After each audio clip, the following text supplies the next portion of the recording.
If you can keep your head when all about you are losing theirs and blaming it on you, if you can trust yourself when all men doubt you, but make allowances for their doubting too, if you can wait and not be tired by waiting, or being lied about, don't deal in lies, or being hated, don't give way to hating, and yet don't look too good nor look too wise.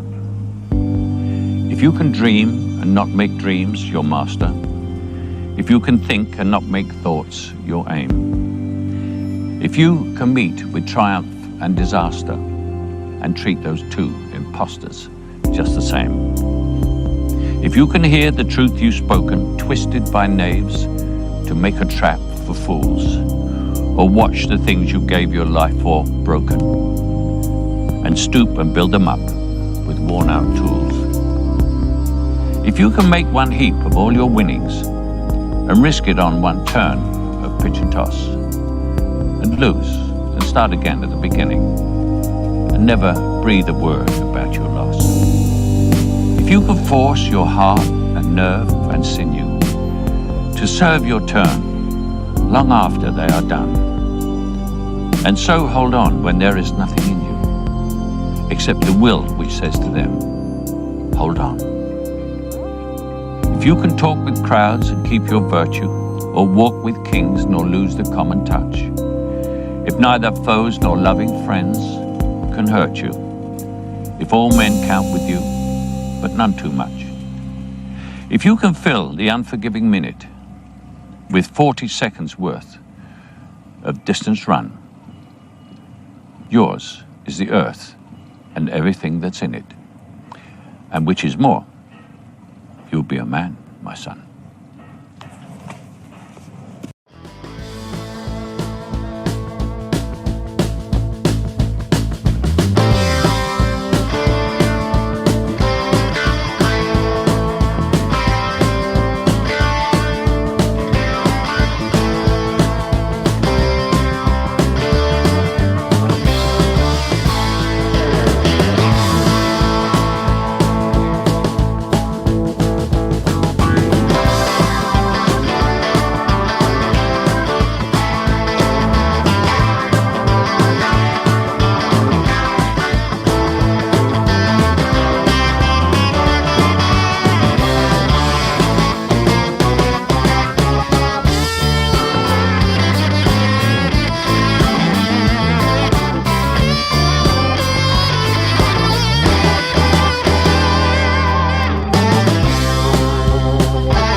Target acquired. Eagle 1, first strike. You have permission to engage the target.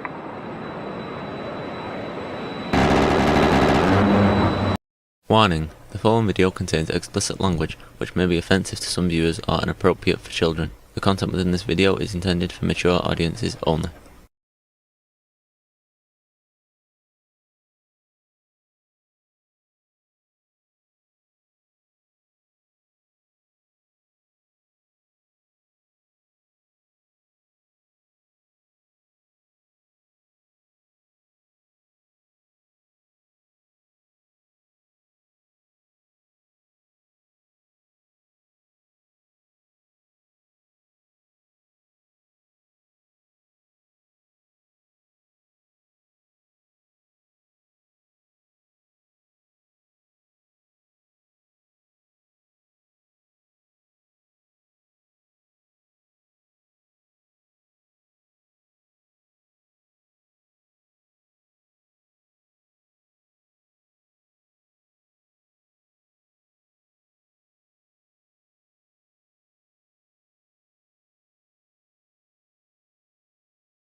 Yep, there we go. Okay, that was it. Sorry, guys. I had I was online with another podcast today, and they use StreamYard, of course, and I still had that window open, so it had seized the mic and was not letting it go. Sorry about that, guys. All right, well, welcome back to the show. It's been a heck of a day for me. Glad everyone has made it. We're going to have a good time tonight. I did have a guest lined up. Unfortunately, they've had to cancel last minute. Not a big deal. It it was going to be a good show, but that's okay. Yeah, so it's okay. I see some new guys out there. Let's check the chat, see who is in attendance, who got here early, showed up, showed out, made it happen. I see Chris Lestrange out there. Good to see you, buddy. That's awesome. Greetings down there in South Africa. Sirius Shelby in for mod duties as always. Silvar Ogre, good to see you. Screaming Beagle, I don't know that I've seen you in before, but welcome, sir. Buck White, of course. Sirius Shelby, I've already mentioned. By the way, our mods have been a little bit busier, so we may have to add a mod or two. Kevin is out there. Kevin L, and that doesn't stand for loser. Anson Knowles is out there. Yes, I know that I sound great when I'm muted. Believe in Yourself is out there. Good to see you, BIY. And I saw some new guys. Serene, welcome, Serene. Welcome, Woody Johnson. Goat Nipples. Okay, that's cool. And it's we got a good crowd. I see Chaotic Truth live out there. Good to see you, man. Good to see you. It is going to be it was going to be a great topic. However, I don't know if you heard the first part, Chaotic or CT. I actually had a guest that was supposed to be here. They have had not really an emergency, but they're kind of they're tied up. They just can't make it in. Things like that happen. It's not that big a deal, but it is annoying. So we may go to an open panel format tonight. I don't normally do open panel on Friday night, but we may have to. The old fat guy, Anson, dude, that is not cool. Are We Not Men is in the house. He's another one of our great mods. And yeah, man, it's great to see all of you guys in the house tonight. Welcome, welcome, welcome. Get situated here. Sorry, guys. I wasn't running really late, but I had a lot going on today, and it's been interesting. The topic for tonight is one that is that's interesting to me because I hear so many people talk about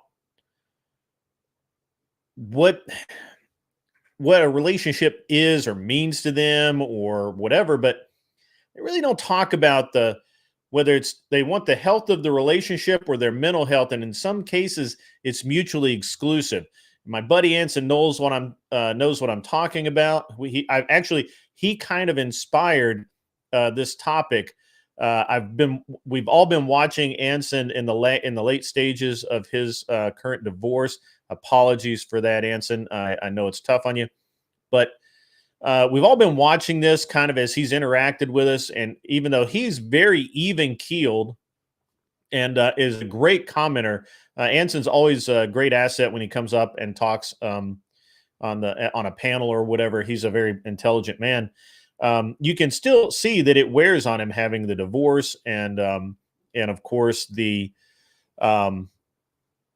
of course, being back out in the dating scene, and the humor that he's approaching that with is great. But and I'm not saying that he's going through this, but it kind of started this thought trail, if you will, in my head of at what point do we value our mental health over the relationship health, and how far do men go to maintain it?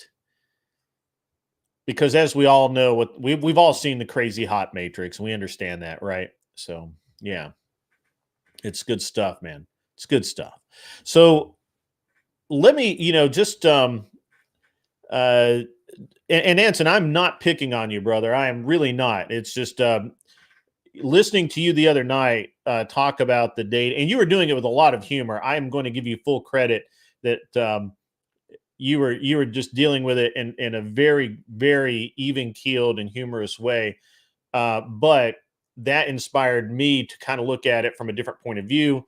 And I came up with the topic for tonight. I actually had someone that was going to come on the show tonight and talk about from the female point of view the their perception of relationship health versus mental health, and they've had to decline to come on this evening. I have no idea. Honestly, I don't really care about what the reason is, to be honest. I don't know whether it's real or not. Who knows? So that was the topic. I'm going to kind of do a little bit of monologue here, and then I may open it up to an open panel simply because I really want to have a good show tonight, and that'll be great. So if you guys want to come up, as always, the way if you want to come up, you have to get a hold of one of the mods. Currently, Mr. Boulay, who is, I don't believe, in the chat yet, he has the link. If he doesn't show up, I'll get that to Are We Not Men or Serious Shelby, and they'll have the link to come up. So that's the way it is. Write jokes to cope. It's the way to heal. So I suggest writing jokes every day. It makes your life better. Anson, that's legit, bro. That is legit. That's awesome. Guys, also, I forgot my little speech. Again, this program is supported entirely by my wallet at this moment. You guys have been great about donating, but for the most part, still floating on my wallet, and that's okay. But as the show gets bigger and I try to do better and have people on and that sort of thing, there are costs involved, and the show's going to have to start supporting itself at some point. If you can, feel free to donate. If you cannot donate, brother, don't do it. I will get by. I don't need the money that bad, but the show does have to at some point support itself, at least. So that's it'll be good. Woody, it would not be my first collab. And actually, guys, I have sent Andrew and Brian the link. I don't think Brian's going to come on because I know that he's preparing for whatever he never comes on anyway. He's only ever been on one time. Andrew may come on. Andrew, oh, by the way, guys, I have to say, by the way, before I forget about it, I was going to wait till maybe we had a few more people in. So you guys know that, and I don't know if you guys are in the Crucible, and I don't know if anything's been said in the Crucible or not. I haven't been over there since yesterday. Andrew did have to fly home from Fresh and Fit. He did have to cancel the remainder of that show, the shows that he had scheduled. It was a family emergency. Everything is okay. Nobody's hurt, but it was a family emergency. His family needed him to be home, and he is home, and he's going to be taking a few days, not streaming, unless he might come on tonight just to chill out as normal. But I talked to him today for a few minutes. I can't tell you any specifics, and I wouldn't anyway, but I will tell you that Andrew's fine. Everybody's fine. Everybody's healthy. It's just something that they needed him there to deal with, but everything's okay. So don't if you were worried about Andrew and you were concerned for him and his family, please be assured that they're okay. Okay, good. All right. So I would if CT wants to come up, he's absolutely welcome to do so. He's been nice enough to have me up on his channel, and I will do the same. I will reciprocate. I have to reopen Discord here. Give me 1 second, guys. Won't take but a second. In the meantime, try and catch up on chat. Yeah, I was really actually worried about Andrew. So I gave him I gave him most of yesterday. Then I reached out and said, "Hey man, what's up? You know, if you need anything, let me know." And he was going to reach out last night, but it's fine. It's totally cool. So yeah, it's all good. It's all good, guys. Don't worry about it. We're all doing well. Well, he's doing okay. I mean, he's, like I said, he needed to be home. And sometimes we have to be home as men, right? As men, we have to be home because that is our job. Sometimes we have to take care of things. All right, I'm going to send the link to, since Mr. Boulay is not on this evening, I'm going to send the link to Serious Shelby and Are We Not Men? Give me 1 second. Let's see if that's it. It is not it.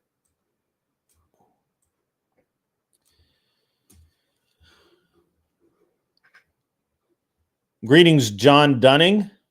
How are you tonight, sir? We were just talking, just chatting. The show is just starting. You're very fortunately on time.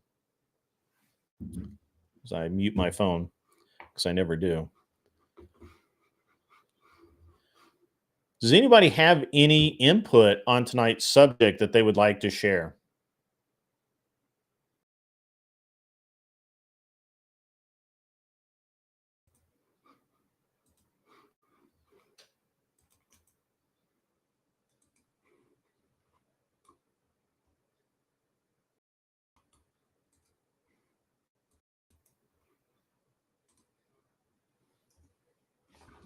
All right. So the link is out there with the mod. So if you want to come up, just get a hold of a mod and they will get you that link. You usually have to do it on Discord. So that's okay. Super easy. All right. Let me.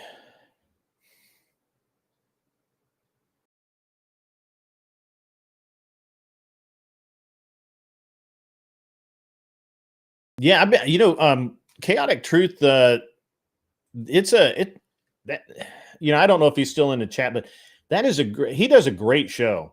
His show's really good. There's a couple of things where it gets kind of slow, but that's just for me though, right? Because it's because there's a couple of guests that that I think are interesting, but I really like his show, man. His show is great. I listened to it basically the whole thing.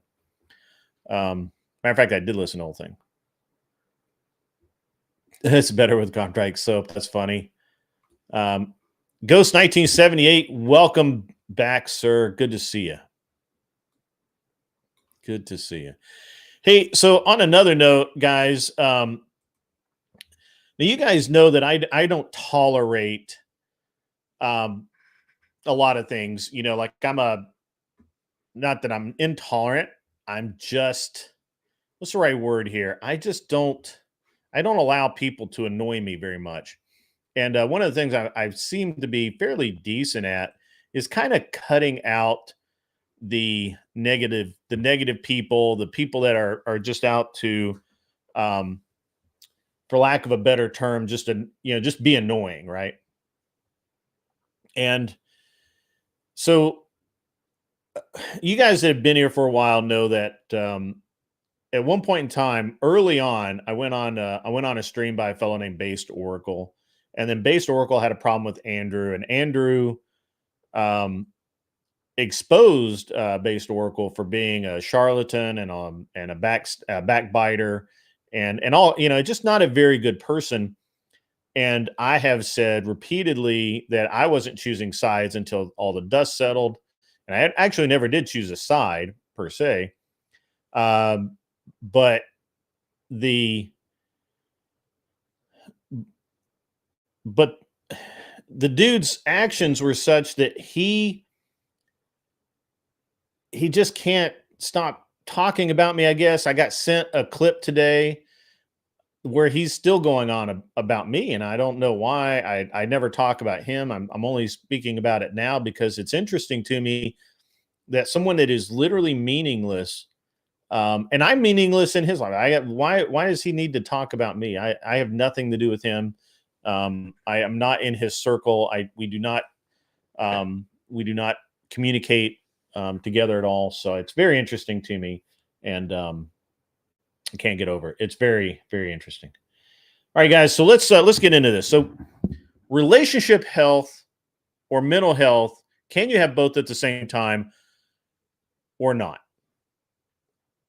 Oh, the Raging Patriots here. How about that? Good job.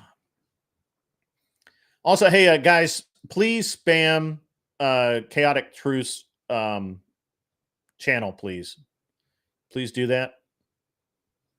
Thank you. So you brought your red crayons. Awesome, Shelby. That's good. Yeah, I'm glad you'll have a snack. When I talk about relationship health, I mean that, that you are in a relationship that is healthy. Now, this does not always mean what some people want it to mean. For example, I don't know that it's a particularly healthy relationship if you're going out every night or you're both happy and all of these other trappings of a successful relationship that aren't really that deep and they don't really matter that much. For the most part, I think that everyone has trouble in life. And it's how you deal with that is the measure of how healthy your relationship is. And for example,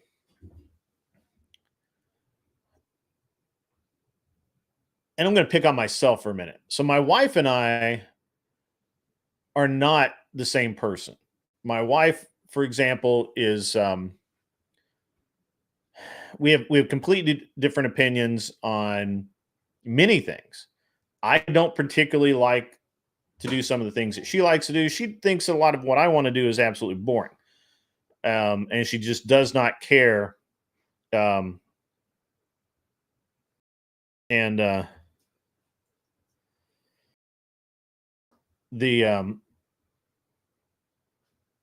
how do I say this without being a dick?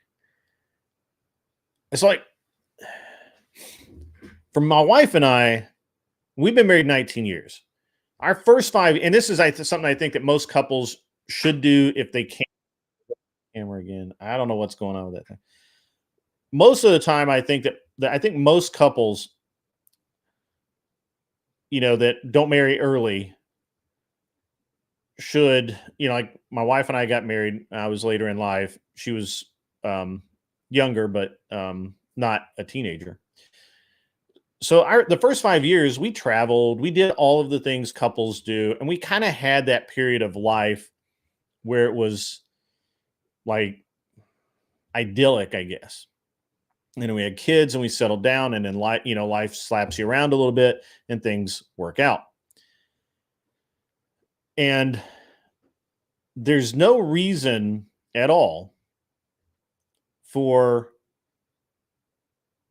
people to associate going out and having fun with being happy or satisfied in a relationship, my opinion. My wife and I, we do have fun. We go out, we do things, but I consider our relationship the healthiest when our kids are getting what they need, when the work is getting done, when everything is humming along perfectly.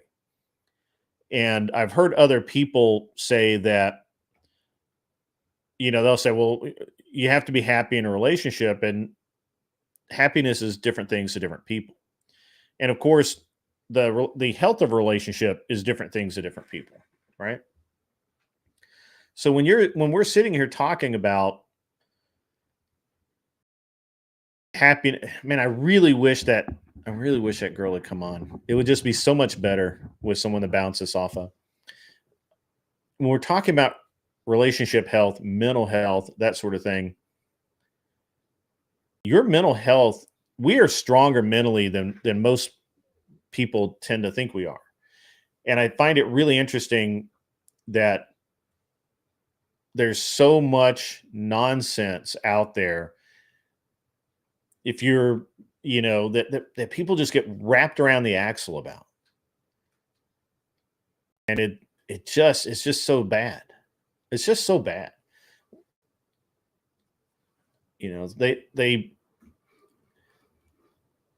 Now I will say that, there are multiple types of people out there. Like, I'm very comfortable being alone. My wife is okay being alone. She doesn't like it, but she can be alone.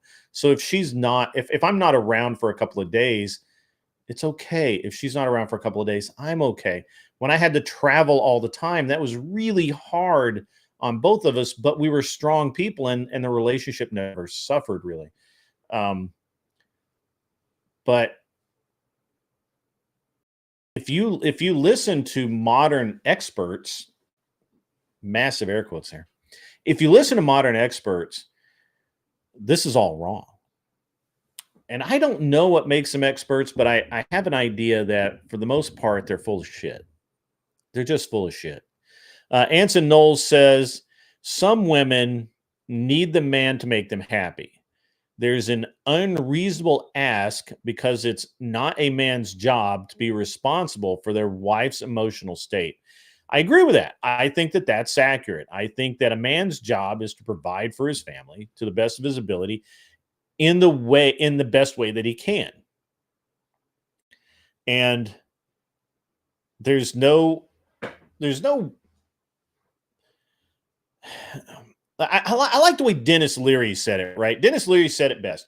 Happiness is a chocolate chip cookie, a cigarette, a glass of whiskey. You eat the cookie, you smoke the cigarette, you drink the drink, you go to fucking bed, and you get up the next morning and go to work and be a good human.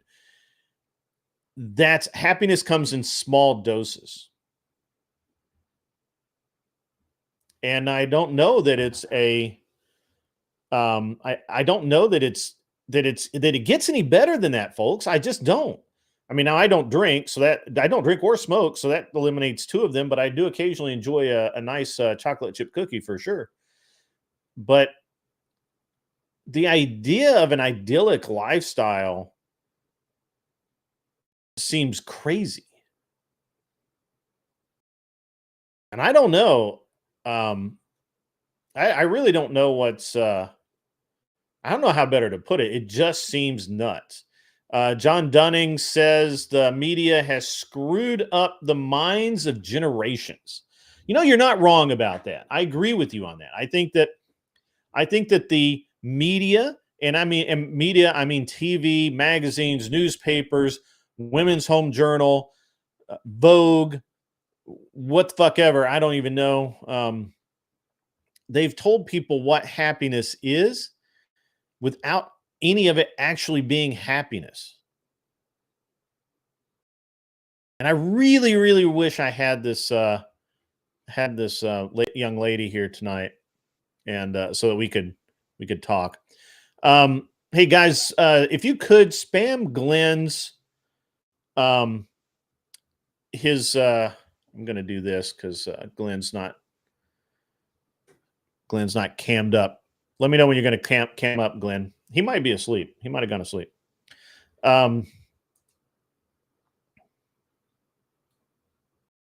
Rule number 32 for surviving Zombieland: enjoy the little things. Fuck yes. Who said that? Clover Tech. My man. Absolutely, man. Absolutely. TR Finley comes in with a swing and a hit. This is a home run right here, folks.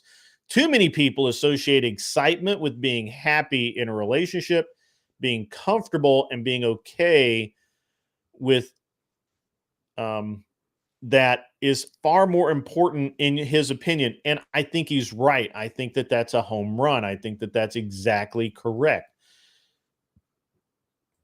You know, a lot of people say or mumble garbage about things that they think are going to make them happy that never actually make them happy. I'm going to get Josie in here. Where the fuck is Josie at? Josie's a girl, right? She's still a girl? I think she's a girl.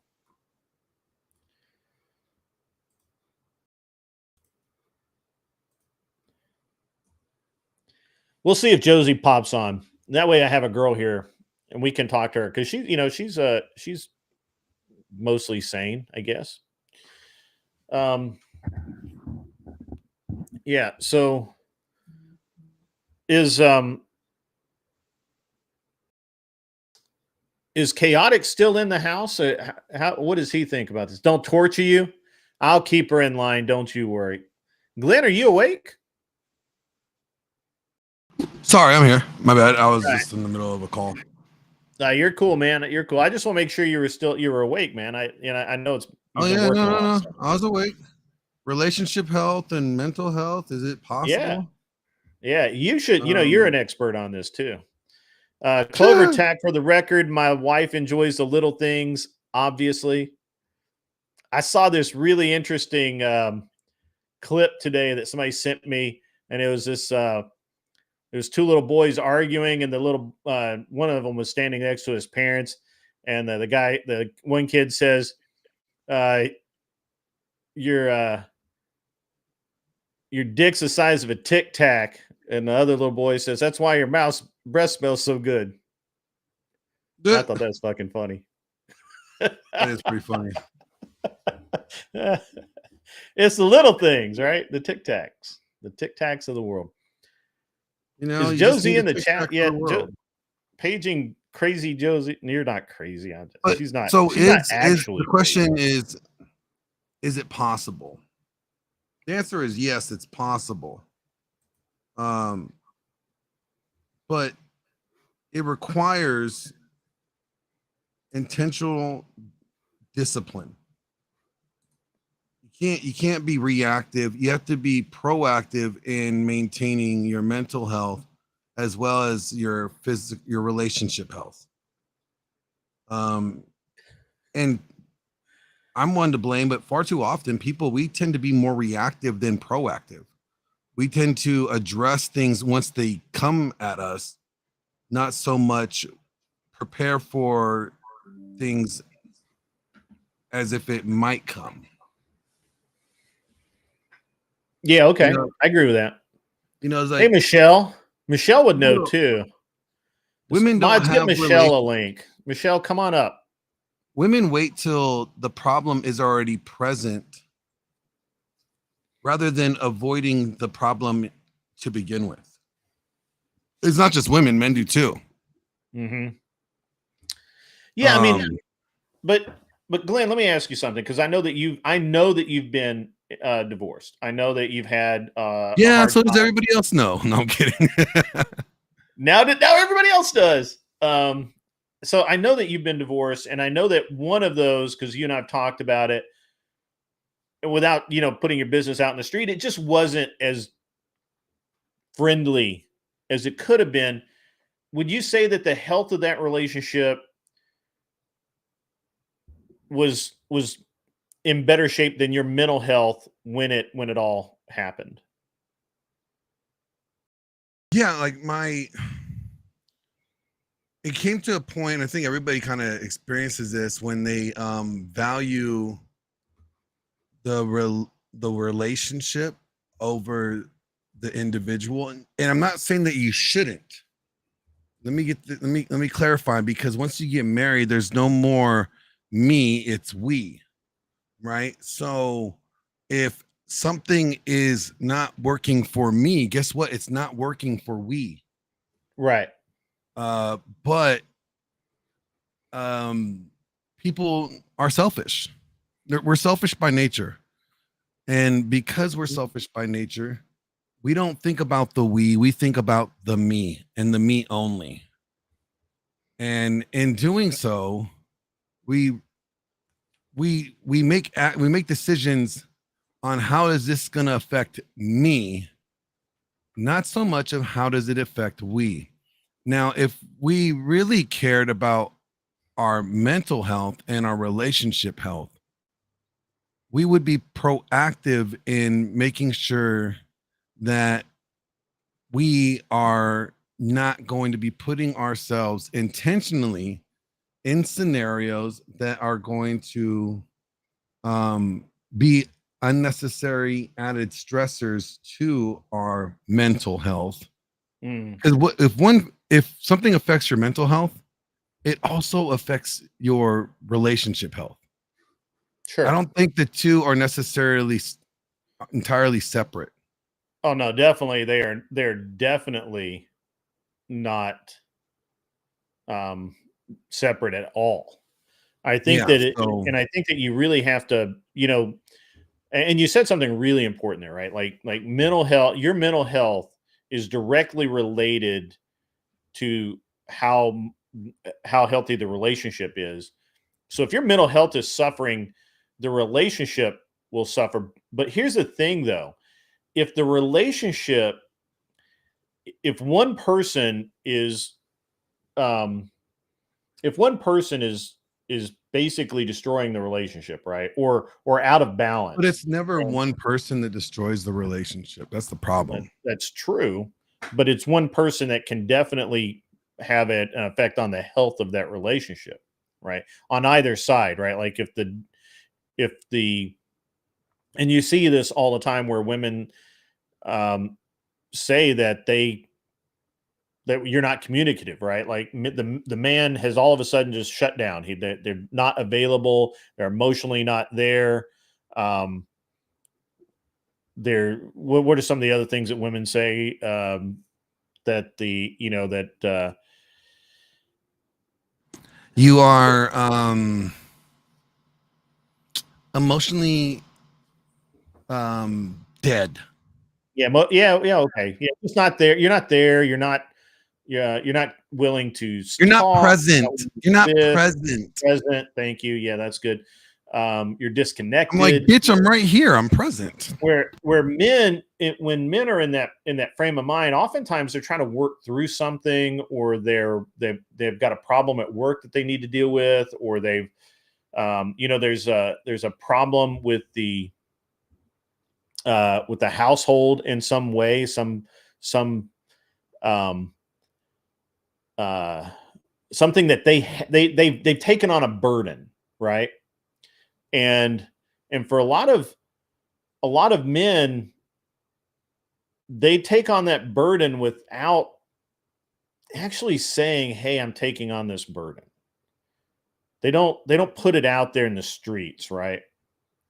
And they may not be able to communicate it to their partner very well, right? That's a real thing. And so, well, because as men, we don't really, we don't complain about the burdens that we bear, and we don't really talk about the burdens that we bear. We just bear them, because when we start talking about the burdens, because as men, we know we are problem solvers. So we know that if someone came to us telling us about their problems, our natural response is to solve them for them, right? Or to help them solve them. That's true, right? So, when we think that we don't tell our women about our burdens, because we don't want to burden them with trying to find a solution to our burdens. Sure. But we think that that's what they would want to do. We think that they would want to, try to solve our burdens. But that's not women. That's how men think. Women will just feel it with you, right? Right. But men, since we forget that men and women are not the same, and they don't even think the same. So, but again, shit rolls downhill, right? Griping goes up the chain of command, right? Like, if I have a problem, I don't talk to my wife. I talk to God about my problem. Mm-hmm. Why would I talk to my wife about the problem? Because that's like the general going to the private complaining about general shit. What does the private know anything about general shit? He doesn't. And now he's going to have more, that private is now going to have some level of insecurity in the general being able to perform and do general shit. Anson Knowles says, if you can't take responsibility for your participation in the destruction of the marriage, then that is a big part of the destruction of the marriage. Yeah, I agree with that. I think that's accurate. And I think that there's a lot of men out there who, whether they realize it or not, they feel like they're being stoic. They feel, so this is what I think. Look, you can hang me for this later, guys. I promise. It's okay. It's okay to be mad at me.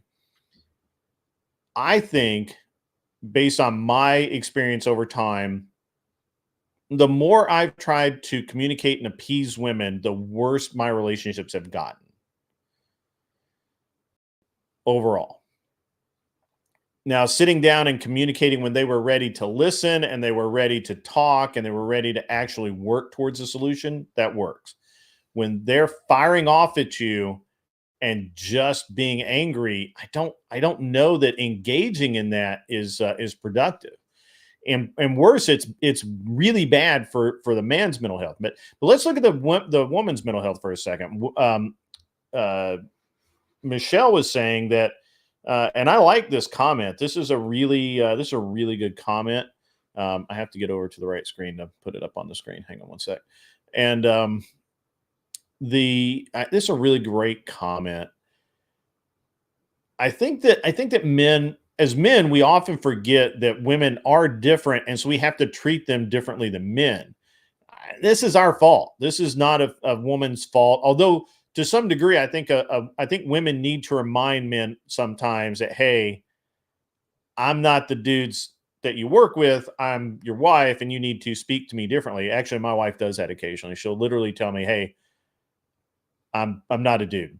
You're gonna have to talk to me like I'm a woman," and that instantly like snaps me out of my dudeness.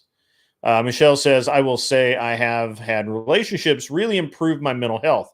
I can see that. I certainly have had relationships with women that have, including my wife, that have really improved my mental health. And I'm gonna get into that in just a minute. And relationships fuck up my mental health and turn me into someone I didn't recognize. Now, this we're going to get off into less. What this is one of those things. And Glenn, look, I know you've seen this, man. I know you've seen it where dudes that have bad intentions twist women around and around and around and around and truly fuck them up.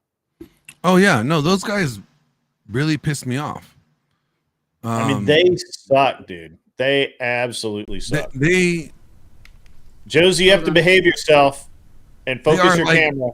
They are one of the biggest problems I think we men have to deal with, because it's like it's not so much that, you know, we have a problem with people outside of us, but we have a problem within our own group. Men are sabotaging men by intentionally taking advantage of women, intentionally doing some fuckery shit because they can. Right. And then they may not have to deal with the consequences from that woman, but you know what? Another man will, and most likely it won't be a fuckery. It won't be a fucktard. It would be actually a decent guy. Women need to ask themselves the question: is the relationship more important than my mental health? And I don't think women ask themselves that often enough. I think men do. I think men constantly ask themselves, is this some shit I want to put up with? And we may not say, is this good for our mental health? We say, is this worth it? Should I put up with this shit? Because this is mind fucking me. T.R. Finley says, I wouldn't say men need validation so much as men need to feel appreciated. That's based, bro. Based. That's awesome. That's good stuff, man. It's good shit. Angry Casper. Angry Casper's being angry tonight. I like that about him. I mean, it's Angry Casper. Glenn, your screen says to start your webcam. Glenn? I'm working on that. I'm working on that right now. You're working on it? You good? Right, cool. Josie, you're out of focus for some reason. Why are you out of focus? Can you guys hear me? Yeah, we can hear you fine. Okay. I'm out of focus, you said, right? Yeah. It's like you're lagging like hardcore. Yeah, I've been having problems tonight. I really don't know what's going on. Yeah. Michelle, this is a good... Yeah, I can't wait to get you up on the... I should have just invited you as my guest on tonight. I can leave. Oh, no, you're good. Michelle can't come up yet. I had a guest... Josie, you're just joining us. I had a guest that was scheduled to be on. She had something come up and had to cancel. And you know what I started to do? I started death threats for flaking. It seems to work for some reason. All of a sudden, I've got no problem. Flake. I don't know if it's an actual flake, but it's one of those things where, look, I know it's Friday night. Shit happens. Things that plans change. It's fine. Not on my watch. I know. I'm so done with fucking flakes. Like, I'm so fucking done. And look, it doesn't matter whether it's men or women. Although most of the men have been really good about, if they're gonna flake, they let me know. Well, I dealt more with women, so I guess, but I would say like in bigger content creators, let's just say that they don't care too much, you know. Raging Patriot says it took me until now to take accountability in my divorce and failed marriage. My ex-wife is on her 5th marriage and still doing the same thing. Her family still talks to me here and there. Damn. That's rough. Bro, man. Guys, condolences for our buddy there. Yep. It's tough, man. It's tough. All right. Michelle says it's too easy for women to hemorrhage all her energy in a bad relationship. It will suck our entire life force. Yeah, that's true. But I think that really men tend to get their fall victim to the soul sucker 5000s a lot easier than women. But I do know that women, that it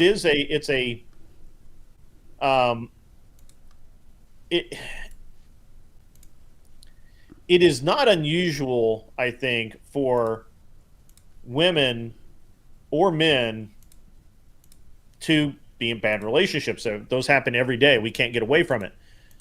The question is which do you put ahead?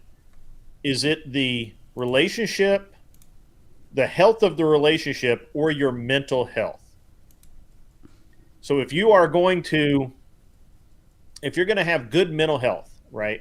If you are going to be personally happy, satisfied, complacent, whatever your metric is. I'm not judging and I'm not telling people what to do. But if you go out in the world every day ready to conquer the world and you're at peace in your life, man or woman, what does that have to look like in your relationship? What does that need to, what can you tolerate? What can you not? And this is the idea of the health versus mental health, right? My wife and I have spent the last 20 years figuring it out to the point now where we're pretty good, right? But there've been tough times, right? We've had arguments, we've had fights, we've had, now nothing serious, nobody's ever moved out or anything like that, but it does happen. Just, what is it that where do we feel like, and I hate using that word feel, but what does it need to be? Josie, you're really out of focus now. I don't know what's going on with your did you like put a thumbprint on your camera or something? No, did your dog lick your camera? I hope not. Fucker, did you do something? All right, Mr. says, I'm sorry, Josie, I'm just messing with you. It's no big deal. I've been having internet problems tonight. I really don't know what's going on. It doesn't seem to be something on my end. Like I was trying to start streaming, and I mean, your voice is coming through great. It's the camera. The camera is just like so out of focus. Am I out of focus blurred on your screen? Not really, no. But I mean, I can kind of see it. Got better. I think that got better. That got better. Yeah, whatever you did there. I'm just trying to help you out because it's it's fine. Bad TV. So yeah. Mr. says he's Mr. lady. I had a successful marriage. It only works if both make the relationship the priority. That means you don't let even your family talk shit about your spouse, and no screw mental health. I'm not sure. I think he's saying that mental health is less important than the relationship. I think they're kind of tied. I think they're kind of tied together. Michelle is just writing a book here. Hang on, Michelle. I'll my goodness. Let's see. Some men tolerate suboptimal relationships dynamic at the cost of their own health. I think Anson Knowles is that way. I think that he knows, he is speaking from experience. And don't be bitter about that, Anson. Okay. Glenn must have had the drop. Maybe he's having issues too. We're in the same area. Oh yeah, that's true. You guys are both in the same area. That goes back directly to my previous comment. Men trying to maintain the excitement for an ungrateful woman is mentally exhausting for men in that type of relationship. I'm going to take a second. Jess White, thank you for gifting. Looks like 5 memberships to the viewers. Enjoy your memberships, guys. Enjoy the memberships. That's awesome of her to do. Thank you so much. His camera or my camera, y'all? Probably mine. Let's see. Keep scrolling. It's not focused. It's bitrate loss. You can really work on your mental health where you are, Michelle says, but those toxic relationships will never give you the mental space to really get much done. That is fact. Michelle is on it tonight. I'm telling you, I should have had Michelle on here to start with. I don't know. I was trying to have trying to reach out to different people and have. Yeah. What's happening? What's happening? What? Oh, your audio's fine. Okay. It was like weird. Oh yeah, there's that sound is the alert for the members. It should be displaying right above my head. So, like Coldy or Caddy, it looks like. I can't really read that, but let's see. I'm assuming that she means I'm about to come into a relation, or I'm about. There we go. Coming into a relationship as a whole person, free of resentment, and you find someone that complements it. I agree with that. Anson agrees with Michelle. Adam87, good to see you, buddy. Jade, welcome. I didn't even see you come in. You slipped in the side door. Angry Casper, of course, is here. Caldy was gifted a membership. Silent Hero was gifted a membership. Eric Draco was gifted a membership. Mad Matt. Buck White is in the chat. Man, we got a lot of good people in here tonight. It's a great show so far. And we're getting a lot of really good stuff going on. Josie, Angry Casper was saying that its bitrate drop is your loss of focus. So, yeah, it might be. I've been having issues with bitrate tonight. Like, there's not enough bitrate that sends, and I really don't know why it's doing that. Like, I'm not having any issues doing anything else. It's probably just California being California. Don't sweat it. It's good. It's fine. I can still hear you, and that's the important thing. Yeah, but it's like I can't stream. I can't fucking make money. Like, how am I supposed to feed the little fucker there? He likes tomahawk steak. Michelle says we need to Michelle and I can't agree too much, so we need to disagree about something. There's too much cohesion with the Christians. So I actually, that's I have a little bit of a. I think that modern Christian women are becoming a little too feminist, and that's causing issues in the that's causing a lot of issues in the in relationships, and I think that it's a very interesting dynamic. So I don't know that cohesion is still there. Josie's, I think it's bugged boys. So we've been having fun. It's bugged boys. It's bugged. We've been having fun with that for the last few days. Yes. Listen, smoking. if you don't like my camera, I can drop my Cash App there. Okay. He's just being funny with. We've been having everything's bugged because that's what. Brian annoys the crap out of me with that shit. Oh my god. Oh yeah, we've been having a. I think it's bugged, guys. Shut up! It's not. Yeah, he's very funny. I think that's a good bit.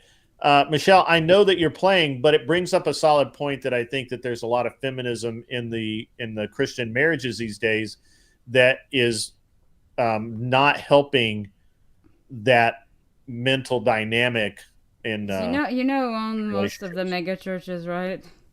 Sorry? You know who owns most of the Protestant mega churches, right? No, I don't have anything to do with mega churches. Josie is bugged. Josie, man, they love Damn, that's you. your lucky day. They love you. They your love lucky you. day. They love you. So that's If good. I'm bugged, enjoy. Yeah. I'm actually really surprised that Are We Not Men hasn't like asked for $100 dono to boot you or something. That's like his style. I guess he doesn't really do that on my channel. He That's does that on Glenn. on Glenn's channel. Yeah, he doesn't really do that on my channel yet. But I'm really surprised he hasn't. But that's okay. Don't take it personally if he does, because it's not directed. So. I've had some weird encounters in the Discord earlier all day, so like I'm so over it. Oh really? Like, I haven't. Yeah. I've been outside. I was working, and then Andrew called, and I talked to him for a few minutes. is he all right?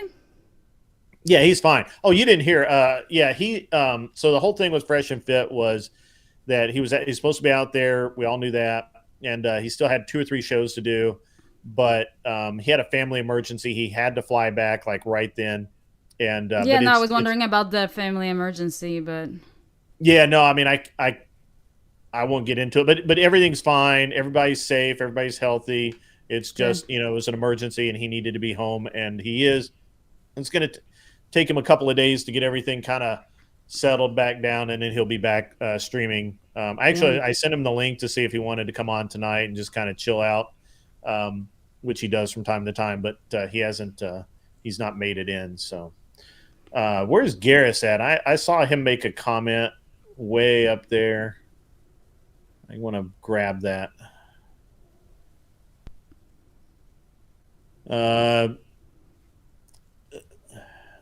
Michelle's up there being a degen. Golly. and then earlier I had to deal with fucking. I think a lack of morally upright folks and shared moral grounding is another cause of relationship decay. Yeah, you're right. I can't argue that. The FBI is after Josie, probably. Not me. It's not the FBI, it's the INS. So Whatever that is. Immigration Naturalization Service. That's ICE, no? Yeah, that ICE is that's enforcement. USCIS, you mean? I don't know. I can't keep up. They changed the stuff. Yeah, they have like too many. Oh, I wonder if Glenn's trying to talk to me on Discord. I'll message him. Stand by. I didn't even think that I was like, man, because I have all my screens blown up, so I don't have.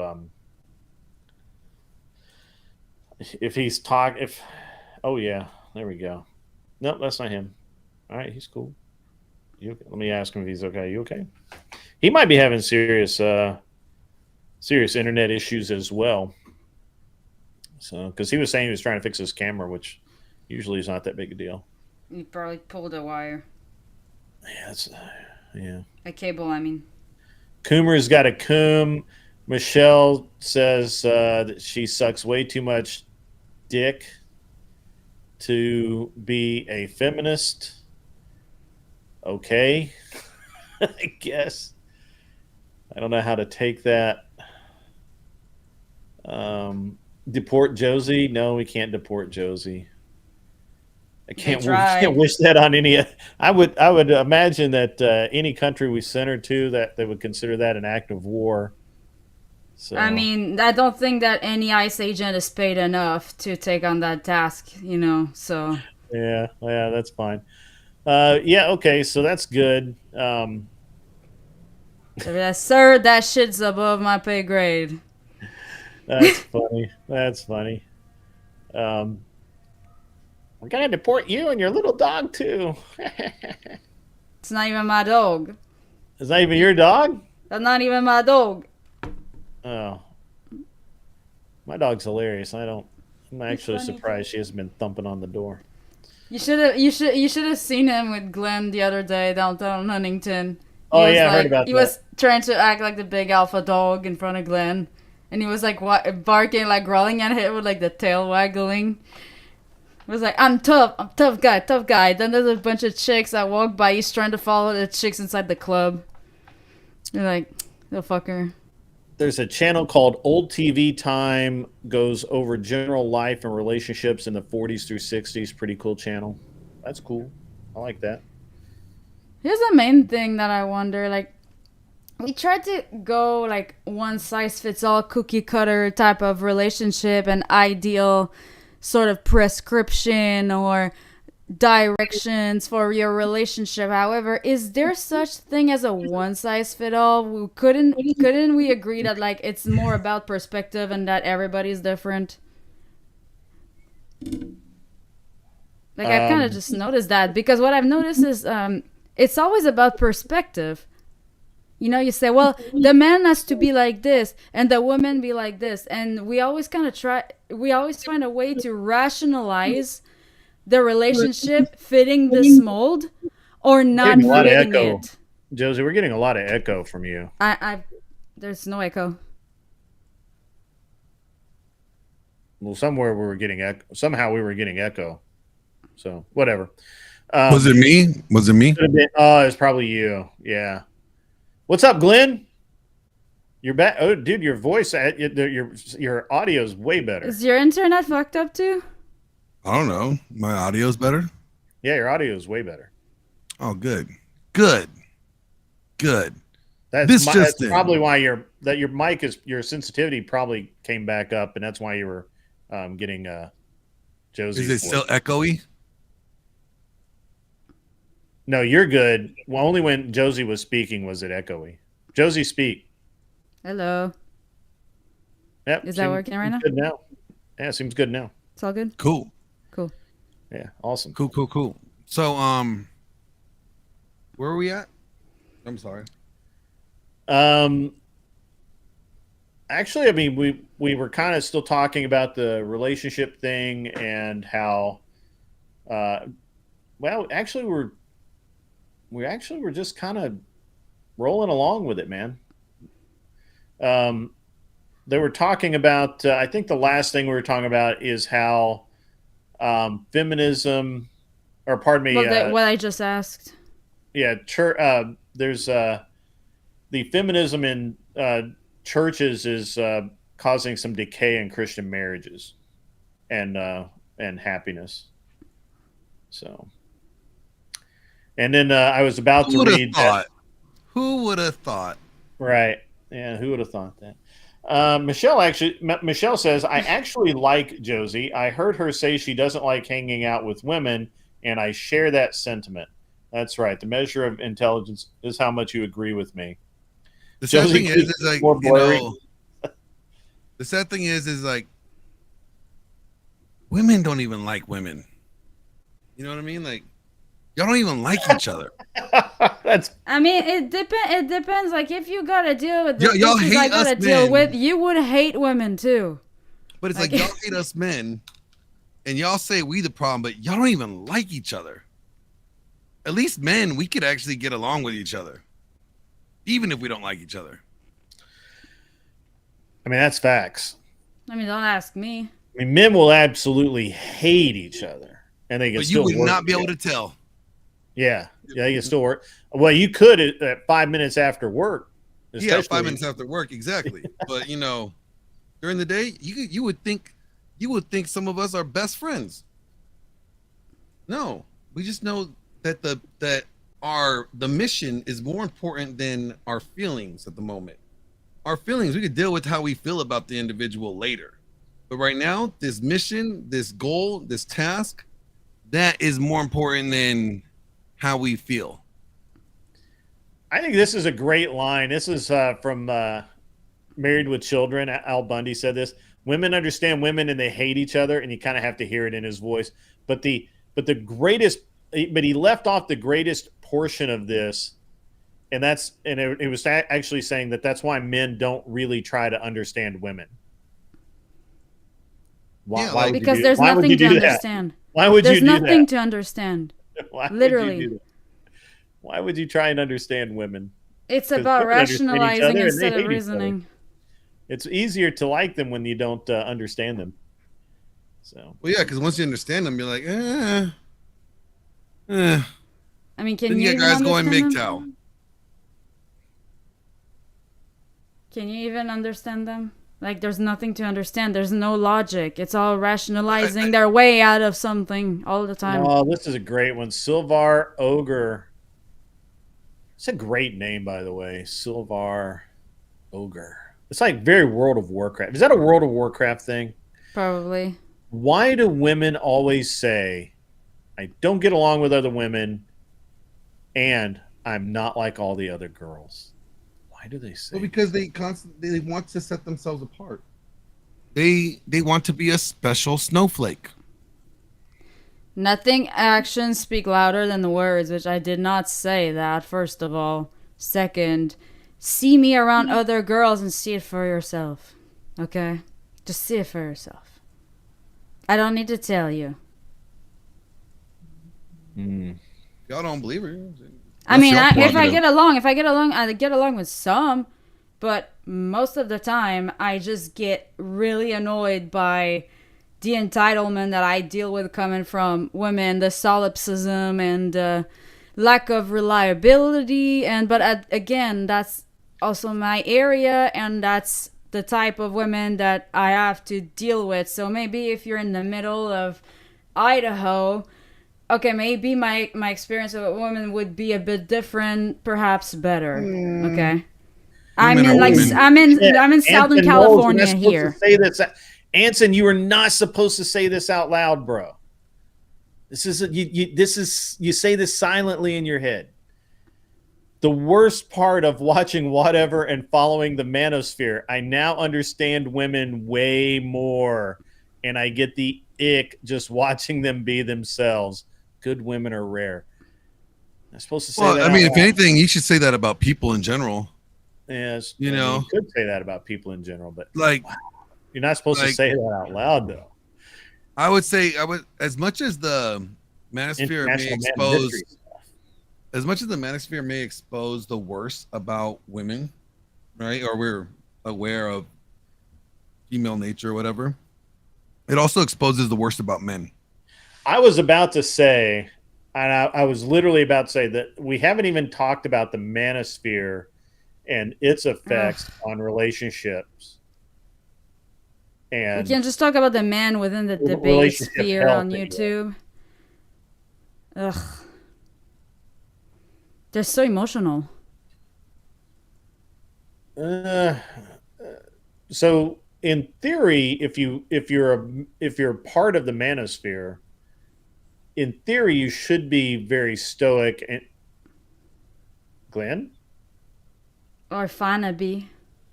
Glenn's gone. Glenn's back. And like you were like, I was about, and then it just went radio silent.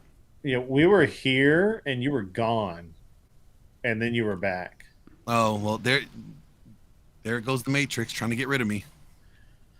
So Glenn, I was saying that it's an interesting thing about the manosphere is that we talk about stoicism, and we haven't really talked about how the manosphere affects relationships and if it's good or bad for them. And I think that a really good case can be made that a vast majority of the manosphere is not necessarily healthy for relationships in general. I think it's good. A lot of it's good for starting a relationship, but maintaining it, I don't know. Yeah, because like that's it's what not cracks even, me it's up. not, it's not even good for starting a relationship. It's good for getting laid. No, it's like that's what cracks me up is because I see a bunch of freaking dusties that make like 30K a year, and like they look at their women all of a sudden and be like, be submissive, go make me a sandwich, and also pay. Oh yeah, but like you pay your you half say of the rent. It's like, dusties? bitch, shut up. Wait, Shut up. Did Dusties. you say dusties? What Yeah, the fuck is dusties. a dusty? A dusty. That's It's more of an African term. NIGGA. IDGA? No. I She don't just get spelled the word N. It's like The trigger. N word. It's like a nice Oh, word I for got the you, N got word. you, got you, got you, got you, got you. All right. It just basically, when they say dusty, it's just basically somebody that doesn't. I want her to be submissive and all, but like she won't, you know? Yeah, cause you're fucking broke. Like, hello, you're broke, you're fat. Like, what the fuck?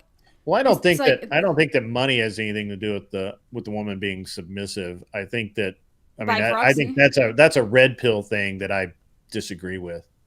I mean, if she gotta become the man, she wanted, you know, if she gotta become the provider too, of course, like there's gonna be some shit of her that's gonna be more masculine and like splitting the task, you know, like if you go like partnership 50-50, which if that's your jam, go for it, but don't be asking that, you know, to have all the, you know, have your cake and eat it too, you know? Basically, what Josie is trying to say, and I'll say it a little differently, is that if you want her to be submissive, but she's still required to be the provider to an extent and help you fulfill your end of the bargain here, then how can you expect it's going to be a little bit more difficult for her to be that submissive wife when she knows that she has to pick up your slack. You're supposed to be the leader. You're supposed to be picking up everyone else's slack, but instead you're having her pick up your slack. All right, well let me throw this out there, okay? Because I hear this a lot, and I'm not. And I don't. Here's I do not have a very large amount of experience. Maybe no experience with this, okay, but maybe no real experience with this. But I'm going to get to what Michelle said in a minute. But if most relationships nowadays require two incomes to live comfortably, Yep. right? Absolutely. If we say that, and whether or not that's, you know, she makes more than him or he makes more than her, because let's be intellectually honest, and this pisses me off all the time that red pill people do it and feminists do it too. Do what? A man is not necessarily going to make more regardless of his employment than a woman would. I'm not saying that in every case. I'm just saying it's not necessarily the truth. We need to be intellectually honest about that. Because let's say that a guy is I'm gonna just I'll use my brother for example. My younger brother, he's a welder. He's high end, does mostly aluminum stuff for a company, makes sub-assemblies for Nissan. Okay, pretty decent paying job. I don't know what he makes decent money. His wife was working at I actually don't remember what she did, but anyway, she worked for the city. Now she works somewhere else. In theory, she could be making more than my brother. My brother still leads the household. Submission is not about the fucking money coming in. No, I know that, but it's but we always talk about it. I mean, this is the thing. It's not about it's the idea. It's the idea around He better it. be taking care of my ass. It has nothing to do with the money. It has to do with, are you fulfilling your what's expected of you? Are you the provider? I can agree with this. So that's what I'm talking about on a principle level. Here's where I go with it. If you're being the masculine man and providing the sense of security, the directionality, when she comes to you and says, "Hey, what do you think? I've got this opportunity to go into a different job or whatever," and you give her real, honest advice and not your gut check reaction of, "Well, you can't make more than me, so fuck that." Well, no, not that. I mean, I think a woman has to You work didn't let me collectively. So if a woman came to a man, actually, So my wife has a friend that she worked with, can't tell you where, but in a corporately. She makes probably at least 20% more than her. I think he's her husband now. At one point, it was just future husband. I think they're married now. I don't actually pay attention to my wife's friends that much. This is just a conversation my wife and I had. So my wife and I have this conversation about her friend because they're looking at doing some investing and that sort of thing, and they wanted my opinion. They want me to get involved, and so I have to know something about people I'm going to get involved with that way. So the thing is that she owns the apartment that they live in. She owns it. She paid for it. He brought basically nothing to the relationship except his paycheck, which I think is smaller than hers. He still leads that relationship to some degree. Now, I personally think that well, that's because she still sees him as like there's other attributes that she still looks up to him for. He's still in his masculine. He is still leading the relationship. He's still, like she's unhappy in her job right now. She actually just got. So this is an interesting thing too. So, she works corporately, and I believe, if I'm saying this right, she works for a hedge fund, maybe, or I don't know. It doesn't matter. She works with somebody. She works in finance, right? And she's been busting her ass to get promoted because her bills are so high. She overpaid for the apartment that they have. They're in New York City, which means they pay city, state, and federal income tax. There's all these things. So she needs to make more money, right? Even with his money, they still need to make more money. So she was looking to get a promotion at work, and he's advising her on all of this. They're working together as a couple, as they should. And she didn't get the promotion because even though she works really hard and she puts in a lot of hours, she's not a leader. She is not someone that people will say that will follow on a project, right? She's a fantastic employee, but she's not a director. She's not a manager. She's none of that. And then oddly, my wife told her the same thing. She's like, I'm really not surprised that you didn't get the promotion because I wouldn't promote you, right? My wife's very brutal. But it has nothing to do with the amount of money. It doesn't even have anything to do with if you are the provider or not, because you are providing something else. Okay. I do believe that traditionally, in a traditional that's what we're about. I'm waiting to get into because we need to destroy this whole traditional. Yeah, sense. We have to get away from the nobody's idea. Traditional anymore. Yeah, none of us are. From what traditional is, right? Like technically, only 18% of couples can live off of one income. So technically, only 18% of couples have the luxury of being traditional. Michelle's being degenerate. Hang on, let me run through this Michelle shit really quick because she's hilarious. She cracks me up. Her kids are growing up too fast and it's fucking scary. I don't know what I'm gonna do. Well, I've got a teenager too, and it's he's pretty funny. She says she's kidding right after this, but this is what she says. Open the relationship, get a bigger bed, and at least $60K more in income. Funny. That's just funny. Yeah, right. Just funny. Jesus. Well, here is the sad thing. There's that's a little Michelle's solution to everything. Here's the sad thing. The way that our economics are going to the point where I know couples that are married, but they have like other people living in their house to help supplement the income, right? Like the bills for the house and stuff.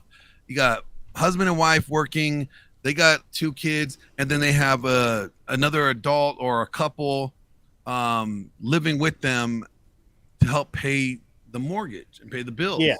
Because it's the cost of living is ridiculous. And so when But she that's says like not unconditional. just open the bed, get a bigger bed. Yeah, the bed is different, but the bed's not sad traditional, but it is traditional. But what to I have was people getting live at with. is like in Isaiah, we hear that there's going to be 7 women coming to each guy begging them, please just take us, hide us from our shame, basically marry us. We will we'll pay for our own food, we pay for our own clothes, type of shit. Is like they just want to be known as a wife, so they're not shamed or whatever. I don't know, but what's sad is the way that economics keep going. You might see people try to lean that way. There'll be more of an argument that they'll say. Well, if we really want to talk traditional, it is actually traditional that several families might live together to afford a piece of property, right? That's the way it used to work, is that you would have a family living together and a farmhand who lived in the barn or whatever to help afford make ends meet. So that's not untraditional. It's just not modern, right? I personally believe that, and we're kind of getting away from the mental health, relationship health aspect of this, but it is, I guess, relationship health.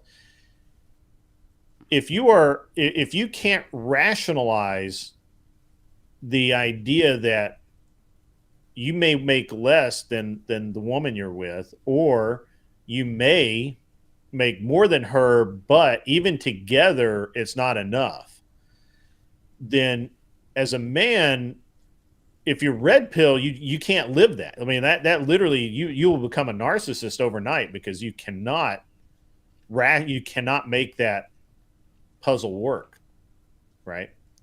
You might even become nihilistic, but I don't know. But at any rate, I think that you're right, Glenn, and I agree with you. And I think that we both come to the same conclusion, is that the reality is that what is traditional changes based on what the reality is. Angel Berber, my man, what's up, buddy? That is more traditional to have families nest with each other. Being radically separate from family is what is acceptable in modernity, which is a massive cultural problem. Yes, absolutely. Absolutely. Apparently my stream is frozen. You're moving. Okay. They said it's frozen. I'm gonna go walk Enzo, reset the modem at the same time, see if it fixes it. Okay. I'll be back. Yeah, we're gonna be on for another hour and a half. I'm gonna start taking callers in about 30. That's a good time to remind people, if you want to come up and if you have questions, you want to chat, you want to talk about this subject or something else, as long as it's within boundaries, you guys are welcome to come up. You will get the link from Ahmad in Discord, and we'll start that in about 30 minutes. Josie, we'll see you back here soon. See y'all. Bye, Josie. All right, Glenn. So, move the in-law. Yeah. All right. So my in-laws actually do live. I have one set of in-laws that do live with me. And, and actually I was talking about that today with someone that, my parents-in-law, go ahead. It's really sad. We live in a society that doesn't care about family. We really don't. And that's a big our effect our parents get older. Mm-hmm. Instead of taking care of them ourselves, what do? We throw them in a home. Right. Well, if they're lucky. Yeah, if they're lucky. We just discard them, put them up in a home, and we'll visit them every once a month or something like that. It's like parent daycare. Yeah. We're so selfish, like to the point where it's like I can't be bothered by having our parent live with us, that I'd rather them waste their resources that they have And The golden years as well. here's the really bad thing. It's actually not biblical in this sense. It tells us, the Bible tells us in Titus, I think, to leave an inheritance for our children's children, right? Well, if we cannot leave an inheritance for our children's children because we have to sell our home and then save that money and be able to pay for our retirement home, our little retirement, center that we have to live in because our kids, don't want us to live with us or live with them. Then when we finally do pass, whatever is left over, there's not much of an inheritance left for our children's children. That's true. And it's like the way that our selfishness has led to us to, in a way, to be very sinful in how we are living. There's other countries and cultures, right, where the entire family like lives on a block, right? And it's like they may own either every house or I think you and I talked about it just a few weeks ago. Yeah. And there's a few people that I know, they're Middle Eastern, and I know a few Asian people as well, that were like the whole family lives together. You got 2-3 generations in one big ass mansion, and they all work for the family. That the whole goal is they may work for different companies or whatever, but they're bringing all these resources in for the family. What happened? Oh, there we go. Am I still here? Yeah. Sorry, man. Something happened. I don't know what happened. And Americans, we want to be selfish. We just want to do it all by ourselves. And it's almost like we're more concerned about the bragging rights. I did this by myself. This is my house. I bought it by myself. I did this. Okay, cool. And you bitch about, being broke and struggling. Well, those people did it too, but they didn't do it by themselves. They did it with their entire family. And in doing so, they're not bitching about being broke because they all equally put in what they could. Yeah. So it's an interesting thing because, like, again, my parents-in-law live with me, and they're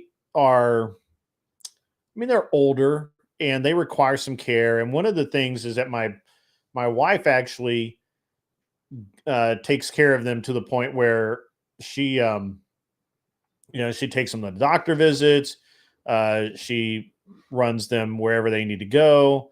And my parents-in-law, they don't speak English, so I can't take them anywhere. I can't do anything. And so there's no like, what's the word I'm looking for here? There's nothing I don't contribute a lot to it. But they stay in they live in the house. They do like drive me crazy sometimes, but at the end of the day, they're here and they're they do okay. Now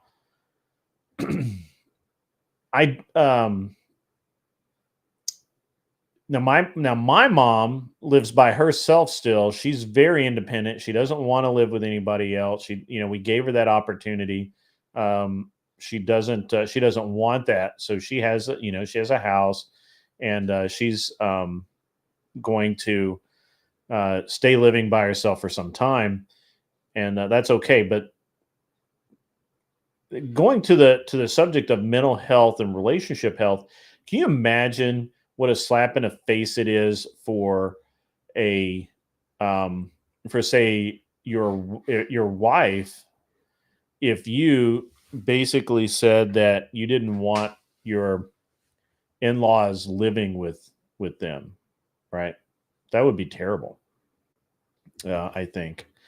I mean, you may not want them to be living with you, but you're not going to say that. Right. Yeah. You shouldn't say that out loud for sure. I mean, you may want to be like, hey, so, I mean, are you sure we're the best people to take care of them? I mean, I don't speak no Chinese, and there might be a language Yeah. barrier. This might be a struggle bus. Yeah. But if we're the best people, then let's do it. Yeah, we should. Right. Hoping Well, I mean, that someone else comes that along. you should do it. I think that you owe it to your parents, no matter what. And if your I agree. if your spouse can't deal with that, then you've got problems. Or if you can't deal with it because you hate your parents, or you have this antagonistic relationship with your parents, and at some point you probably need to fix that. Angel Berber says, Grid, unfortunately, it is men that are the biggest offenders of discarding the elderly to facilities. I don't know. I don't know. can see it. I can. I don't know. My long-term care insurance broker informed me on the state of long-term care with parents. I wonder if that's more of a California thing than maybe the rest of the U.S. But I don't know. I don't have any actual information about that. Welcome, Lana. I see that you are back. Lana is Chinese as well, so she understands that. I do not speak Chinese. My wife's parents do not speak English. It is a 2011 Joe Mobley. I'm a competitive shooter. I don't know if we talked about that today, but I do that, and that's actually a Commander Link 2011 that I built on an aluminum frame as a carry gun. So good eye, sir. Good eye, sir. That's I built this one too. Over here, I don't think you can see it very well. It's that is a all steel 1911. Both of them in 9mm. So, well, there we go. When it comes down to it, like, okay, I will agree. This says where it says like, who's just said that it's the man that typically discards the family member. You know why? Let me tell you why. I got a perfect answer why. All right, because listening. When he goes to his wife and he goes, "Look, babe, looks like my parents are gonna need some help. I think we should move them in with us, so we can take care of them." She goes, "No, I cannot live with your mother. I'm sorry, I can't. I would lose my shit." And is there anybody else that could help? I mean, we could just put him up in that home. You seen that home, right? It's like 2 blocks away or 2 miles away. It looks great. We could go over there and visit them, and maybe please don't put me through this. And then the guy's like, All right, I see that Angel Berber tells me that it was national level, not based on California specifically. Okay, it's good to know. It's good to know. Welcome, base speed, not speed racer, street racer. Welcome. Joe Mobley, I am also I like the Gen 2 Prodigy, or I like the Gen 1 Prodigy. It's a great base to build a competition gun on. I think that however, I'm currently shooting a Bull SRS saw, so that's what I'm using right now. Hey guys, if you can get Joe Mobley's Rumble channel and the Joe Mobley Show, and spam that in the chat. He's a good guy. I think he's going to be on next Saturday night. So he's a good guy. We spoke tonight quite at length, and he's a good guy. Lana, are you still in China? Are you in the US right now?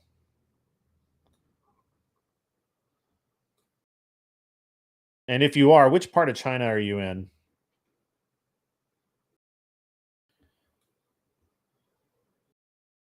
Oh, you're in Indonesia. Okay. Yeah, that's a passport bro haven right there, I tell you what. Bay Street Racer on it tonight. Thank you for that. Guys, go check out the Joe Mobley Show. He is very good. He's very good. I've watched a couple of his commentaries, and he has very good information and delivers it in a very meaningful way. T Wizard, I'm not describing a simp. I'm describing almost, I would say 80% of married men.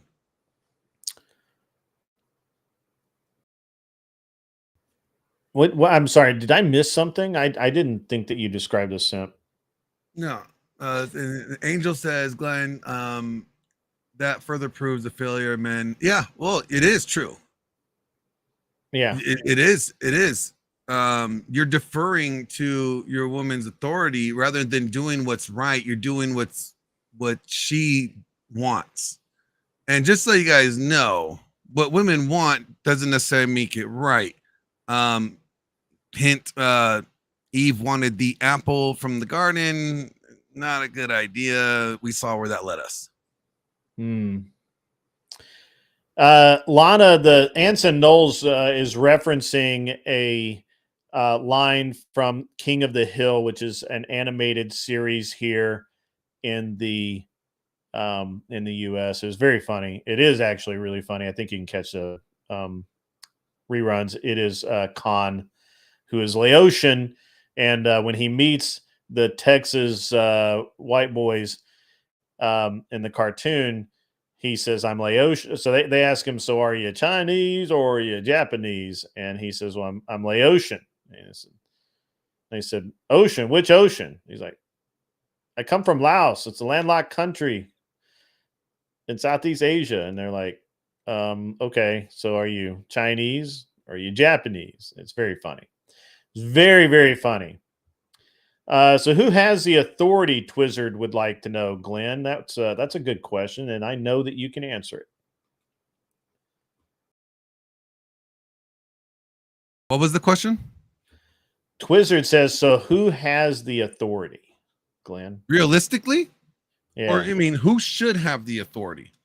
I think both. I think you have to answer both. I mean, who should the authority that authority is on the man, the head of the household. Right? That's who should have it. Realistically, in most modern relationships, the wife has the authority. Because the wife tends to be the mental point of origin that the man is filtering his thoughts through. Like when something comes up, he goes, "Ooh, well, this," before he even decides, he goes, "What will the wife think about this? Would she be mad about this?" And that right there shows that he is not his mental point of origin. Actually, not even God is his mental point of origin. His wife is his mental point of origin. And if you're a Christian man, I believe that your God should be your mental point of origin. Okay, period. What does God's word say? You filter your decisions through, would this please God, right? So therefore, God is our mental point of origin. If you're a secular man, I would say you are your mental point of origin. Do I want to do this? Does this please me? Does this work for my worldview? It's a very selfish thing to do, right? But as a Christian, again, God is your mental point of origin. We have, or the church, I should say, of over time has idolized women by saying, "Happy wife, happy life.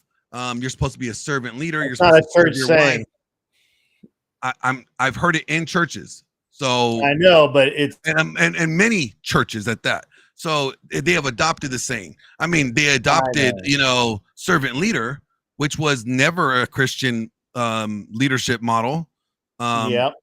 So, I mean, by doing so, by saying you must be a servant leader to your wife, and you are now putting her in position of authority or above you. And if you are saying, "Oh, is this going to upset my wife?" rather than saying, "Is this going to upset God?" then you have made your wife a greater deity than God. Well, I think this becomes a whole other show, right? Because that's the idea of religion in relationships and how the church has become very feminized and feminist in many ways. And I mean, that's a whole other show. But Yes, so Twizzard, let me put from my point of view, the man is the head of the household, assuming that he is acting as a man, right? If he's being a masculine human, if he is doing the things that men do, that does not necessarily mean that he gets up every day and slays all the dragons. It means that he gets up every day and he makes sure that life goes on as best as it can. And it's that simple. I think that we've warped this into an ideal where we've warped this into an ideal that cannot be achieved, and so most people don't even try. And we have to be realistic. I really do believe that, like what Glenn is saying is I agree with like 99.99% of it, because I think it's accurate, right? Men lead, the family follows. If you have anything other than that, maybe it works, and maybe it works for you, and I would not judge you for that. But if I saw it, in the back of my head, I'm going to go, man, this is going to be rough, right? Like, I don't know. This could end bad. And I have seen that. I have seen, for example, I've seen women who henpeck their husbands, and the husband, and you raise your hands if you've seen this, right? Where women henpeck the husbands do the best they possibly can, and the husband ends up giving himself 120 grain lobotomy because he just can't take it anymore, and he doesn't want to disappoint his family, and so his only way out is just the ultimate way out. That's the seriousness of what we're talking about here, right? And I know that people will downplay it and say, no, that you're being overly dramatic. This isn't what happens. But this is a real thing. This is how this goes. We generically, when we see henpecked men, and I'm using that term because it's a term I'm familiar with. You may have another term. I'm not going to argue semantics. I don't want to argue semantics. I'm just simply saying we can all understand the term henpecked, right? We all get that. We all understand it. And most men, I'm not saying all, but most men would rather not exist than fail their family, or feel like they failed their family. And so when we talk about relationship health versus mental health, how do you resolve that? I can't resolve it myself. I don't attempt to resolve it. I have no basis of comparison to resolve it, right? There's no exit strategy for most men, especially if they're in a relationship they want to be in. They don't want to lose they don't want to let down their families.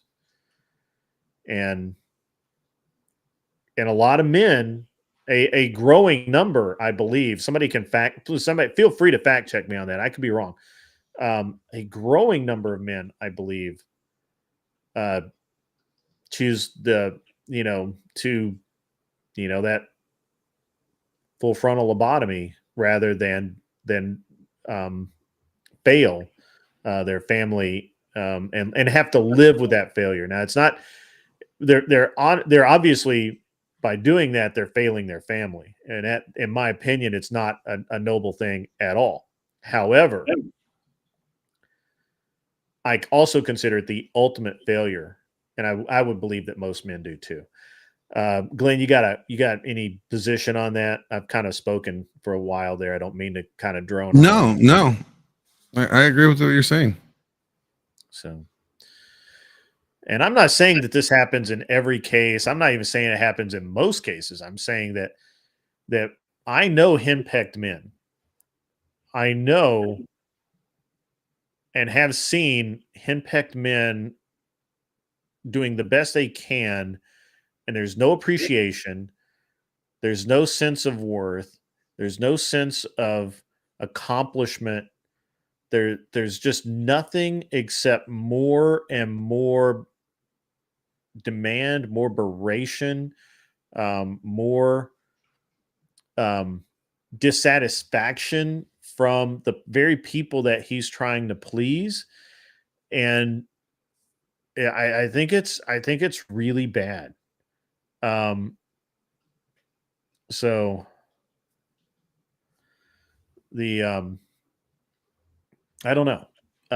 And you know what, Twizzard, I will agree with you that a lot of men are breathing a lot of men are breathing feminism. I do agree. Look, I'm not disagreeing with you that feminism is rampant and feminism is a huge problem. I would never disagree with that. I think that's 100% accurate, right? They're breathing the air. Feminism is in the air we breathe. Feminism is in the. I would go water far to we say live that in. feminism, men are probably,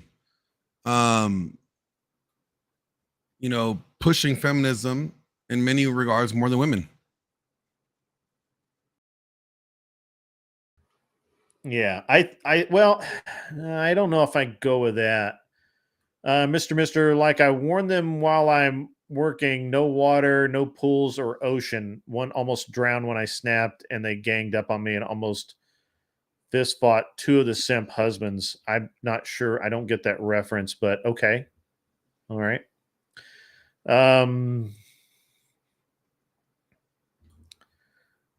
Women get groups to gang up on the man if he obeys. That is true, Michelle says. I'm sorry. We've got way too many chats going on. Angel Berber, the virtues that a man should have of honor, duty, loyalty, and respect for the family are struck by the feeling of failure. Well, here's the And reason with why I that, say, many like, virtues being struck at once can be world shattering. Absolutely. That is very accurate. here's why I say I think men are, in many regards, probably pushing feminism more than women, is because the main thing with feminism is sexual liberation, right? Guys, Yeah, love I agree with that. So- Joe Mobley, hey man, just take care of yourself, man. I appreciate you wanting to call in. If you have time before we end the show, great. If not, we'll talk soon. So take care of that 3-month-old, buddy. as well as what T Wizard said, men are even pretending to be women now. I mean, think about it. We have decided to create a society that hates men so much that men would rather be the opposite gender. And not just that. Women suck at being women so much that we are awarding men to play dress up like women so we could give out women awards. Yeah, I think that's backfiring on them, though. I do believe that. So that's interesting. Lack of viable options. Men want to get married has led to many of the shortcomings I'm describing. Yes, actually, I'd agree with Glenn. Take a man pretending to be a woman, for example. Yes. Joe Mobley, $9.99 from Joe Mobley. The Joe Mobley Show. Patriarchy means rule of the father. Men are supposed to set the parameters of what is and isn't acceptable in society. Women have taken some, but men have also shirked their responsibility. That's absolutely accurate. That is amazingly correct. And it hits. That hits hard, man. Men, look, all of the men in this chat. We have mostly men in this show right now. We have in the viewership. We do have several women, but speaking to all of the men right now, if you are not every day trying to be a better man, if you are not every single day becoming more at peace with yourself and your violent self and understanding it, and you being able to draw and use from that, and all of the things that it takes to be a man, an actual masculine man. And that includes responsibility. That includes, sucking it up sometimes and just doing the hard work. If you're not doing that, then you're wrong and you need to change your position and you need to do better, period. Because you are shirking responsibility and you are ceding the authority that is inherent in being a man. You're ceding that to women who are not necessarily suited to it. Now, some women, they will work with you. They're very strong and they're very capable. But at the end of the day, if you don't do your job as a man, you cannot expect a woman to do her job as a woman, period. End of list. There's nothing else that can be said about it. There's nobody that's going to come at me about that, because if you do, you're just fucking wrong. Period. Sorry. I'm sorry, Glenn. You were talking and I just ran away at the mouth. Glenn? No, I'm good. Okay. All right. Sorry about that. Yo, it's your show. I know, man, but I don't like when people monopolize the chat, and I don't want to be that guy. I'm here for you. That's awesome. That's awesome. I appreciate that. Yeah.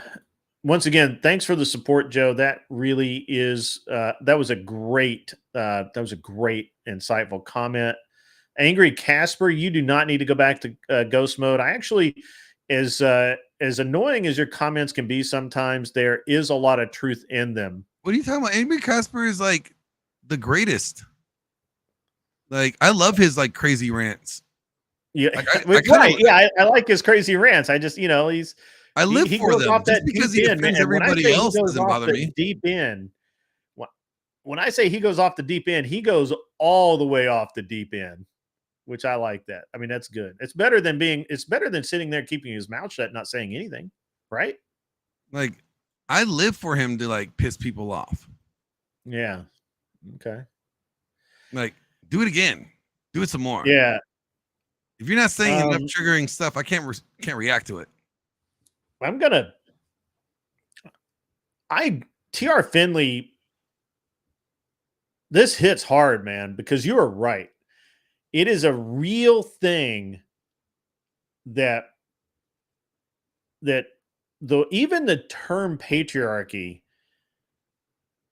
is looked down upon. It's looked at as almost a terrorist organization, which I shouldn't say that. YouTube's going to get me, but it's because we allowed them to abuse the term. It really has, man. It's really bad. I don't know how to fix that. But look, patriarchy is the way that, and you just can't get away from it. You just can't. Anytime that you remove men from society, I don't care which society, I don't care what planet you want to deal with. If you remove men in leadership roles, the society crumbles every single time it's been tried. Oh, well, the Bible's really clear about that too. So, right. And yeah, again, all the way back to biblical times. It's interesting that we refuse to, even if you just want to look at the Bible as a historical text, you have to admit that it's fucking right. Right. So that's right.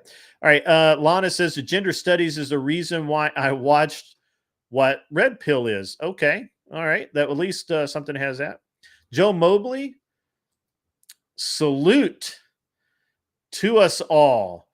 Be bold and courageous in our culture of cowardice. I think he means in the face of our culture of cowardice. We can fix our failing society. Yes, 100%. Anytime that, look, guys, and again, I know it's mostly men listening right now, but all of you women too. We've not lost. I know you think that. I know that we're told 20 times a day that we're losing. Well, the sad thing is the Red Pill will almost in a way have you think that we lost. Yeah, I wasn't going to get there, but I'm because glad they're glad again that you were their point of view is, well, you might as well just watch the world burn. Like, right. you're Yeah, not, you're get not, yours. Just you know get your what? bag and be Enjoy the done. decline. Right. And it's Look, like, oh, well, that sounds kind of defeatist. we're not defeated. I'm not a defeatist. We can restore order. We absolutely have to we look, and I often say that we need to destroy feminism, but we don't. What we need to do is we need to destroy feminist control and and get rid of the lies of feminism and look at it in truth, shine the light of truth upon it, and there are some realities in feminism. Feminism isn't based entirely in lies, but the importance, the weight of those things has been vastly overblown. We cannot, young men, women, we cannot sit there and talk like we're defeated, like there's no way out, like there's no way up. We just by having this conversation, it moves the needle. We need to move the needle every day, and you can do that. You can go out there. You don't have to sit there quietly while other people are ranting about degeneracy. You can say, hey guys, you're wrong about that, and this is why. You are becoming better educated. You are becoming more knowledgeable, and the more that happens, the better off we are. I'm sorry. What if I went and told you, I'm about to say a hot take. Oh boy, I like hot takes. You know that. Christians today are degenerate. A lot of them are. You're not wrong. You're not wrong Christians at all. are degenerate as, I mean, so can we let's just point this out. We need to stop using degenerate as meaning only sexually promiscuous or sexually immoral people. But that's not what degenerate actually means. That's not what it means at all. But that's the only reference that we point out. Coomers are degenerate. We go back and forth. They are, but degenerate means much more than that. Degenerate means basically lesser grade than the original state, right? So Christians today, most Christians don't even know what's in the Bible. They don't read the Bible. Less than 11%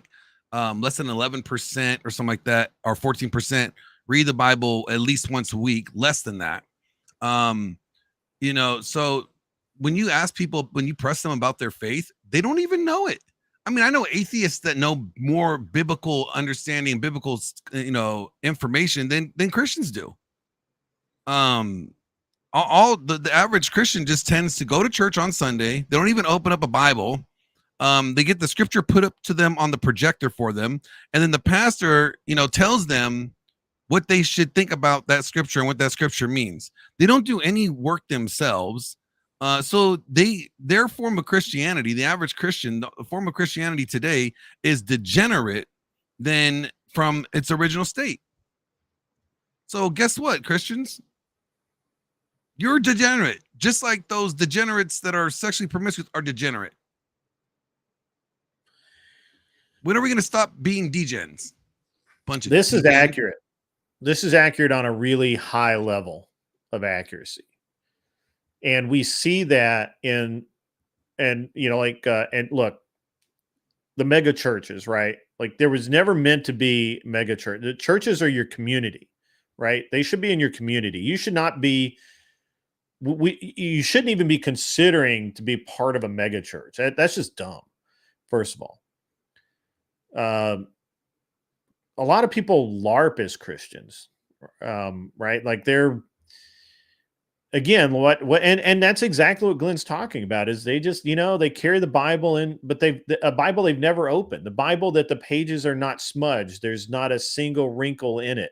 It looks brand new if you take it away from them and look at it. They're the same people though that will sit there and tell me that I can't say fucking shit and damn and all that stuff because cursing is bad, while they're sitting there And that's not never even even having read cursing. the Bible. They have no fucking clue what it says. And mind you, know? that's not even cursing. That's swearing. Correct. Yeah. I swear Cursing is when you curse use somebody. adult I language. curse you to death, or I curse you to like. That's cursing. Yes, absolutely. And it's But that just shows you how degenerate we are. We don't even know terms anymore. yeah, actually and it's an interesting, it's so interesting to me. It really hurts people, and I don't think that they understand why. Because what it means is like people that grew up in the church lose interest in the church because it's not real. It doesn't actually feel real. They don't get that feeling inside when they walk into it of seriousness. What it feels like is that Feels you're like putting on they're a show. watching a performance. It's a performance. That's right. And that's exactly right. And how can you, and I'm just going to tie this back into my subject a little bit here. If you're having trouble in your relationship, right? Once again, we cede power from the church and our community to people who have a made up religion of psychology and psychiatry and all of these things, which look, hey, I have a degree in psychology. It's a great study. It's a great amount of information. Some of it is very useful, but it is not a religion. It is not the answer to life's mysteries, for example. And it's not even definitive. And it is definitely not definitive. And so if I'm having trouble in my marriage and I go to my pastor and I say, and again, my pastor and I are not on the best terms right now. I believe that the church I've gone to off and on for over 40 years has 40, probably over. It's gone woke. I'm sorry. Yeah, it's going the wrong direction. It's not quite woke, but it's definitely performance based. It's definitely meant to appeal to young people. I don't like it. He and I are not on good terms right now. But even if we were, even saying that we're not on the best of terms, if I went to him and said, "Hey, I need to talk to you. I'm having trouble. My wife and I are fighting. There's some discontent in the household. Would you take an hour of your time, come by on for Sunday dinner, and sit down and let's just have a conversation?" He would do that. Joel Osteen's not going to fucking do that for you. Dr. Berber, and I'm picking on Angel Berber's name, but some doctor of psychology is not going to do that, right? This is not helpful. What's helpful is having your pastor that knows you to some degree. My pastor does not know me that well. He is new to the church, in my opinion, because he hasn't been there as long as I have, but he can speak to me in a way, speak to me and my wife that is that is meaningful, right? More I could, and people don't have that in life right now. Silvar Ogre, have a great night, sir. I just popped up and I saw that you said that. I'm trying to get through chat, guys. You guys have flooded me with chat tonight. I really appreciate it, but I'm trying to get through it. I'm not ignoring anybody. I promise. It just is what it is. Cold Truth comes through, and I cannot remember her name. What is her name, Glenn? Glenn? Talking about Mel. That's Mel. Mel. Yes, thank you, Mel. The Bible calls men to sacrifice their life for their wife. That's not being a servant, though. There's a difference. Yeah. That means men have to be ready to die for their wives. Not. No. I think that she's being clarifying that. I think she's being clear about that. No. most don't Camille would 'cause she's understand smart that, like so they just harp on wives submitting to their husbands. Yeah, okay. I go. Well, hold on. Bring that back up again. I I'm too far down. Oh, I don't know where it is, but yes, I'm trying to. I need to read that last Mel, part. yeah, Mel. So the thing is that it's not women harping on men is pretty terrible. Did I lose Glenn? I lost Glenn. He'll be back. Just calm down. He'll be back. So and red pill, we've already talked about that. You guys are doing a great job there. I don't have to say much. I'm scrolling through chat. I'm trying to get caught up. Lana, I just want to learn what feminism brings to society, and the more I learn, the more I feel terrified of it. Yeah, you should feel terrified of feminism, especially as a woman. Cherisher, thank you, Cold Truth. I see that. Glenn will be back. Everybody seems to be having internet problems tonight, except for me. The problem is the CIA and communists got their hands in it, and now we have a Mount Everest battle. I don't know. He's back, ladies and gentlemen. There he is. I have right no there. idea what the hell just happened. I tried to go look I for. was talking to you, and then you were not there. That's what I went to go look for Mel's comment, and then all of a sudden, I got like booted. Yeah, it's been. There's something going on with the internet over there on that side of the world. So, let's see that you can find out the true side of Christians at 1:30 p.m. at the Golden Corral. That's funny. I know exactly what he's talking about. I know some atheists who are less degenerate than most Christians. Maybe. Cold Truth, Married a Virgin. I don't know what that point was. Angry Casper. What was the last part of Mel's comment? Because that was the thing that I had a discrepancy. Let me try and find it here. Just calm down. Or Mel, could you just like re-say it again? So we don't. I got it. Here you go. Okay. Bible calls men to sacrifice for their wives, much bigger responsibility. Seems like most don't understand that. So they just harp on. Not see. That's the part that I have a problem with. That last part. Seems like most don't understand. No. The problem is that men do understand it, but then they're wondering why are they're going to be sacrificing their life for someone that is so blatantly disrespectful to them. And they're like, what are we? Woman, I got to die for you? Can you at least be respectful? Shit. And so they're bringing up the submission aspect because the death of the husband is in vain if he's doing it for a wife that is not respectful and submissive. It means nothing.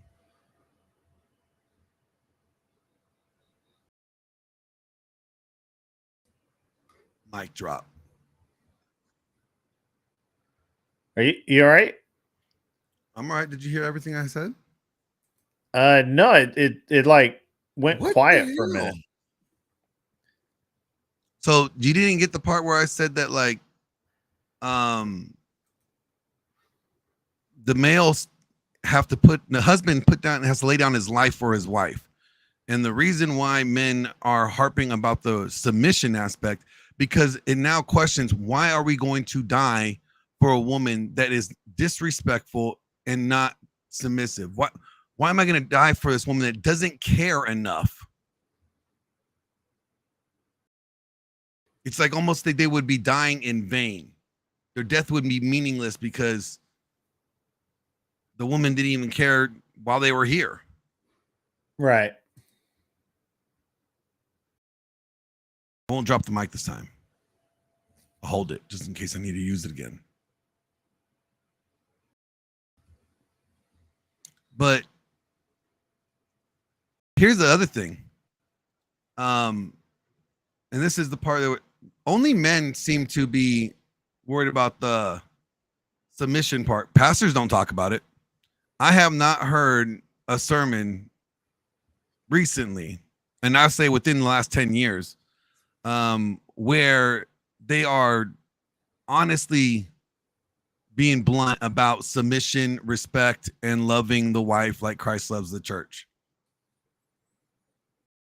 They seem to harp really good on how you're supposed to love your wife like Christ loves the church. I mean, they will emphasize that. They will go into detail. But the submission and respect part for the wife is kind of like, if he's, you know, they always put like some caveat, like a get out of jail free card. Yeah, it's a qualifier. Yeah. And it's like, well, there's no qualifier in this scripture here. So why are we putting qualifiers in scriptures that don't have qualifiers in them? You're right. It doesn't say that your husband, your wife is horrible, so disregard this command. Just like it doesn't say, oh, your husband is a piece of shit, so you shouldn't have to submit or respect him. That's the whole qualifier. I said guys are getting to the point where they're like, why are we gonna die for a woman that is disrespectful and not submissive? You guys are feeding angry Casper, making him much stronger. So just as you point out, Mel, that there's no scriptures that say, husbands, if your wives are being this way, you don't got to do this. There's no scripture that says, wives, if your husband is a piece of shit, you shouldn't still respect him and submit to him.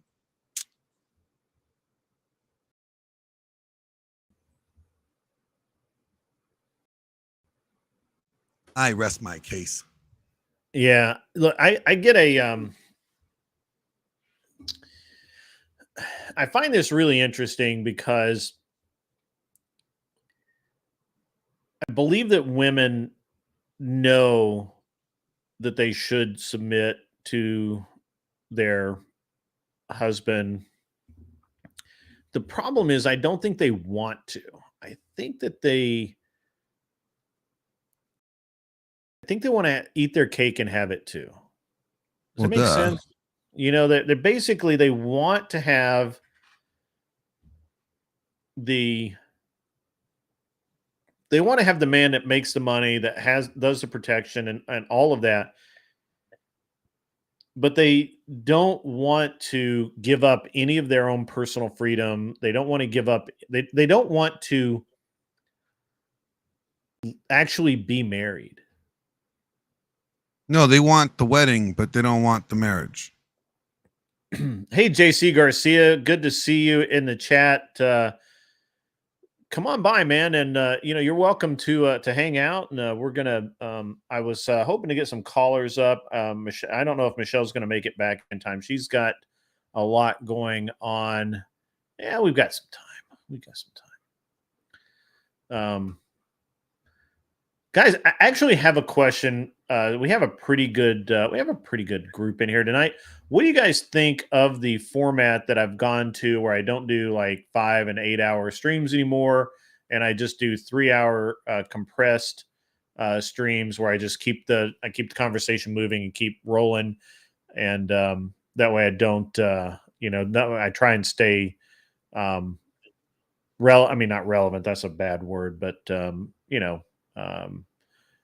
fresh. I try and keep it moving. How do you guys? What do you think of the new format?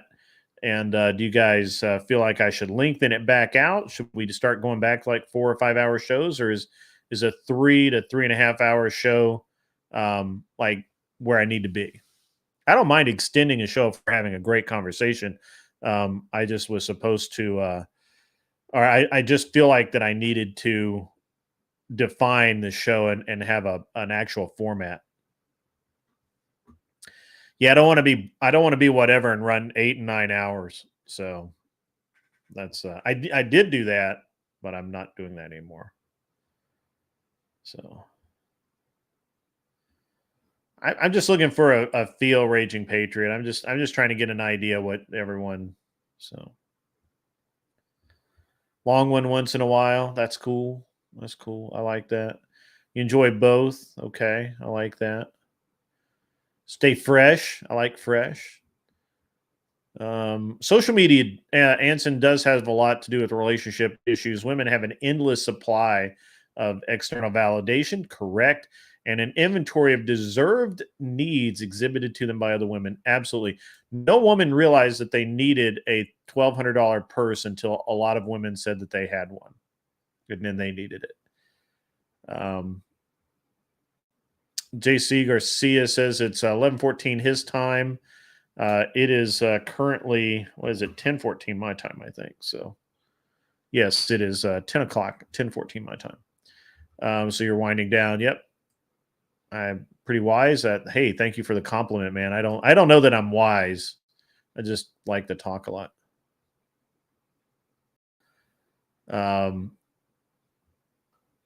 Not really sure what Cold Truth and Tacitus are going after, but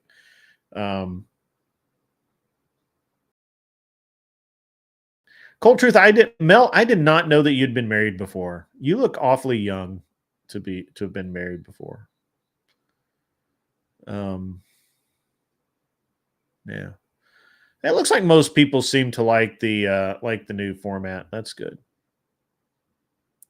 I don't drink, JC Garcia. I've never actually drank. I never drank. I never smoked. I never tried any kind of drugs. I'm just, I don't know. I'm just a weird dude. You're 46. You're 46, Mel. I did not know that. I thought you were like late 20s, maybe. So less is more. Yeah, I like that. Lana, Angry Casper is never chill. He's a special guy. A special guy. So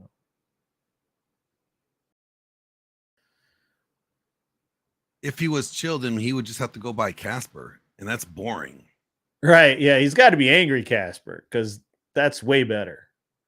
So either be an alcoholic or petrol head, I choose the second. Yeah, that it's kind of my the thing is that I joke about it, but I was so poor when I was in college, I literally had to make a decision. I couldn't go out and get drunk like everybody else. And I mean, that's back when they had penny beer night.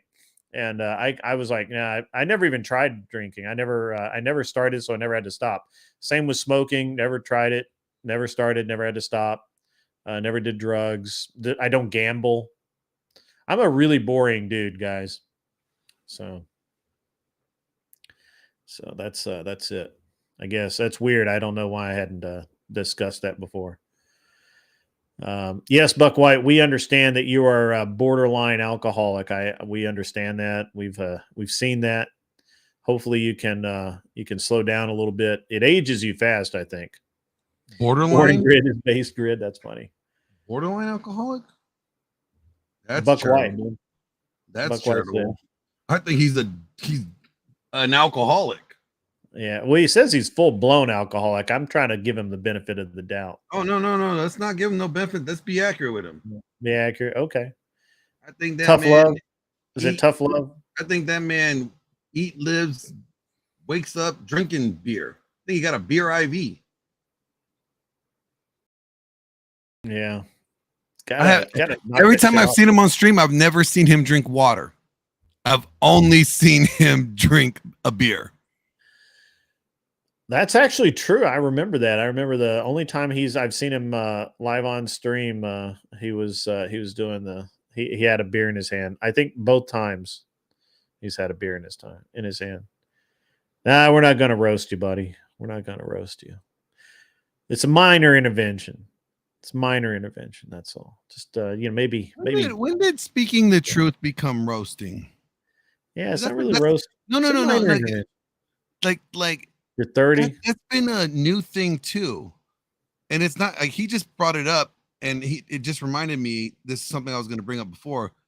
Anytime somebody tells the truth, people always assume that, oh, why are you roasting me, or why are you roasting them? Roasting? No, I'm just calling it how I see it. What? When did the truth become roasting?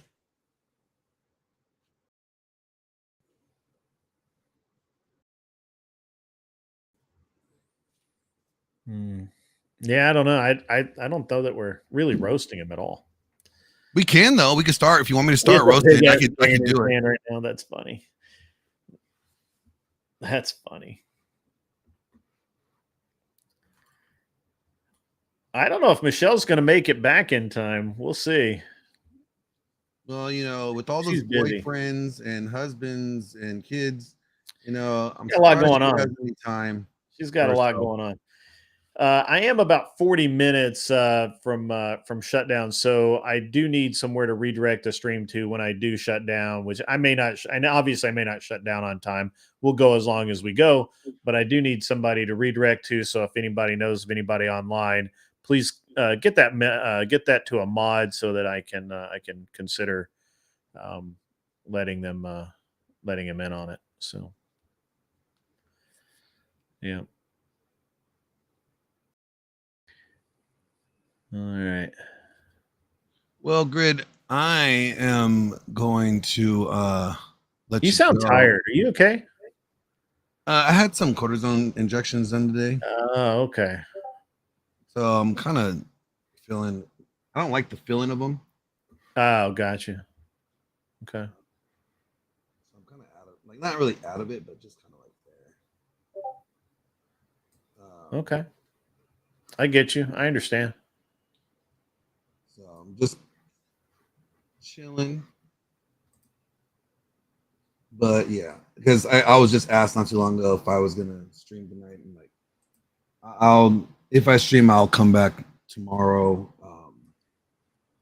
I do got some content in that for you guys. I will actually tomorrow, definitely. I do plan on going out tomorrow during the day to do some man on the street stuff that we will be reacting to in my next video. Awesome, man. Yeah.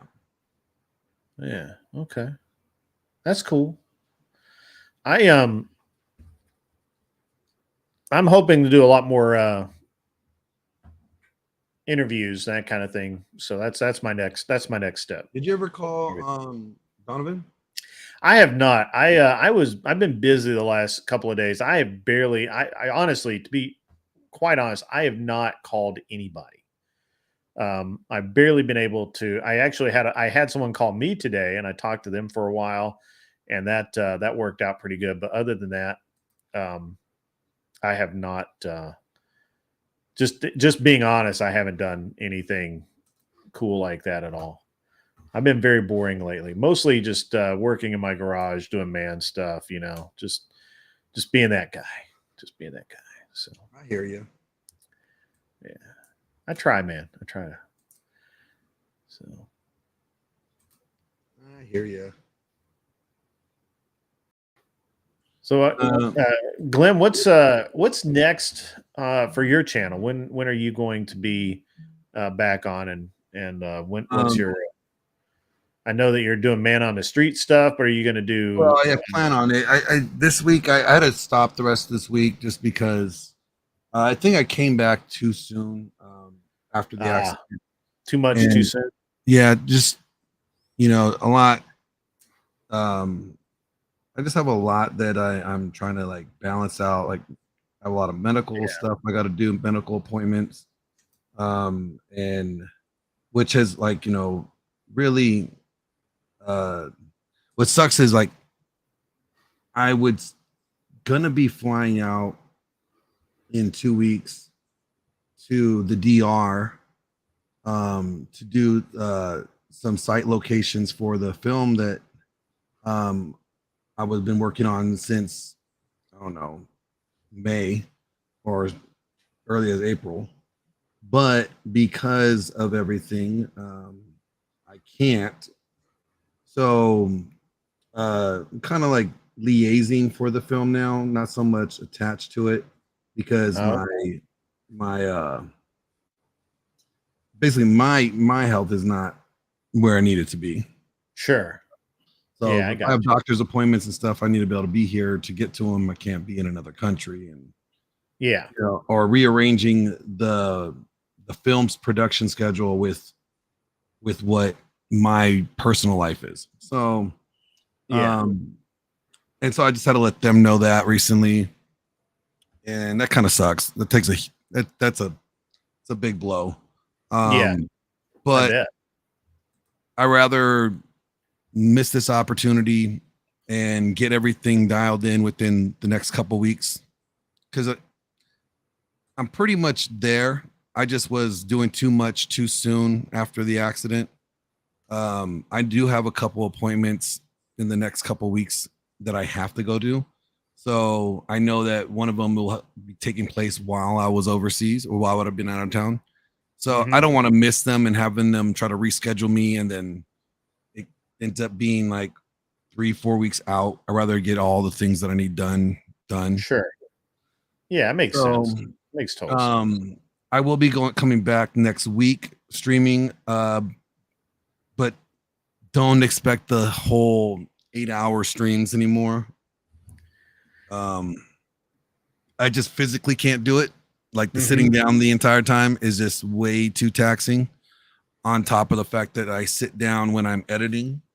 Yeah. So it's a lot of time, too much time being sedentary for my back these days. So yeah, I get that. I'm supposed to be more active because of the injury. So sitting around is counterproductive. Yeah, I mean, health first, man. I mean, it's you gotta be solid, man, before you can be like doing all kinds of crazy stuff. Yeah, and so I'm basically struggling right now with coming up with a new schedule for myself. Like it has nothing to do with this when I'm going to stream. I'll stream around the same time. That's not a problem. But it's work-life balance schedule. I haven't been able to go to the gym because of the injury. So that's really frustrating. That gets in my head because like I'll stay in the house all day. Yeah. Working, because I'm blessed enough to where I can work from home. But there's days like I haven't even run errands or done things. I've gone to my doctor's appointments, but that's about it because I'm just grinding away. So the interesting thing is that on my side of it, I'm pretty happy that you're not going overseas, because you can help me out with my clips and do other things to really help me out. So that's selfishly, I would have only been gone for like a week and a half, and then we would have left for filming in October. And I would have been. So are you being replaced, or is this something that? I'm in the process of like catching up. Basically, the person underneath me, the associate producer, just so that they could take over. So there's a smooth transition. So, it sucks because seems like a lot of money that you're losing. Yeah, well, there's that. That's definitely an element to it. But this would be the first production I had to back out on since my motorcycle accident, and that sucks. Yeah. Like I had to back out on of the George Foreman docudrama. I was supposed to be one of the fighters in it, and they were flying me out to New Orleans, and then 3 days later, I get in an accident. So. Accidents kind of ruin things. Yeah, no doubt. So and then just the financial aspect is there, but it's also like I love being attached to the project. Yeah. Like I get to say that I made that. Like I'm part of the success of that film.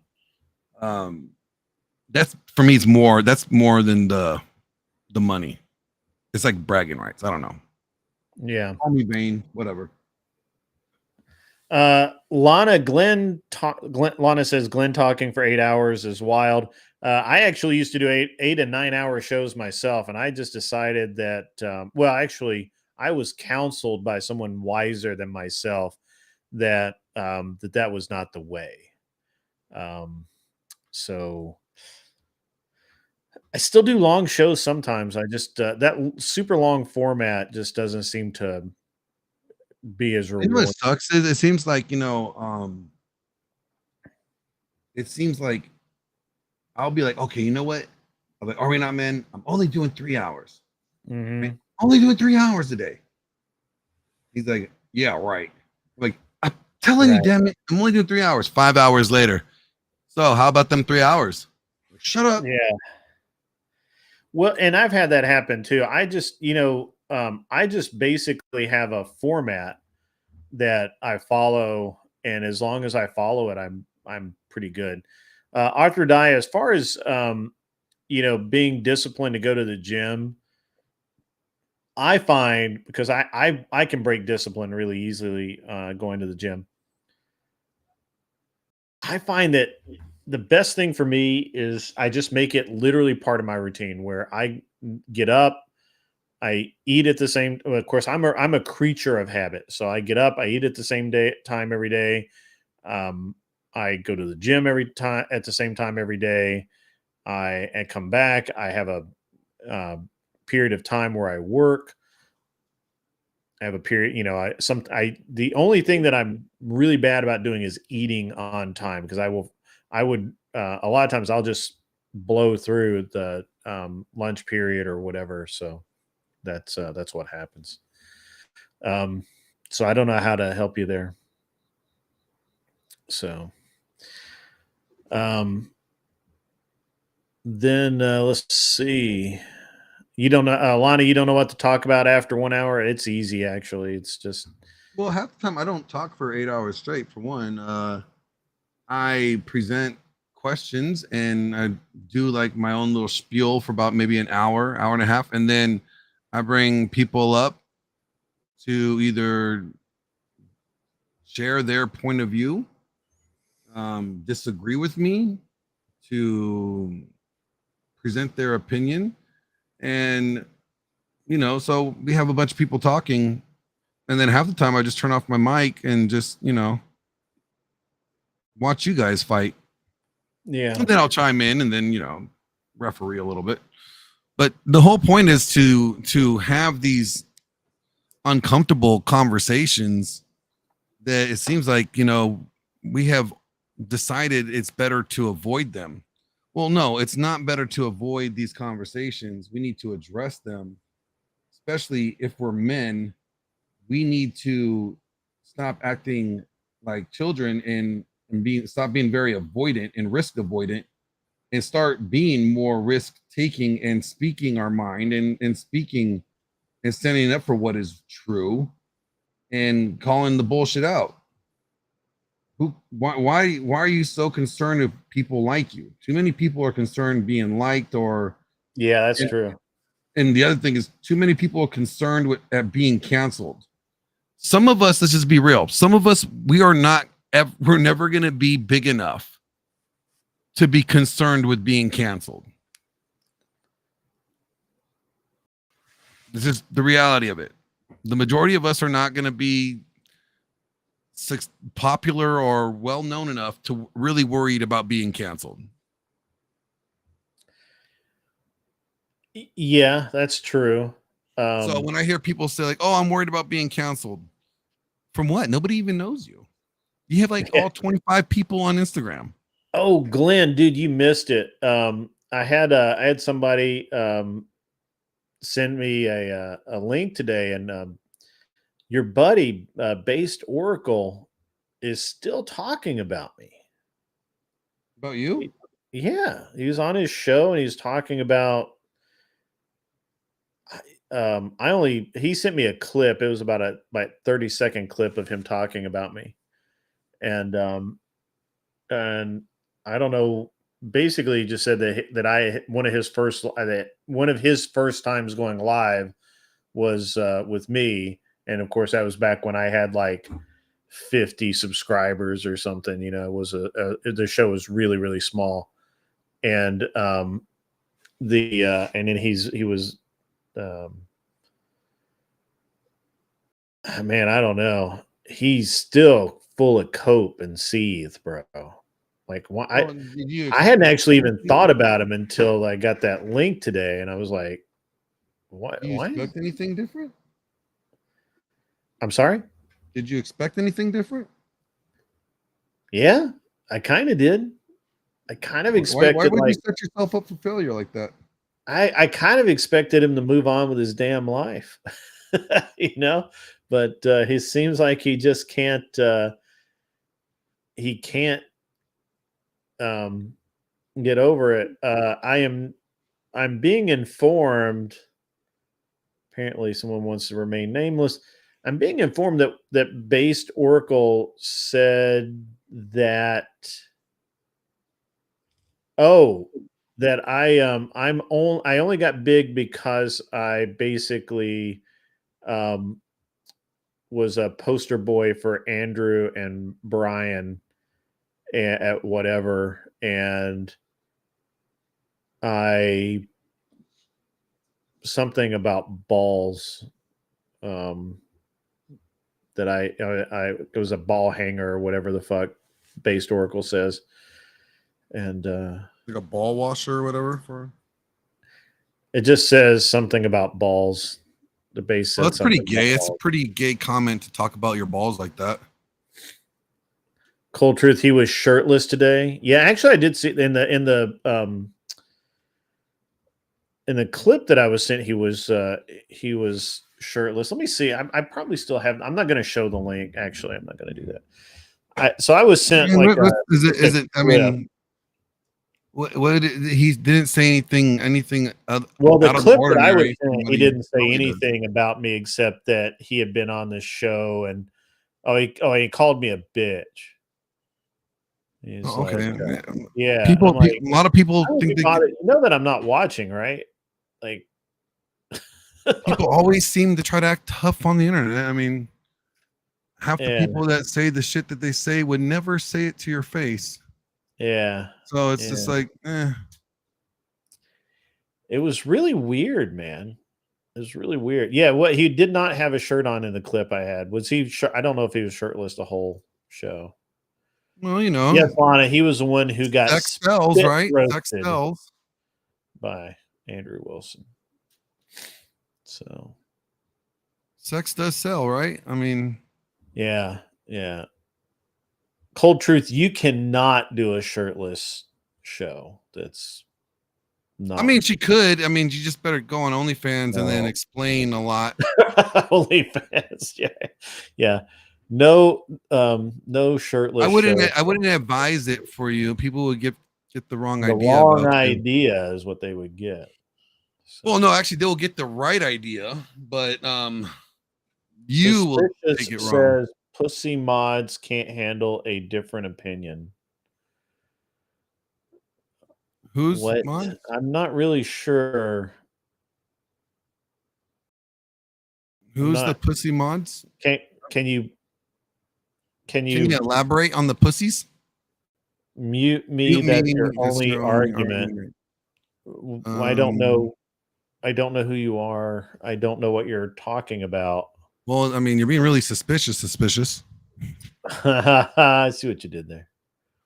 Scroll up. There. Okay, I'll scroll up.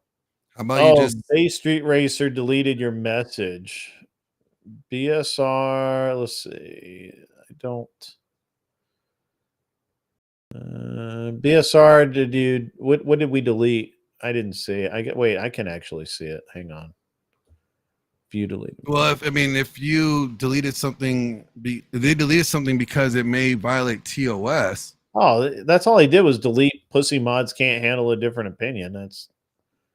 Don't call my mods pussies, and don't. I mean, honestly, I think they should have left it, but that's okay.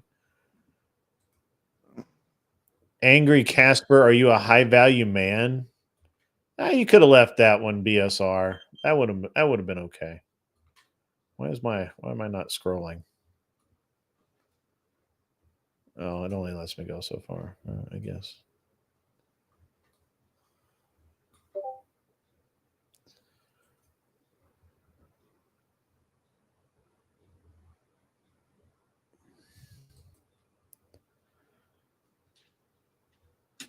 Let us see what all is going on here.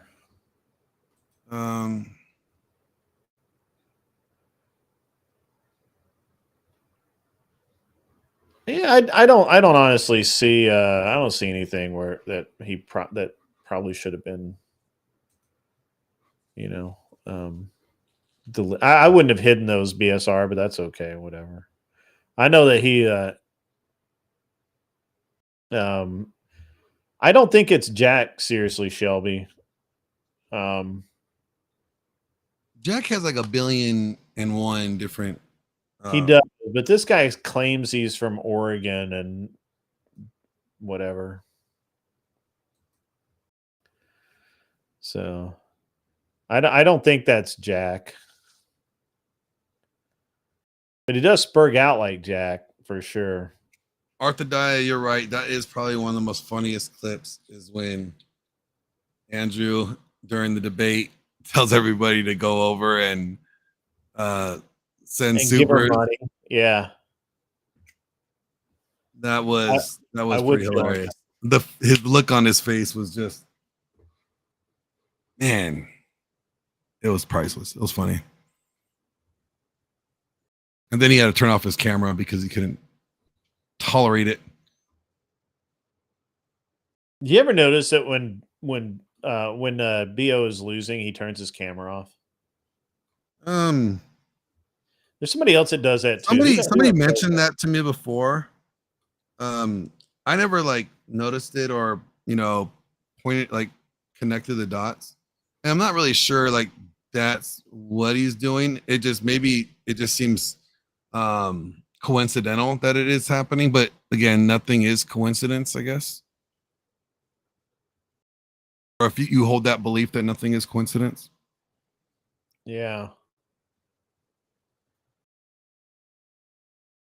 Yeah, I don't know.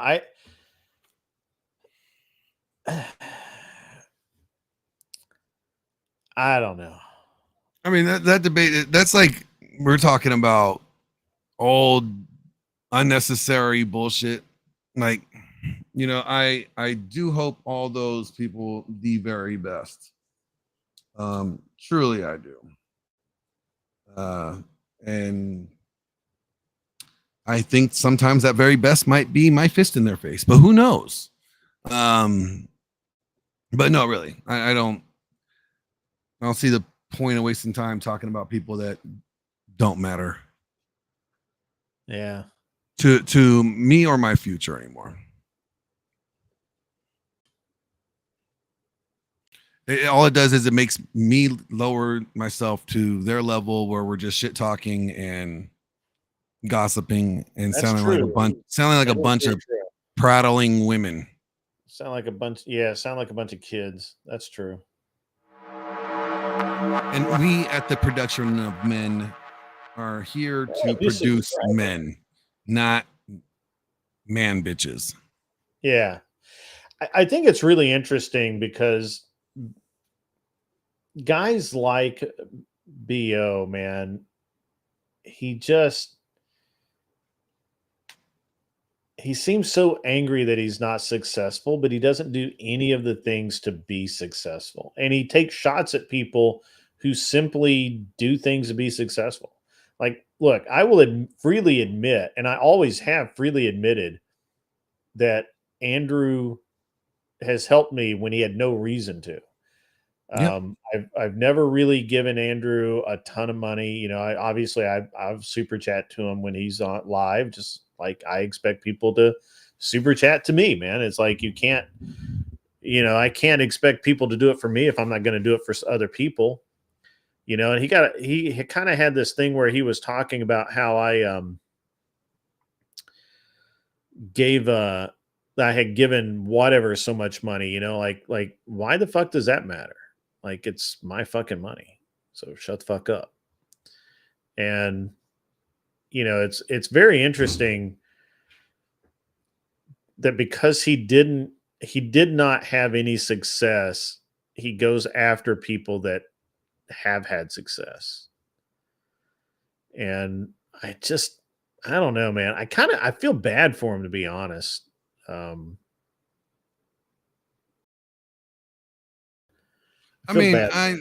don't feel bad for people that put themselves in there. I don't feel bad for people making decisions that they know very well that they do. Well, I feel bad for them because I feel like that they have the potential. They just choose not to do it. It's just like, look, I feel bad for Sarah, right? Like she has a lot of potential to have a great channel, but she keeps doing really stupid shit. Yeah. And therefore you don't get ahead that way. Tacticus, what is really brilliant marketing? Can you um can you specify which part of it? Um as far as, like actually that's Andrew's biggest criticism of me is I do not have brilliant marketing, and I need to work on marketing myself and the channel and doing things that bring um, more people to the channel. And he's right. He's 100% right. Like I'm very simplistic. I do not do the things that I should do. I'm inexperienced in a lot of regards. I can't. And Glenn and I have had some discussions about this, guys. And I'm not trying to throw anybody under the bus, and I'm really not trying to be a dick about this. But since it's been brought up, and I don't hide things, here's the thing. I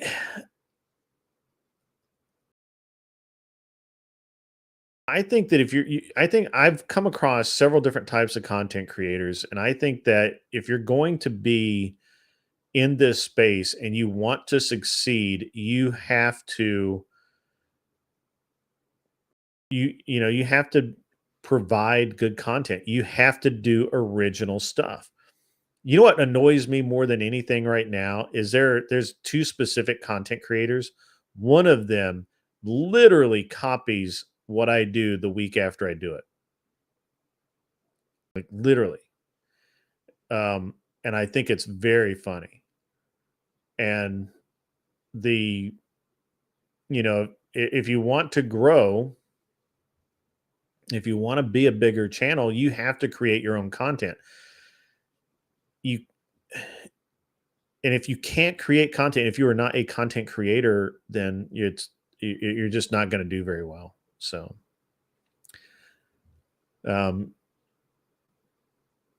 Screaming Beagle, I don't out people, but if you just look around in the little sphere that I apparently is kind of stuck in right now, you'll see exactly who I'm talking about. You can just compare the last 2 weeks of my stream and go look at other people's streams and see what their subjects are. And it's very interesting. It's very, very interesting. I am not saying anything. I know who. Well, because you pay attention. And guys, look, since we're talking about this and I don't really have any callers or anything right now. Look, hey, here's the thing, man. Hold on, wait. That's a question. What the fuck's up with the callers? You guys just sitting here, listening to us chit chat. Like, it's interesting because I used to have people all the time like, oh, can I come in? Can I call up? And I'm like, yeah, man, absolutely. So now I have a designated time for callers. And then they're like, nobody comes up. It's very funny. So they want it, but then you offer to them, and then they don't want it. But they want it when you don't offer to them. So Arthur Dyer, this is actually a really good point. Whoops, that's wrong page here. I got to do it over here. Part of my channel is my personality and voice and self-brand. Arthur Dyer can make a channel and say exactly the same thing, and it would not have the same effect because you're a different person. Yes, that's true. And there's a growing, in my opinion, there's a lot of people that want to do this kind of stuff and they just can't do it. Rolo could claim that FNF imitated him. No, they didn't. I mean, he completely never different did format. any shows like that. He's never done a panel show with women. Yeah, he doesn't. Actually, he used to just. You remember way back when he used to have no desire to do panel shows for one, other than Rule Zero, but to do like streams with women, because he would say, you know, once women got on, guys will change. You know, guys will change the way they talk and all the other, you know, stuff. So, but then, you know, he goes with Mike Sartain in Vegas, and now everything's about babes in Toyland.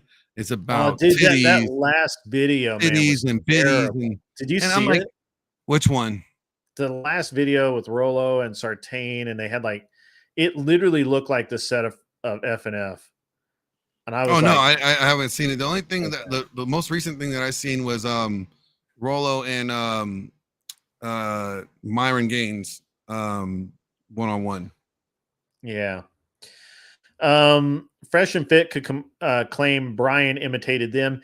They do claim that. They claim that, but it's a totally different format, and it's a very not really. I mean, it is. The bones of it is the same. It's but all panel shows, the bones of it are the same. Yeah, but when you think about it, okay, there was no you want to either say red pill talking points or manosphere talking point shows where there was a host who was more manosphere, you know, leaning and bringing on a bunch of women to discuss these problems or the dating and relationship issues. That was a Myron and Fresh thing. And then anybody that kind of copies that or mimics that, even though they may tweak it to make it their very own and make it somewhat different or different, the structure of the bones of it they copied that format from every other panel show. But there wasn't any other dating panel shows like that. It wasn't dating specific, but Tim Pool is out there with his panel show, right? Well, that's where I'm saying, like, that's news, politics, and Tim Pool never talked about relationships. This is predominantly only relationships, but they only really talked about the red pill aspect of it, of relationships. And what Brian did was take his take on it, which was less red pill and more. Honestly, I really think that what Brian did was like, he had a script and he just sticks to it. Like, even to this day, which I think is bad because it's he needs to freshen it, but Brian saw what was good and, you know, beneficial from Fresh and Fit, and he built upon that. There's nothing wrong with that. I don't think he was really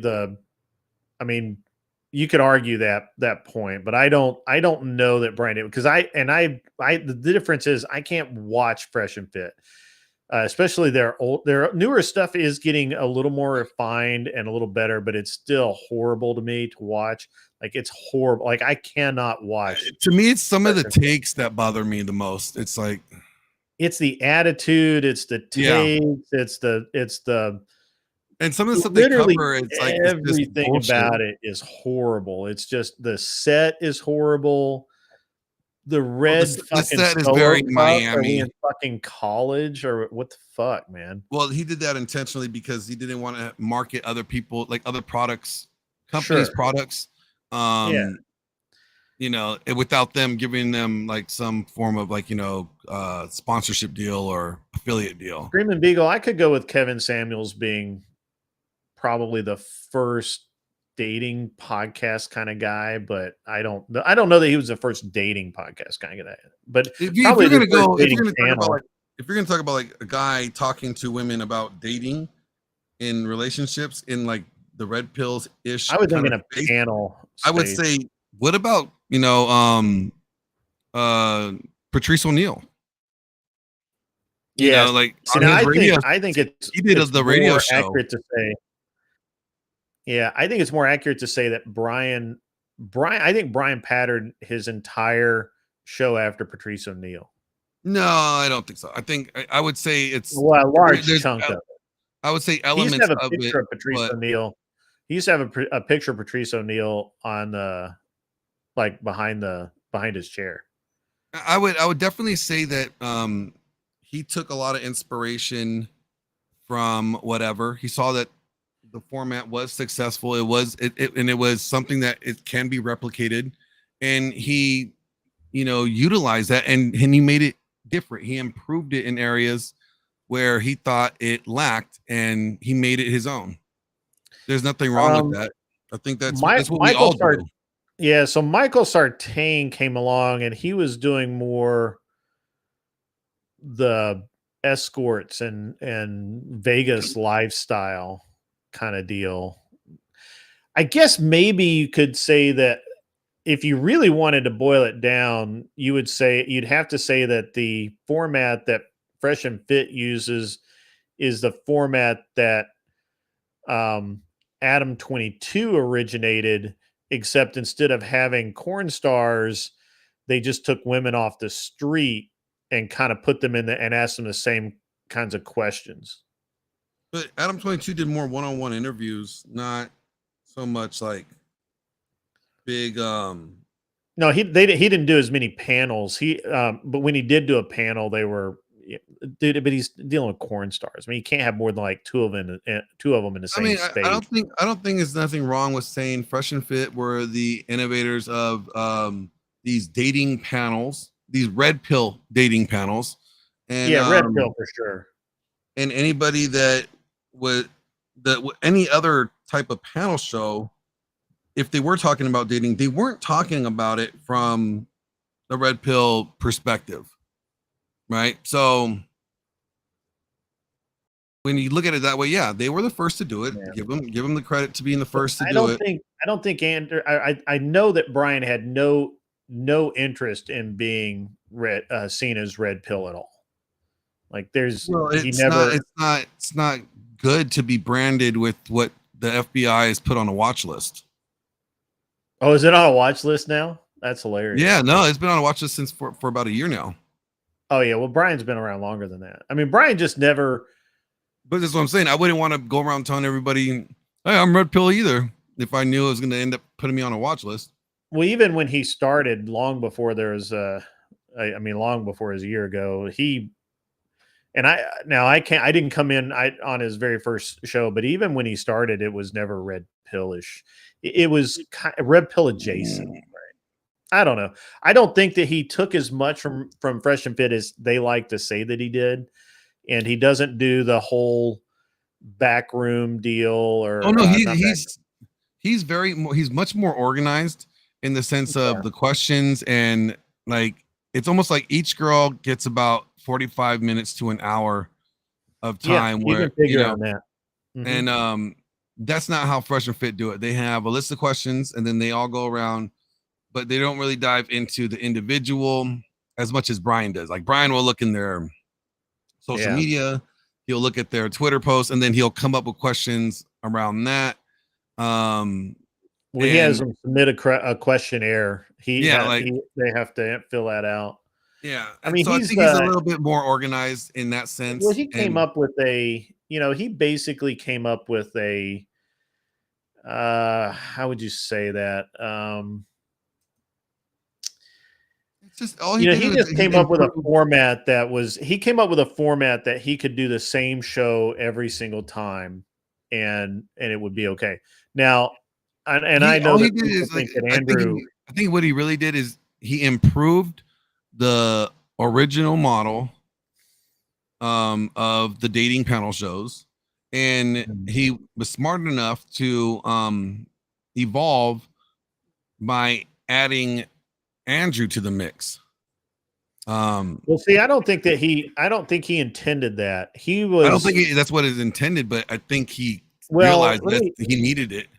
So what was going on there was Brian was looking for a co-host. It's just a lot of work on him to do the whole show, to do everything, and to just constantly have this. I mean, come on, dude, he's wrangling, 8 to 12 women a week, or pardon me, per show twice a week. And he wants 8 women and 4 alternates per show. And he's got to wrangle that shit, and it's tough, man. It's like crazy. And he was looking for, and I think he wanted Chase originally to be the co-host. But I think he saw through kind of Chase's bullshit, and and it wasn't ever going to work out. So he brought Andrew on, and you guys may not realize this. I don't know if you guys saw Andrew's first time on there. The first time Andrew went on, I didn't like him. And it was funny is that Beaten Cheeks and a couple other people are like, oh man, Andrew, he's going to go on. He's going to kill it. He's my dude. He's awesome. And Andrew was sitting there. Honestly, it looked like he was jet lagged out. Half the show, he just looked like he didn't say anything. He was literally like in complete dismay of what was the words that were coming out of these females' mouths. And I think it wasn't until the very end of the show that he even said anything. And it was just like a couple of lines, and it just didn't go that good. And then, and Andrew, got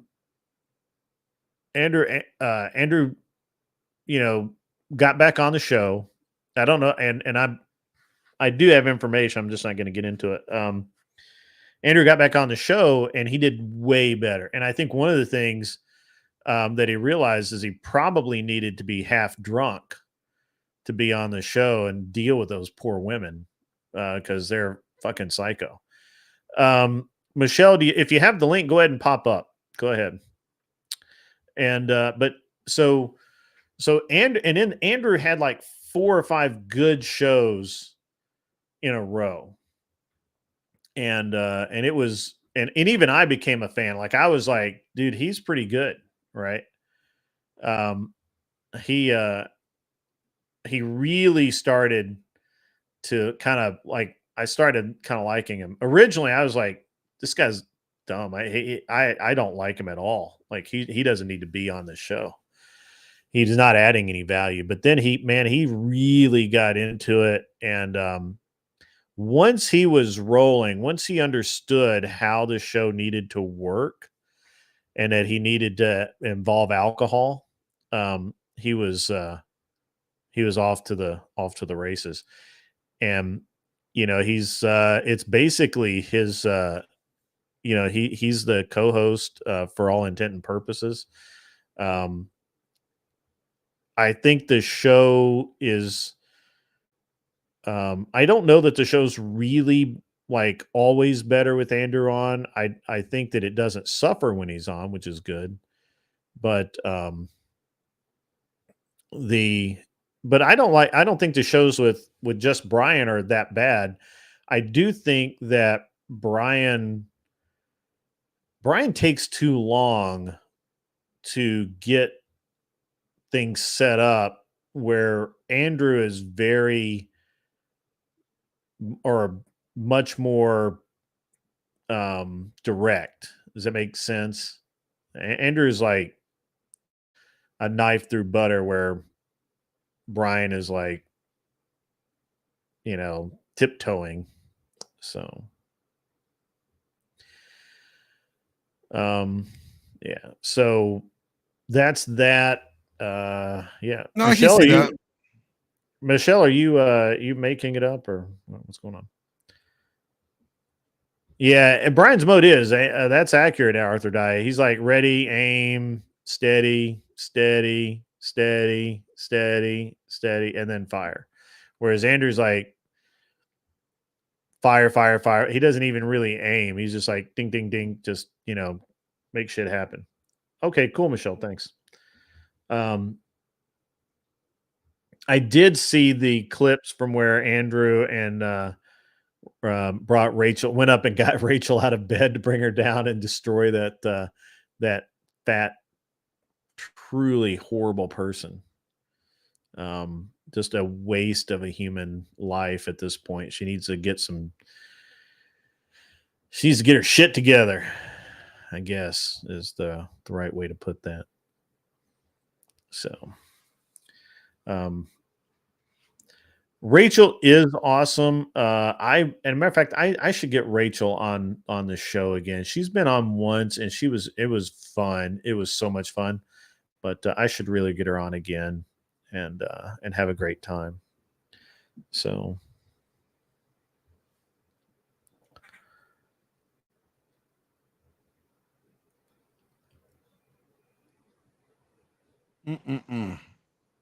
Yeah. Yeah, actually, it was funny. I was just talking to Rachel earlier. Like, she messaged me on Twitter,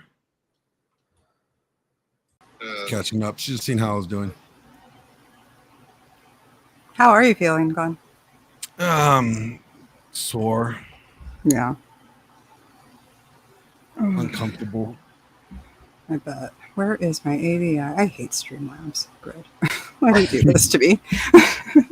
Because Streamlabs, the TTS works.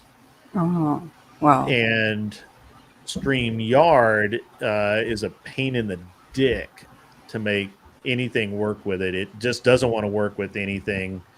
It really doesn't like OBS. It doesn't like anything.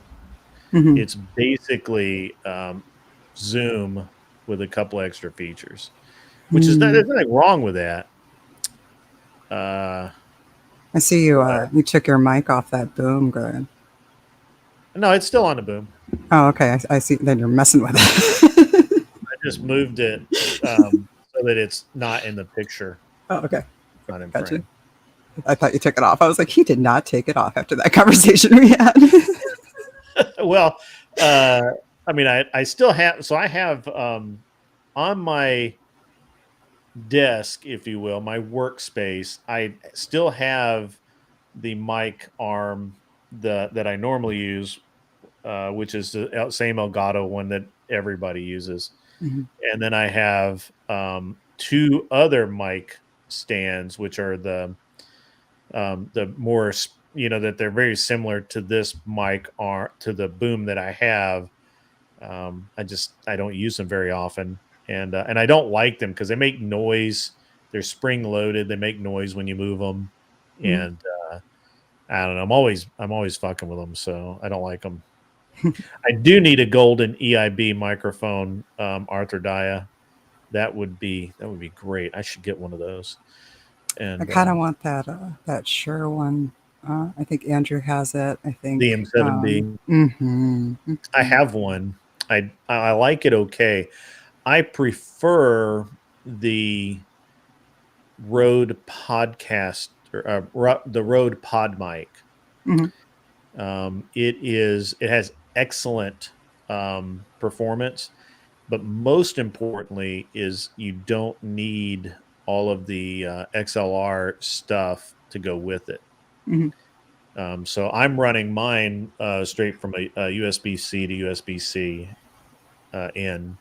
It works great. Nice. So that's I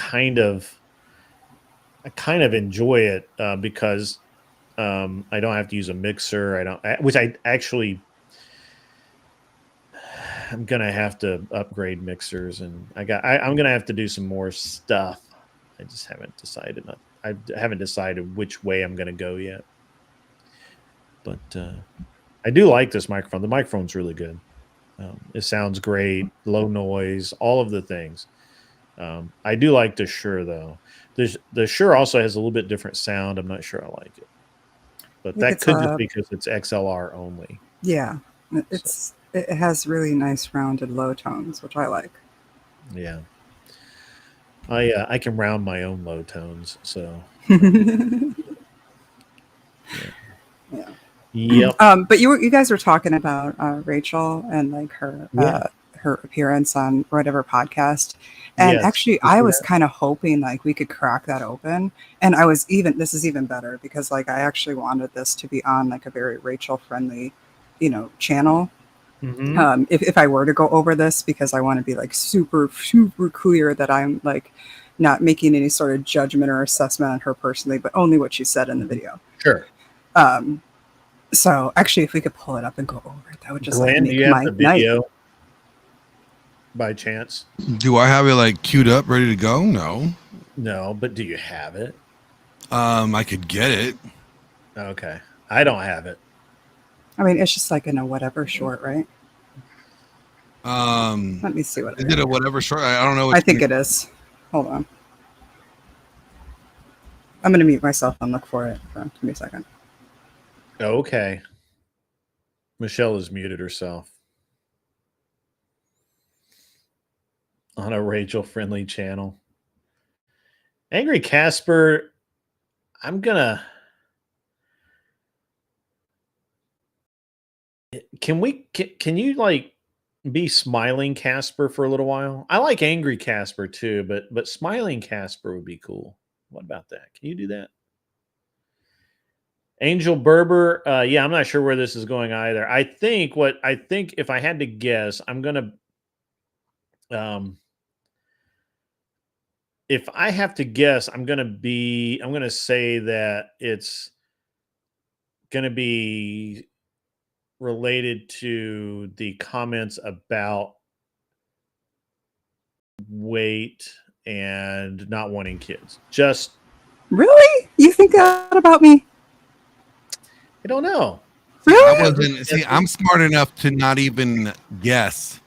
I'm just That I'm was a guessing. bad. That was a very. I am. You don't know me very well, Grid.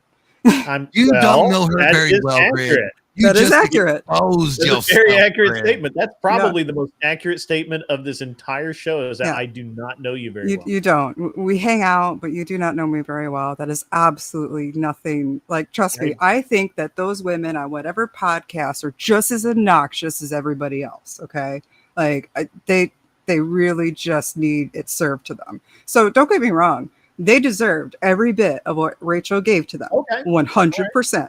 I have no qualms with that whatsoever. Actually, in a lot of ways, Rachel and I are very, very similar. Like I see Except you myself in don't her. have extra husbands. Rachel doesn't. Yeah, she doesn't have extra husbands. But think about it. Like, we were both on our. Rachel's a one dick woman. Yeah, she just got the one thing. But we are both on our second marriage. You have a few things you guys share. Yeah. You have, a vagina. You both have vaginas and boobs. Sure. You both had kids that come out of your vaginas. Yep. And we're both both moms. are married. That's about We it. are married. We both had blended families. Yes, blended families, and that's where we stop. Oh, I mean, I don't know. I've got to do a show about how many people criticize Andrew and say it's an L for the the whole single mom thing. Yeah. Taking or adopt, becoming a stepdad. Why did again, Angry Casper get knocked out? It's hard to say because it's like they're taking a general statement and then they're trying to apply a general statement to an individual. Well, an individual is an individual. An individual doesn't necessarily mean that you have to hold them to the general statement because they're individualized. They have specific reasonings why their relationship works out rather than other step family relationships. I've never heard of anybody requesting a timeout, but okay. Oh, it's did Angry Casper request a timeout? He requested a timeout. Yeah, I don't ever give them to him. I don't acknowledge his timeouts. I'm like, shut up. Just keep on sparking, please. Interesting. Are we ready, Michelle? Almost. Kind of going back to like what I was saying. Like I said, I actually do have a few more similarities to her. We're also about the same age. We've also been married about the same amount of time. We're also both on our second marriages. Like there's actually several, things that we have in common on like a life basis. Get married to either to the man that I thought that she never physically got married. Maybe she didn't. Yeah, maybe she didn't. I may not know that, so it's fine. If I'm wrong, I don't remember. I don't mean to be wrong, by the way. I don't mean to like. Well, see now I'm questioning my mythology, so I don't know. Well, you never really know with the Wilson lore, and so I try not to like make assertions like unless I've heard it from them. I'm pretty sure I did hear about a first marriage though, and maybe it was Andrew, but I'm pretty sure I heard one. Could be. I'm not going to get into it. Right, and I just want to say I'm not trying to make any like negative assertions about her. I just actually want to assess the clip and give my thoughts. All right, so that is my intentions here. That's why I want to do it here. Yeah. Okay, it's okay. You don't. You're good. You're among friends for now. Yeah. Okay, let me track to where she came on. That's what I'm looking for. All right, I got her.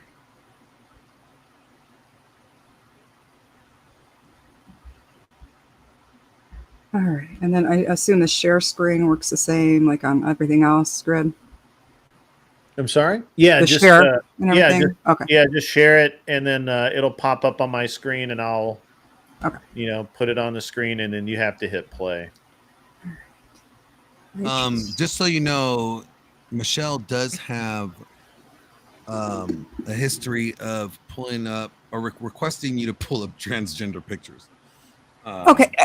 Yes, but it was because you rated guys and women for over an hour. I wasn't rating any guys. We didn't rate any dudes. We just were rating women.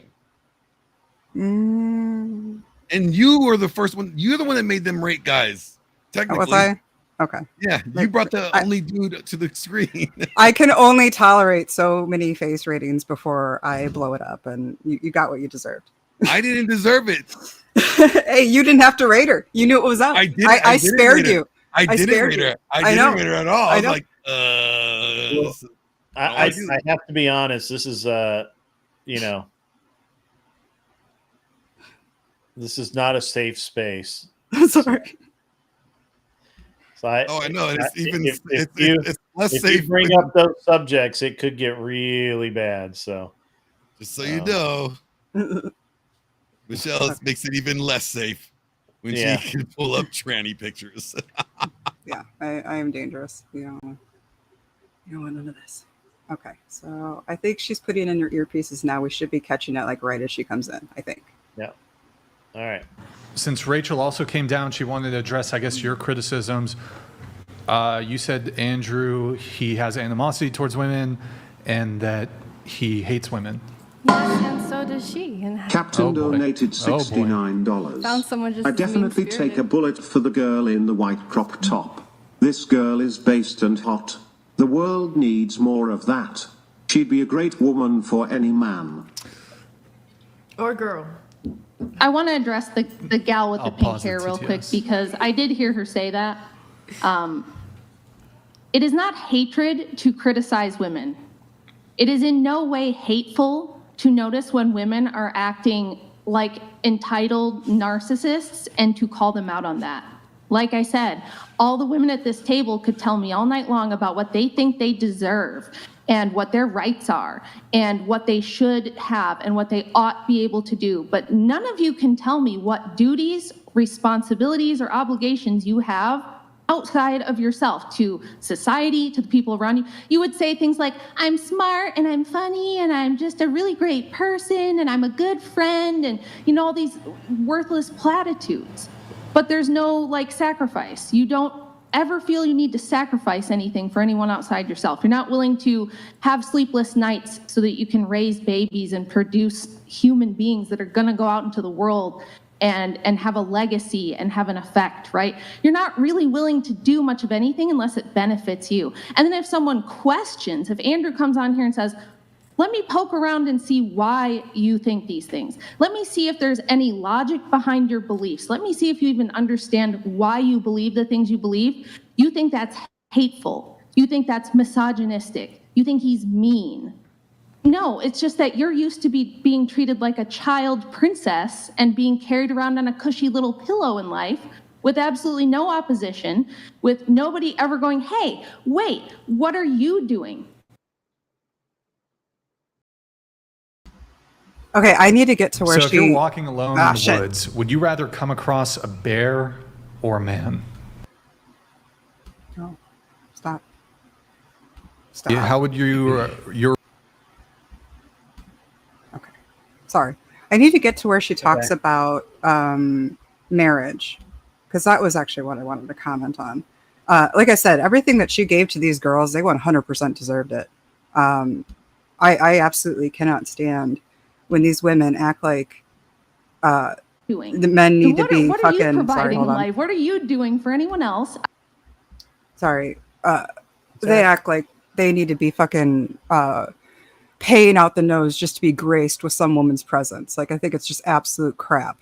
All right. And like, I have a husband, a father, a sons, brothers, I love men. I love being around them. And I would never, put myself above them. I think one of the key differences like for me and Rachel is she takes like on the submissive role, and I very much don't. And so she kind of goes into like the marriage part and goes over like her roles, and that was actually what I wanted to get into. Yeah, I saw that reviewed again earlier today. So yeah, let's roll that. Cool. All right. Actually, if you guys could talk a bit, and I'll just like zero into where I want to go. All right. Yeah. Glenn, Anson Knowles would like to know, does anybody have any suggestions for Swedish-made peen enlargers? What was that movie? It was Austin Powers. He might be able to help you with that. I've got to up my DJing game on the stream and match Michelle and her feminine energy. You're not going to be able to match Michelle's feminine energy. I'm sorry. Sorry, Anson. Like, unfortunately, I'm Italian, so I was blessed not to have to worry about Swedish peen enlargement. So I would ask probably Jack Napier. He's from the Netherlands. That's kind of close to the area.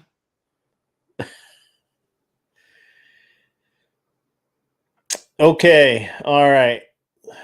And we're live. Anson, I hear if you keep pulling on it, it will stretch out longer. That's funny. Arthur Via, they didn't get the joke. No, I didn't get the joke. I thought you were making an Austin Powers reference. So sorry.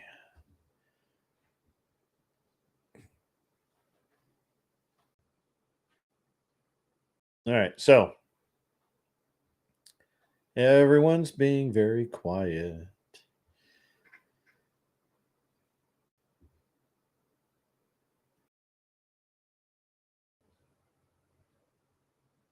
I'm almost done. 1 second. Almost done. I don't like your Streamlabs. I hate them.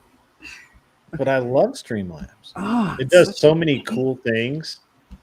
Okay, I got your thing going. I think I'm at the right spot. I am going to bump up like the replay speed, if you're cool with that, to like 1.5, because I think we all know what she said, right? Yeah. All right, cool. And thinks about it is actually wrong. The way that the feminist liberation movements unfolded is garbage that was rewritten history by women's studies departments. And I debate feminists all the time, so this is normal for me. Of course, I've heard absolute garbage bullshit like internalized misogyny. It's not a thing. It doesn't exist. It's pure coke. Okay.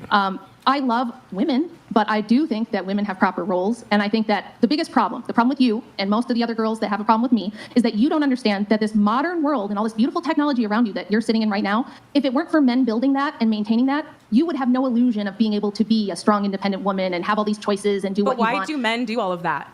They do it because they're benevolent and they are good. Isn't that crazy? They're actually really nice and they care about us, even though they don't have to. But they're getting something out of you. If men were as bad and misogynistic as you think, they would put us in cages and we'd be, baby farms. There would be baby farms. I think you might be a little bit of a baby farm. Because they could. No, they could. You're a bit of a baby farm. Haven't you popped out 5 children? Yeah, You're I'm a baby mother. farm. Oh my God. I think that's the ultimate form of sex work, actually. I think that you popping out 5 children is the ultimate form of sex work, because without those children, would your husband provide for you? Degrading language. Wait a minute. Why are you using degrading language? Popping out babies. Popping out babies? This is so you're against people having babies? If you didn't provide children, would your husband marry you? No. Exactly. Why should he? Exactly. So you're a baby farm to him. Marrying someone is also about starting a family. Yeah, a family. These are my children baby too. farm. You should be so lucky because you're going to die alone. Okay. Early. Thank you so much. Thank you so much. I mean, would you like me to go wake up my children and get them down here too, so you can tell them that they're like gross little I don't think it's appropriate. That I popped them out, that they're the result of baby farm. I mean, take your little snarky little insults and shove them up your ass, because Do you think your parents did that? It's women like me who are doing my parents only what had women one are supposed child. to do. You are useless. You are a useless heifer who has never done anything except Heifer. You're a great woman. You're a very godly woman, aren't Both you? of you be nice. You started it. Hey, you can dish it out, but you can't I started it. Didn't you come on here talking about McFlurries or something? You called me a baby farm, and now you're going to pretend to be offended? Get the fuck out. I said you're the ultimate sex worker, actually. Okay. Yeah, me being devoted to one man for 17 years and giving him children as sex work. You're the ultimate So your sex parents worker. are also part of a baby farm because you were born. My mom had one child and she What does that also have to worked. do? But I know that my parents would have gotten married without having to have children. If I milk a cow, the cow's still providing milk, though, I mean, even if I only milk it in once. fairness, So you're calling We don't believe that marriage is only for the purpose of children. Had we gotten married and for some reason biologically I had a medical issue and could not give birth to children, he would not have divorced me, he would not have left me. That's not what we believe in. We believe that marriage is also a sacrament of our church. You don't get divorced for a reason like that. You want to repeat that? I don't think we could hear you above it.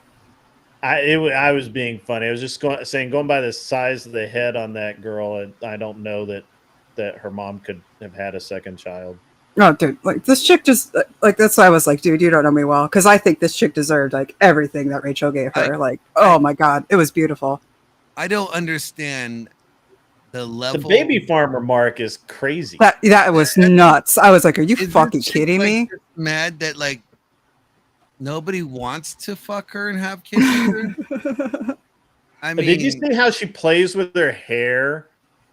I mean, it's just kind of like, I bet you more guys have nutted in her belly button thinking it's her vagina than they actually got in her vagina.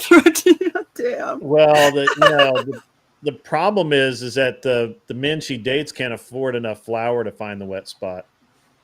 No, the problem with her is that the men that she dates just don't have any self-respect because they actually date her. Like, there we go. All right, can we go out? She's actually getting to the part. She's cooking right now, and I love it. I love this part, but like, I want to get to where we split. We do diverge pretty harshly. Thank you for being a good sport, Michelle, for my fat jokes. Oh, I don't give a fuck, man. Okay. I'll make fun of fat people. We weren't talking about Michelle. Michelle's on the weight loss journey. She's putting in the work. I'm proud of her. I know. Yeah, I was a fatty too. I look good. I'm doing good. I'll go on cam. I look real good. Yeah. You're doing your thing, girl. See? I do my thing. Okay, let's go back. All right, I'm turning my cam off now. I hate it. That. However, why would a man marry a woman who's giving him nothing like you are? You don't bring so you just don't value to the man except you don't value women for just being us. Like you just don't. I value people, but that's different than what a man would want to get married for. Why do you not understand these basic distinctions? A man could want to get married without wanting to have children, but that's not what your husband did with you, honey. No man does that except for a simp or some guy who's just some men just don't want to have doesn't children. want a family. Sweetie, honey. Yeah, I love these feminists are always sweetie, honey. They get so sassy, but this is going to be. You're very sassy. Yeah. Well, listen, I was dragged out of bed because you're sitting here insulting my husband and saying, oh, your wife must be some victim or there must be trauma. Maybe your wife is bad to you. You're saying all kinds of personal garbage. And then when I come on here and tell you what's what, you're like, how dare she? She's so mean. She's not a good Christian. It's like, well, then don't say this stupid shit, lady. Don't come on here and talk a bunch of smack. And then when I come down here and set you straight, you're like, oh, I'm shocked and offended. You definitely didn't set anyone straight. Oh, well. Oh, she's so dead. And it's straight, not straight. What do you have? I think weird thing where they say strawberry. I think it shows the type of woman you are. The fact that you got out of bed and came down here to not only defend your husband, but to defend women at the right instinct that they should be in. So the main reason I do the stuff I do is because I was really shamed for not going down a career path. I had a full college scholarship that I declined because I wanted to be a mom instead, and everyone around me thought it was some massive tragedy, that I was going down the wrong path, I was gonna regret not being a career babe. Everybody said, oh, it's such a shame you're just a mom. And turns out there's nothing I could have done with my life that's more meaningful than having 5 children, raising them well, and being a good mom. There's nothing I could do in the career world that's going to... Hold on a second.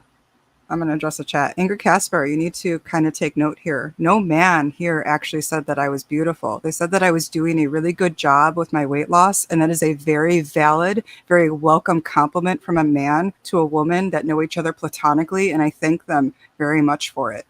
Athrodia said that I was beautiful, and that is also a very appropriate compliment from a woman, and I appreciate it very much.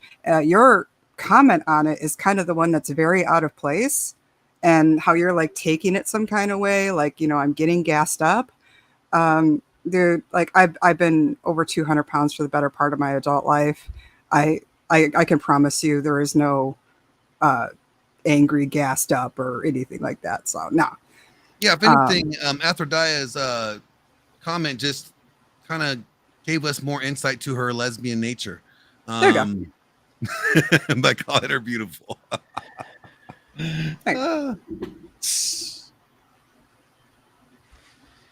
Okay. I'll go back. I'm sorry. the way that will have a lasting impact in this world. And I was shamed for it. And I was made to feel like, oh, I was losing somehow in life. So yeah, I don't want other women to feel that way. I want to stick up for women who do want to be good wives, who do want to be good mothers, who think that that's a worthwhile thing to do with their lives, and not have them be subject to being called baby factories by disrespectful, chunky heifers with attitude problems who can't even properly articulate a single thought in their head. So with that, I'm going to go to bed, and you guys can talk to the nice Wilson instead. Maybe you'll feel better now when he comes back. Continue pandering to men. Rachel? Shoot. Good night, Rachel. I was going to let Rachel. I'll let the TTSs come through. I had to pause them temporarily just so we could allow Rachel to have the back and forth. So a couple of TTSs are going to go through. We're going to try to wrap up the show here pretty soon. Well, practicing gentleman donated $69. To all the women, how often do you receive an honest opinion about anything from an adult, straight male that is neither related to you, nor wants any kind of romantic/carnal relationship with you? How often do you receive an honest opinion from an adult straight male? Kick him or I leave. Wow. You don't bring up my kids. Grid. What's that? Grid, I mean it. You don't bring up my kids in chat. You don't do it. Either he's gone or I'm gone. Pick one. It's in chat. You'll see it. What is going on? I missed something. It's in chat. Okay, hold on. Just ban him. That's just not cool. Don't bring up my kids. We have no issues. You do that, I will not fuck with you ever again. Yeah. Valid. Whatever I missed, mods take care of it. Thank you, Max. Is it Angry Casper with the... Yeah, it was something about my kids. You don't go at my kids. I spoke to your behavior, and I did not speak to anything about you personally. You can go to fucking hell. But Where I not seeing it? No, it got rid of by the mods already. It's done. Oh, okay. Good. Yeah, you're good, guys. All right, I'm sorry. you're fine. Is not related to you, Nora.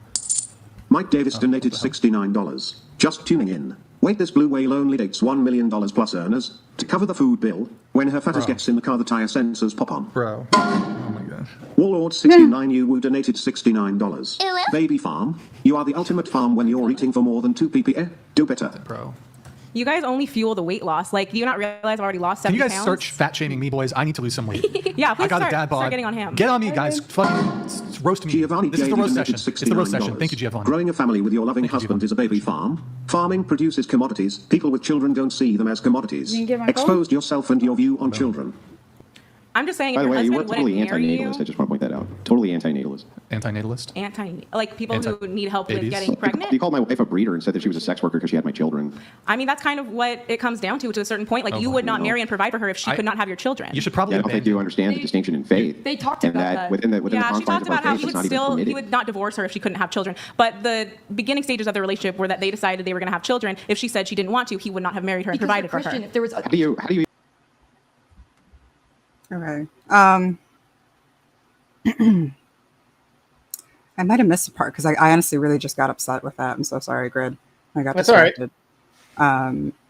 I was not paying attention to chat. So Yeah, I got distracted with that, and yeah, I totally didn't pay attention to what Rachel was saying. I don't even know if this was the right spot, or if she. Do you know if she came back after this? No, she doesn't come back after this. Okay, then it had to be like we just missed it or something. But she went over like a few things about like the roles, and I think she even specifically mentioned something about like if you want the guys to like clean up the sewage and stuff like that, right? Yeah. Do you remember that part? Earlier, Okay. That's earlier. She talks about how Andrew is a provider. He's never had to do a chore in the house. Yeah, That's he's never the changed a deal. diaper. Right. Yeah. Okay. That's why he gets. It's actually a really great bit. It's unfortunate that we seem to have skipped Totally missed by it. it. Hey, if because- somebody is in chat wants to grab like the timestamp for me or something for it, that'd be amazing. It's like I said, I kind of just got frazzled and distracted. But if you just want me to jump in and speak to it, I will. I think it was before that, but I think we just ran by it when you were doing the stuff. But it's a really great bit because she talks about how that Andrew, worked, hard. He got, long hours, did whatever he needed to do to provide for the family. And and her part of it was to take care of the kids, take care of the house. That was the agreement. And she basically says that that's why, he's the one that when they had a home invasion, that he got up in the night and heard the bump in the night. And so he got up and went to take care of it. And she confronts the girls and basically says, if you're, if you don't think you need a man, then you get up and go take care of it. Why would why would your man, if you're going to marry a person who's not a man, who's not going to do that, then why wouldn't he, or go equal and everything's 50-50 and all of that? Why?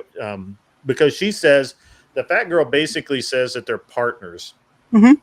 She basically, the fat girl says that her and her partner have agreed to not have children or something. Mm-hmm. And she said, well, partner, that's not a marriage, right? If you're not a partner. That's it's not an agreement thing. There's something there. And I don't know how Rachel launches into it, but or what the girl says to get him into it. I gotta go. Cooking. Okay. Bye, Josie. Bye. Josie. Love y'all. Thanks for stopping back by. So sure you want to know where I diverge from this with her, right? I'm waiting. Yeah, I was about to ask. Yeah, but I appreciate you summing it up because that was actually beautiful. That was what I needed to kind of bounce off of. I mean, the girl she's talking to, this fat chick, I also think this chick is completely full of shit. She has one of those one crazy egos that thinks that she's all deserving of shit like that. For me, it's I consider myself to be a pretty sensible woman. But then Rachel, I'll be on board with her, on board with her. And then she'll just lose me hard. And where she loses me is where it comes to the submission sort of thing. And Andrew being the boss of things and how, he doesn't have to change any diapers and stuff like that. And when I hear it reads to me the whole, Disney film type shit, right? It's fairy tale type shit. Because real life shit, it's you want your partner. You actually want the partner. Because when I was 20 weeks pregnant with my third son and I had 2 little children, I went into the ICU with spinal meningitis. And I was damn glad that I had my fucking partner because it was over a week. And you can bet your ass that he did all of the things, including changing diapers, including being there for the kids, and including cooking the meals and being there for me in the hospital. The way that he showed up to me, he wasn't my boss. He was my partner. When our basement did fucking back up. Hold on. So first of all, Rachel never refers to, and I would think it'd be really, I think maybe you're personalizing this a little too much because Andrew, first of all, I don't think Rachel would ever refer to Andrew. Not as a boss. Yeah, that was probably a poor language, but it's a submissive role. But then when I look at it, it's even with the role, who the fuck else is going to help you get the water and the sewage out of your basement? Nobody else is going down with my husband to go do that. And I don't need to be told to do it. The reason why I do it is because we have common goals and I care about my house just like my husband does. There's no submission necessary. That's where she loses me. Yeah, I mean, so I think maybe you're internalizing this just a hair too much. And I think that you're missing the overall aspect of it, that Andrew did the literal back-breaking work of providing for the family and working, super long shifts. And I will say you don't know what my husband does. Okay, that's true. Yeah. But look, I'm not judging you in any aspect at all. I'm just saying that from Rachel's point of view, Andrew worked third shift most of his career because that's where the most money was. Right. And my husband's working third shift right now. And I understand that life. That kind of goes back into that robbery thing.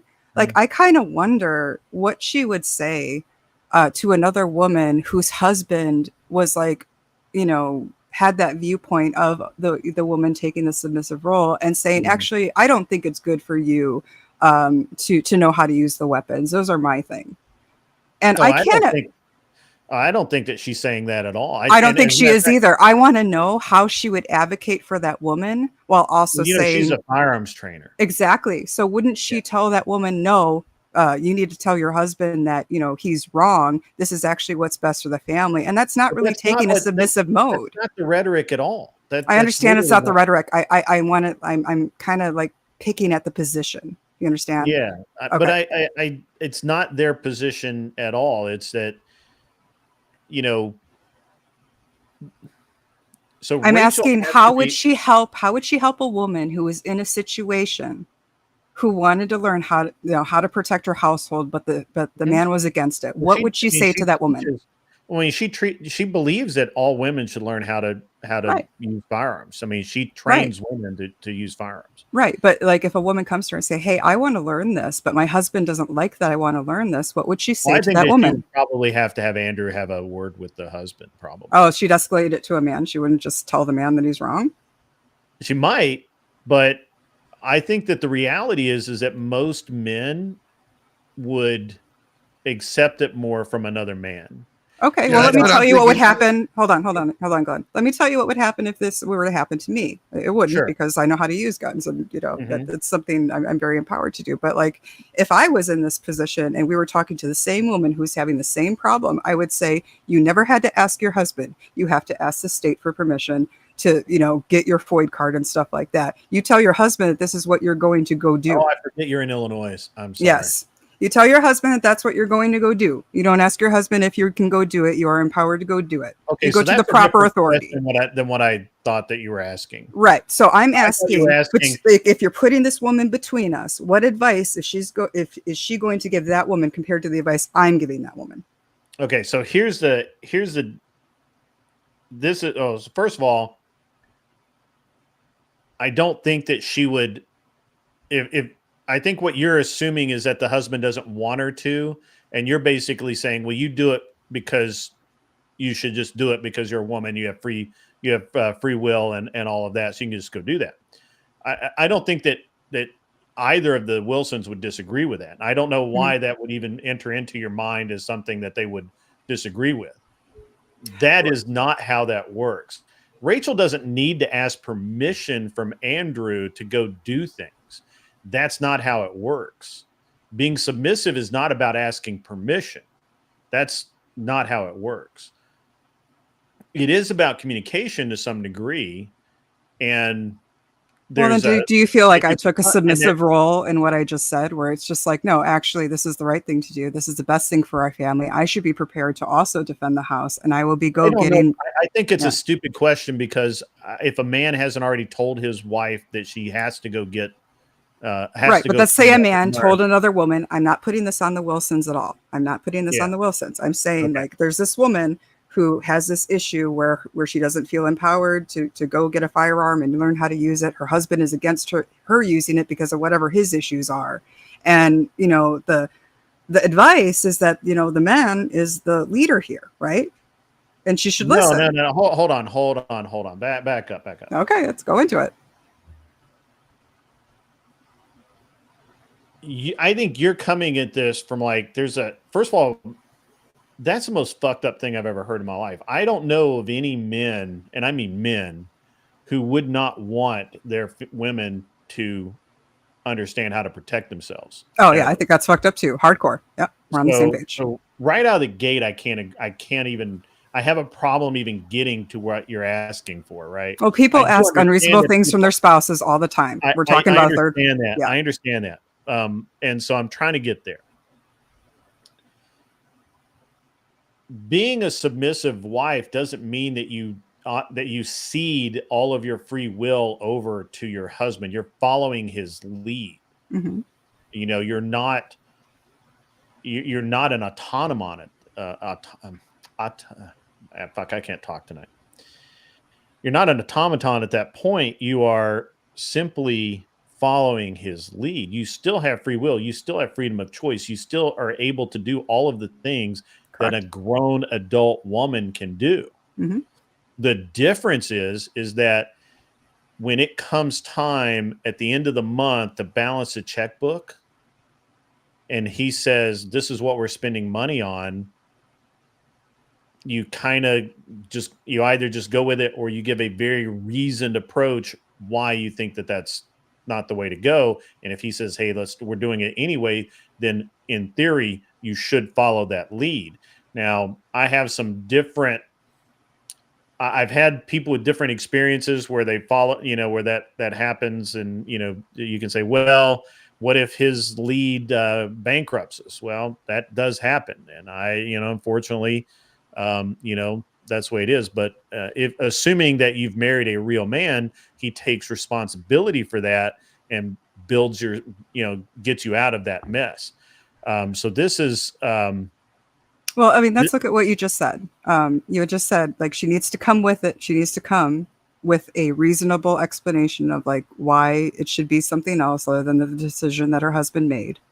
And then if it's still decided by her husband, then she should follow his lead. So if a woman says, hey, honey, I'm interested in getting, my concealed carry or my void or whatever the case may be in their state. Mm-hmm. And this guy says, no, I don't think women should carry guns. That's a man's job. I don't think you should be doing it. And, she pleads her case. She says, this is good. I guess I understand that you disagree with the premise of it. I understand that you don't see the logic of his case because you can't relate to it. I completely understand. No, I see. You can't follow a man. So, all right. So here's the thing. You can't follow weak men. Well, what's making him weak with that? What you're saying is that a man, this is what makes your position disingenuous. And I can't, this is why I'm having trouble with it. Okay. If you are following a man that is so weak as to not understand why his wife would need to be able to protect herself, then you've chosen poorly.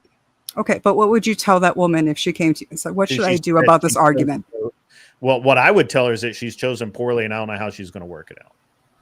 I mean, that's not really helpful. I mean, at least I'm giving her a solution that puts a gun in her hand. I can't be helpful in that situation because I'm not going to come between a man and his wife. Okay. How can Rachel be helpful in that situation? What should she say? But at the same time, I can say, hey, I think you've chosen poorly because you've chosen someone that's so weak that they don't trust you to have a firearm or something like that. And I don't know that I would go that far. I would just say, hey, I think you've chosen poorly, and I would move on with my life. I would not involve myself in someone else's life like that to start with. Second, if I have no idea how the Wilsons would advise, because they would probably tell them the same thing. Then you've made your choice and you're going to have to live with it. So I can't get to the point where you're at because, first of all, I try really hard not to associate with weak men. Mm-hmm. And I don't personally know any men that would have a problem with their wife learning how to use firearms. I know more men who are sad that their wife chooses not to learn firearms safety and have issue, and so they are very concerned for that woman's safety. I'm having a real hard time getting to where you're at because it's too foreign a concept for me. Okay. That's literally like saying that you don't want your wife to drive, and your wife is saying, well, what do I do about it? And then I would just say, you've chosen really poorly. You need to go learn how to drive and probably find another man, one with balls. So that would be where I would go with it. But I don't know. Isn't it also then fair to tell that man who gets with like a woman who doesn't want to have his kids and doesn't want to submit to him and wants to be like a career woman, you chosen poorly, and maybe you shouldn't get involved in their life either? I tell young men that all the time. I tell young men all the time that if you're dating a woman that has these viewpoints, don't think you're going to change her and move on. There are better women out there. I tell them all the time, or I did when I was around young men all the time. And I say it on this show all the time because, when I employed a lot of young men and we have shop, obviously we're in a shop, so we have shop talk and some young men would talk about their problems with their girlfriends or whatever, and I would tell them that, first of all, if you can't marry someone that doesn't have the same goals as you. I'd agree with that. I don't think that you can, and I never believe that you can change people. So if you're talking to a woman who tells you up front they don't want to have children, they don't want to ruin their body, they don't want to whatever the justification is, they do not want to be a traditional wife. They want to be a new modern day boss babe, superwoman, right? They're going to go out and conquer the world. We'll let them, but without you, because they're going to ruin your life as a young man. And there's no point in that. Go find yourself a nice, submissive woman that, I mean, look, my wife is submissive to me. She's not submissive to anyone else on the planet. Okay? Like, I promise you, she is tough as nails.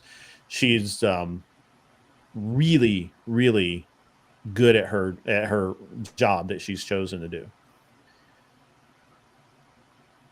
I passed by so many women to get to her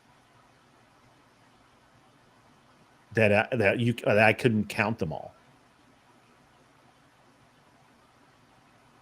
because there was only that one. And I just had to keep going until I found her. So I never accept. And I tell young men to not accept. And I would tell young women the same thing. If you're dating a man who's not a man, who has no ambition, who doesn't want to be employed, who wants to sit around and play music all day, or wants to sit around and play video games all day and not make any money, if you're dating a man like that, that's not a man, move on. You're sounding muffled. I don't know what's up.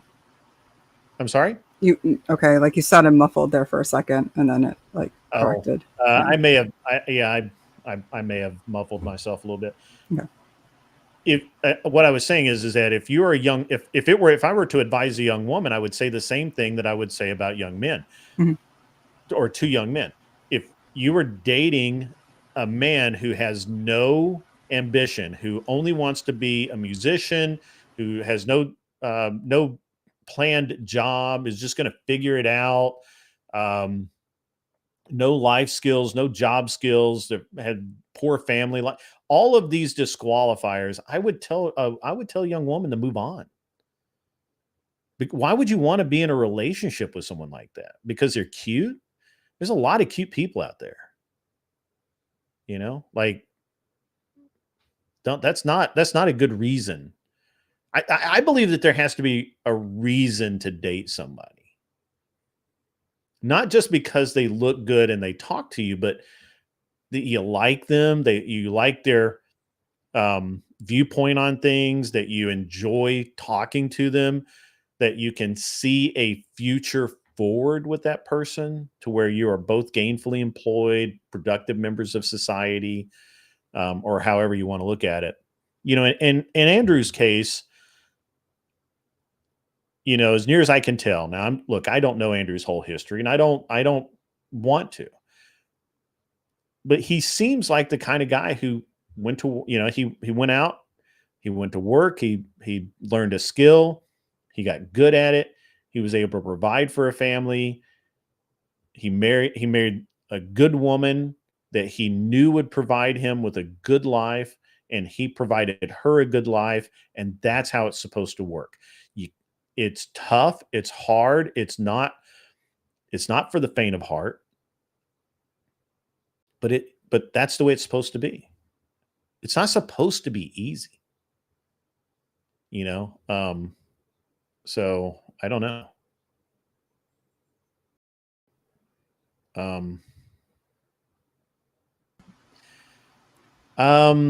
I don't think Michelle's triggered, Angel. I think that there's probably maybe a specific incident that she's thinking of, but I really can't. It's like, it comes off like, if I could just like summarize it for you, Sure. Like some of what she says really just come off as like not real life to me. You know what I mean? Like, it's just not how it works real life. Like I said, when I had to go to the ICU, when my husband had to go on disability and I had to go back to work, you know, like when the going get tough, You're like there's not changing diapers and stuff, right. Like it's like those role type things.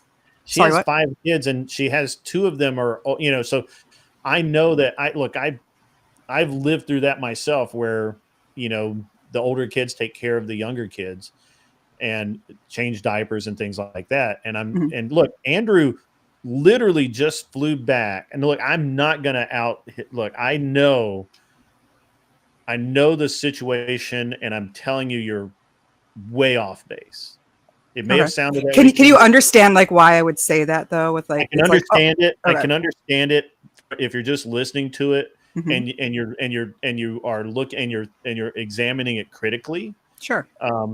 I could see where you would say that, but I'm just going to tell you that you're off base on this. Andrew literally just flew back. He had a whole scheduled week out in Miami. He had a lot of shows to do. They had a family emergency and he dropped everything and he flew back. He canceled everything. Yeah. Everyone's fine. It's a family emergency. Everyone's still healthy, but they needed him there. And he dropped everything and he went there. It would be the same thing if you're talking about like ICU. He would have dropped everything. If he had to call into work, I'm sure he would have if he could. You know, I don't know. I don't know what. I understand he worked in a factory with robotics. I'm sure sometimes that's, you know, that he probably had to be there, maybe couldn't be there, but they have other family members to help with that. And this is the other thing. I think the piece that you're missing is that they have an entire network of family to help out. You know, I think his parents, her parents, you know, their own children. I don't know if they have brother. I don't know if they have siblings. I haven't asked, but I know that like, I'm going to give you a perfect example in my life. In my life, my wife and I, our youngest son, who at the time he was 2, he had an issue breathing. So we took him to the emergency room. They freaked out. Mostly he was freaked out, but they freaked out and he just freaked out harder. And they ended up sending us to Vanderbilt. My oldest son needed to be picked up at the bus drop off. And there's nobody to go get him. I called my brother and I said, hey man, I need you to go pick my son up. I can't do it. You have to do this for me. I have to go to Nashville right now with my wife and son. My brother went and picked up my son for me and took him home. I had nothing with me. I had the clothes on my back and my wallet because we weren't expecting this to be anything serious. We thought we would go in, that it would be a simple examination, maybe, you know, some sort of medication would be gone. I wasn't expecting a trip to the emergency room or the children's care unit at Vanderbilt and in Nashville from where I live. I was not expecting that at all. I called a friend of mine and left a message and said, hey, I've got to go to Vanderbilt with my youngest kid. I don't have anything with me. Could you bring me food? Because my wife and I have not eaten. And could you help me out? And maybe if you've got a spare jacket or something, I don't have a jacket. I don't have anything with me. Could you please help me out? And my friend called me back a half hour later and said, anything you need, I'll bring it to you. So if you don't have that, now I could see that if you don't have that kind of network, but I work very hard to keep that network going because things do happen. But that doesn't change my wife's role. Does that help? I don't know. It does. It does. Like I said, and once again, like just because like I'm seeing in the chat, I want to make sure that I make it very, very clear. Like this wasn't even some sort of assessment like on her marriage or anything like that, or her personally. Nothing. Like it was just how the things that she was saying rang like, you know, you were fairy raised tale. in a church. You were raised in a church, and you saw the people from your church, I'm sure, help other people in need, course. right? I mean, Oh, yeah. I, for example, remember clearly when I was little, my parent or my grandparents mostly would help other people. Like we used to go and pick up the older ladies that couldn't go to church when their husbands were out of town. We would do things like that. My grandparents would, and I would go with them and help out. When I was a teenager, my church helped me out. From time to time. Yeah. When my grandparents got older, the church helped them out. So I guess I wouldn't. I guess I can't see the criticism as it relates to the Wilsons because, again, if she says that Andrew's never changed a diaper, that's probably because he was working, and when he wasn't working, he came in and he sat down on the couch, or he did something around the house that needed to be fixed, or whatever it was. He had his things to do, and she did her things, and she made it all work.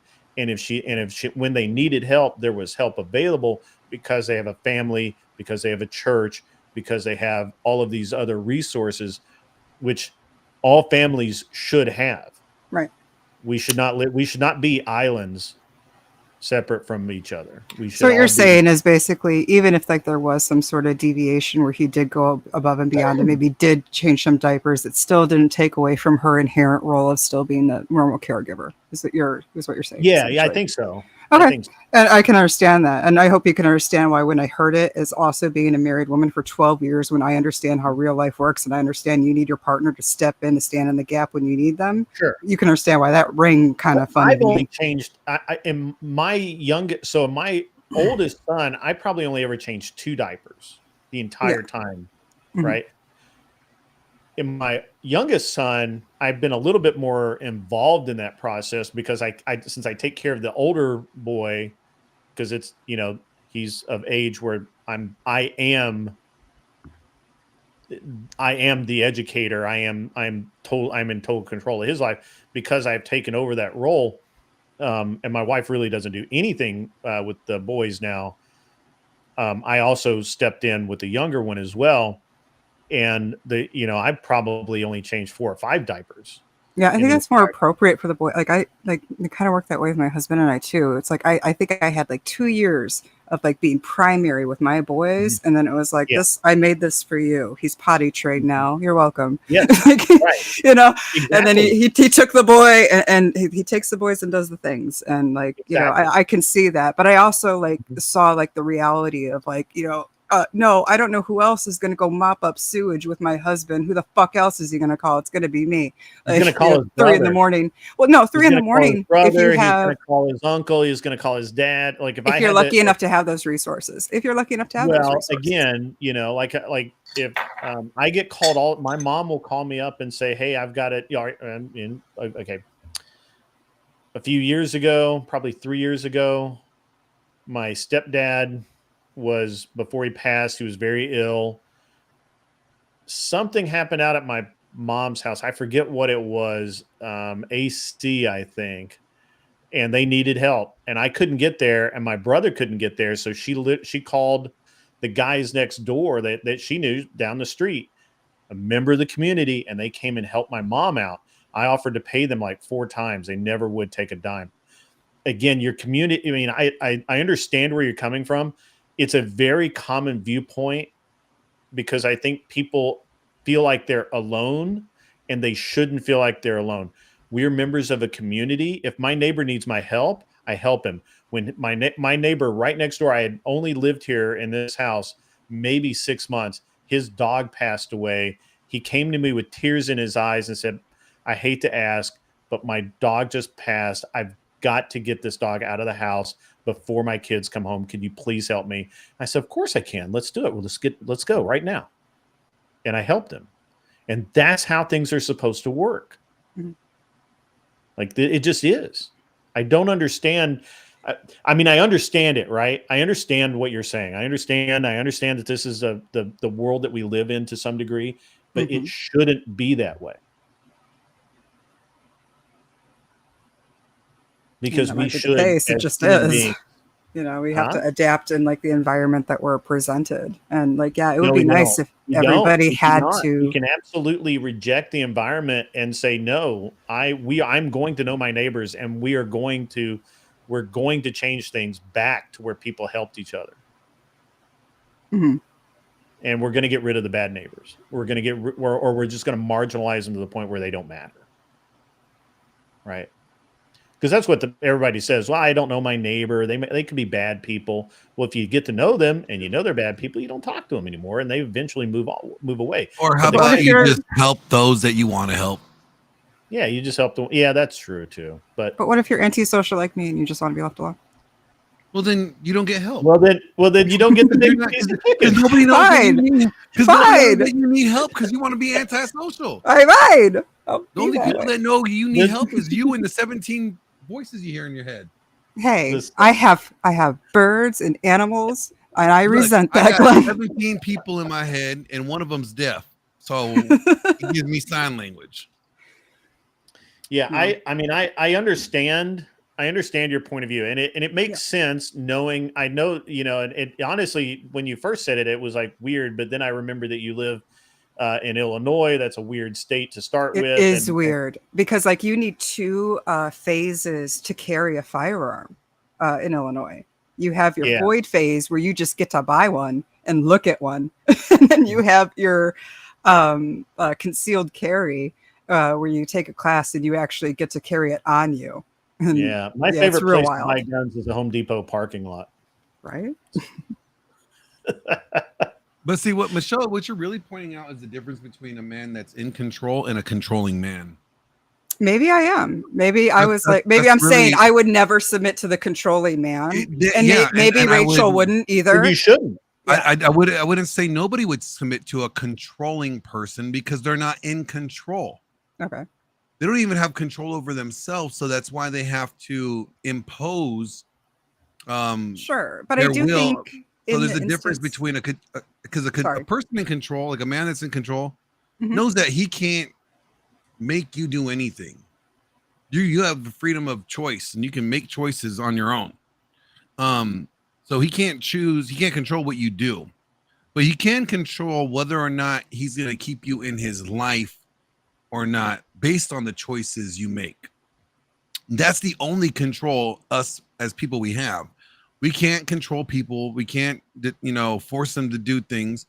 But what we can do is say, okay, you know what? If you behave this way, you could stay in my life. If you behave that way, you're going to be removed out of my life. You remove yourself out of my life by breaking the boundaries that I have set for myself. That is it. So if the husband's like, well, no, you can't, I don't want you to go get a gun license, blah, blah, blah, blah, blah. Okay, she still can go do it. She has the right to go do so. Right. Just as he has the right to impose a consequence for himself if that's what he wants to do. Now, I wouldn't advise being with controlling people. Controlling people shows that there's a level of insecurity in themselves. That's why they have to feel the need to impose their will upon other people. Yeah, Michelle missed out the other day when I had my tenant who sent me a text who was angry about the AC or something, and was told me that I wasn't that I was going to do something. Well, actually, now let him hurry get the fuck out so I can move in. I'm kidding. Yeah, he basically was telling me that I wasn't being responsive and all this. I'm like, well, wait a minute. I've got all of the emails where I was responsive, and a thermostat that he wanted me to. He had bought a thermostat, installed it himself, and it didn't work. But the problem is before he had installed that, I had already had the guys who had installed the AC system completely brand new the year before check it out, and everything was working perfectly. I have no idea why he replaced the existing thermostat. Maybe he thought it was bad. I don't know, whatever. I agreed to pay for it. It's no big deal. But then when his thermostat failed, which could have been poor insulation, I don't know, whatever, he wanted me to pay for that thermostat and a new thermostat and pay him $100 for his trouble if I didn't replace it that day. It was a really onerous text that he sent me. And I literally called him back and said, you don't talk to me like that. Like, there's no way that this is acceptable. And if you believe that it is, then we're going to have a problem, and I'm going to you won't live there very long, because that's not how people talk to me. And I do the same thing with literally everybody. Like, there's no differentiation to me. But I think what you're talking about, Michelle, is that people that do differentiate in the way that they talk to people and allow people to talk to them, and that's, again, to Glenn's point, that's a controlling person, not a person that's in control, not a person that's in what I would consider a masculine, a real man. I would consider those weak men. Sure. And I understand like your point of view of like when I brought up the hypothetical, of the couple where the husband doesn't want the wife to be armed. Sure. And like, understand that is a hypothetical. I was never in that Right. situation. Like I don't necessarily know that saying, oh, your husband's Basically, weak Michelle, and you should you're telling leave. everybody that you have like a bunch of guns underneath your bed. Got it. Hey, nobody needs to know about my AR-15. Okay. Especially not in Illinois. Right. Like, I don't necessarily think that like, oh, well, your husband's weak and you should leave is really good advice. Like, I guess with like the advice that I gave, at least she got armed. You know what I mean? Well, nobody asked me my advice. Yeah. So What would your advice be to that couple? What do you think? one, I would probably want to inquire like to the guy, like, what is the reason here? What is the, Like, he just thinks like women suck at certain things and they should not carry the weapon. It's dangerous. He's worried like his house is going to get shot up, whatever it is. Then my next question would be, so are you with your wife 24/7? Are you with your wife when no, obviously he has to work. No, obviously so he you has have to work. So there's times when you are not in the home and she's in the home by herself, and there could be intruders. Well, we have the dog and she can go to the neighbors. Yeah, but these intruders are pretty good at like trying to not be detected. That's why they're good at it. Some of them, right? And so let's say hypothetically, your wife is doing the dishes. She didn't hear the alarm or whatever, and now you got this dude in the house trying to rob her. And if she had her firearm, she could neutralize the threat. Or what about if your wife's at home with your kids? Don't you want your kids to be protected? The dog. Well, you know what, Glenn? I don't think that my wife would be diligent enough to wear the firearm all the time or appropriately. I don't think that she would keep a good eye on it around the kids. You would rather have her have it and not need it than need it and not have it. Yeah, but what if one of the kids did because she didn't holster up that day? Well, do you leave her gun around? I don't ever leave my gun around. I lock it up. She leaves absolutely everything everywhere. You should see my bathroom counter. Well, makeup and weapons are completely different. They are different. The fact that she could also be trained and taught firearm safety and how to that's one of the great things about going through these courses is they teach firearm safety and the laws and all that stuff around it. I'm just saying, since you cannot be at home to protect your wife and your kids 24/7, it would be wise of you to make sure that your wife is capable of defending your children and your home in your absence.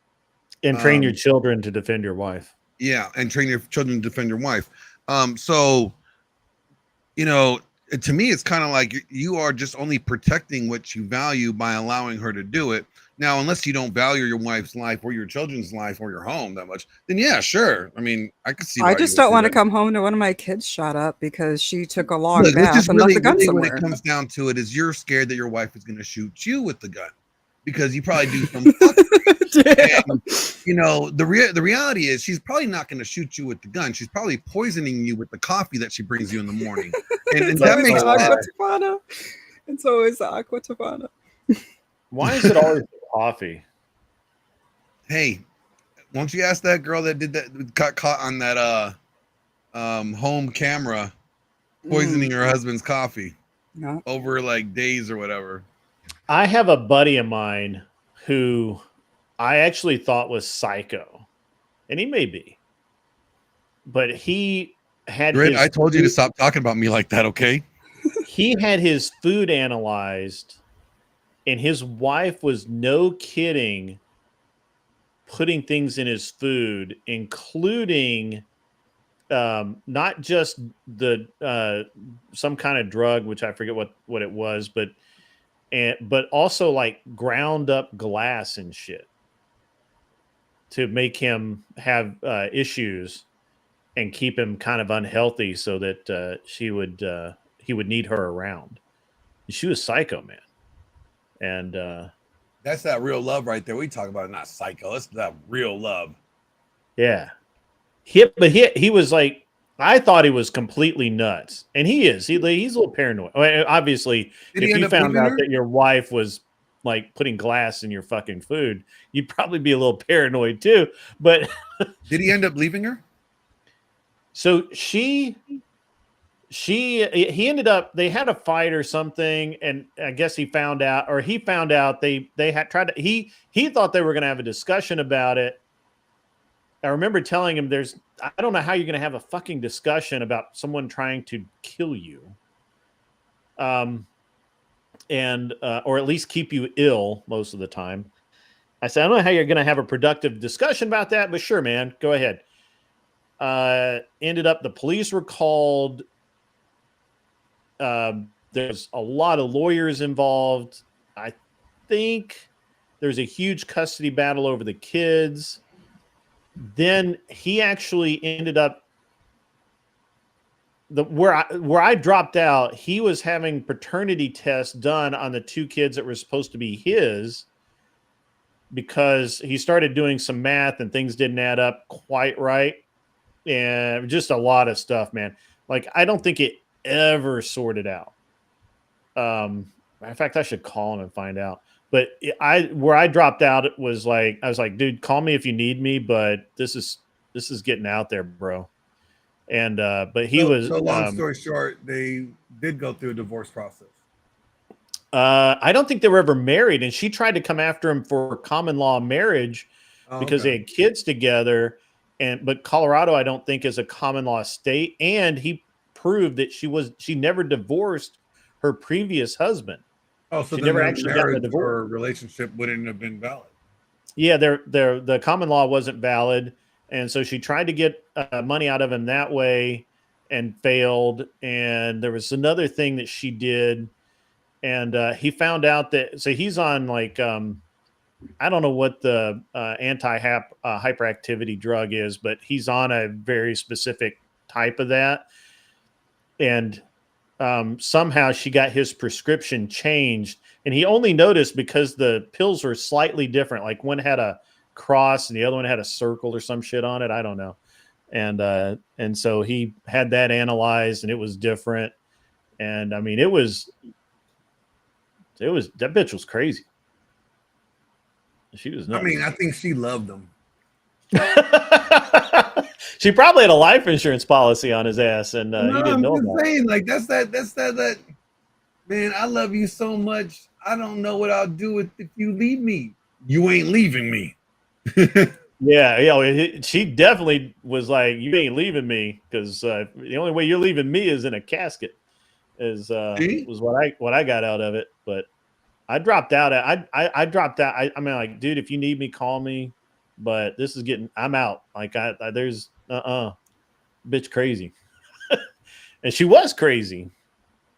I mean, that's that crazy kind of love where it's just like, man, she doesn't know what to do without you, and she's afraid that you're gonna leave her, and she just gotta try to make sure that she stays useful to you.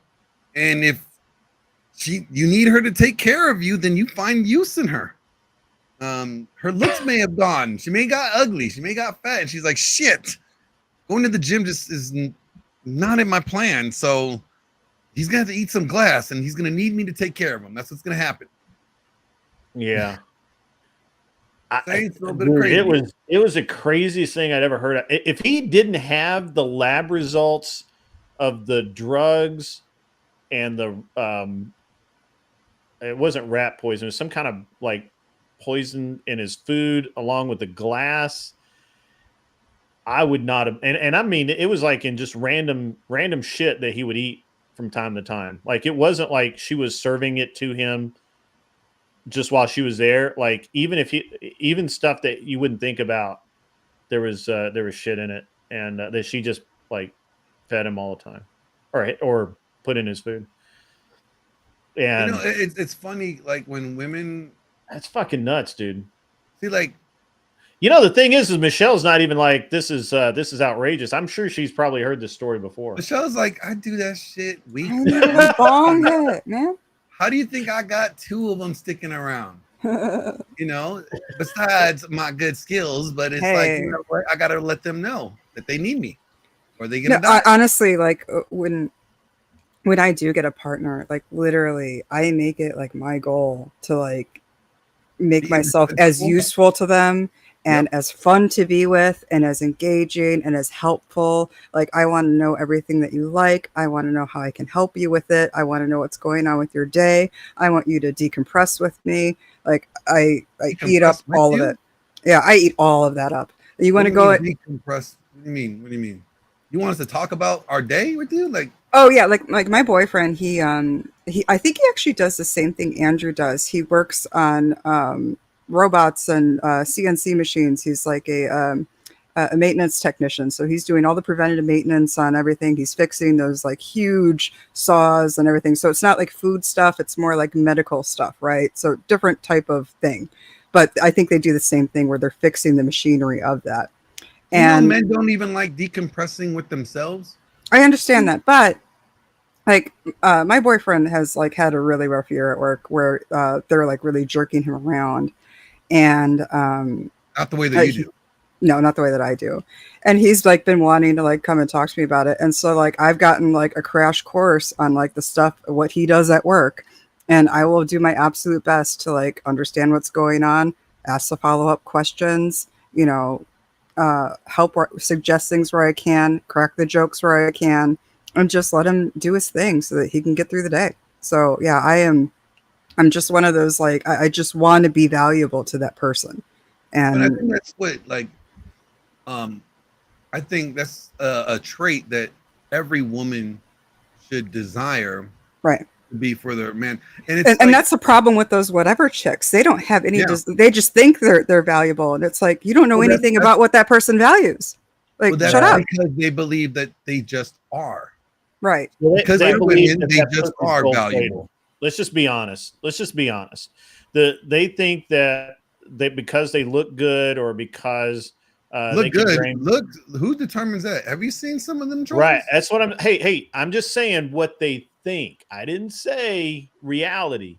They think that because they think they look good, they think because they feel like they can drain balls like nobody else, that is their value, and that's exactly the opposite.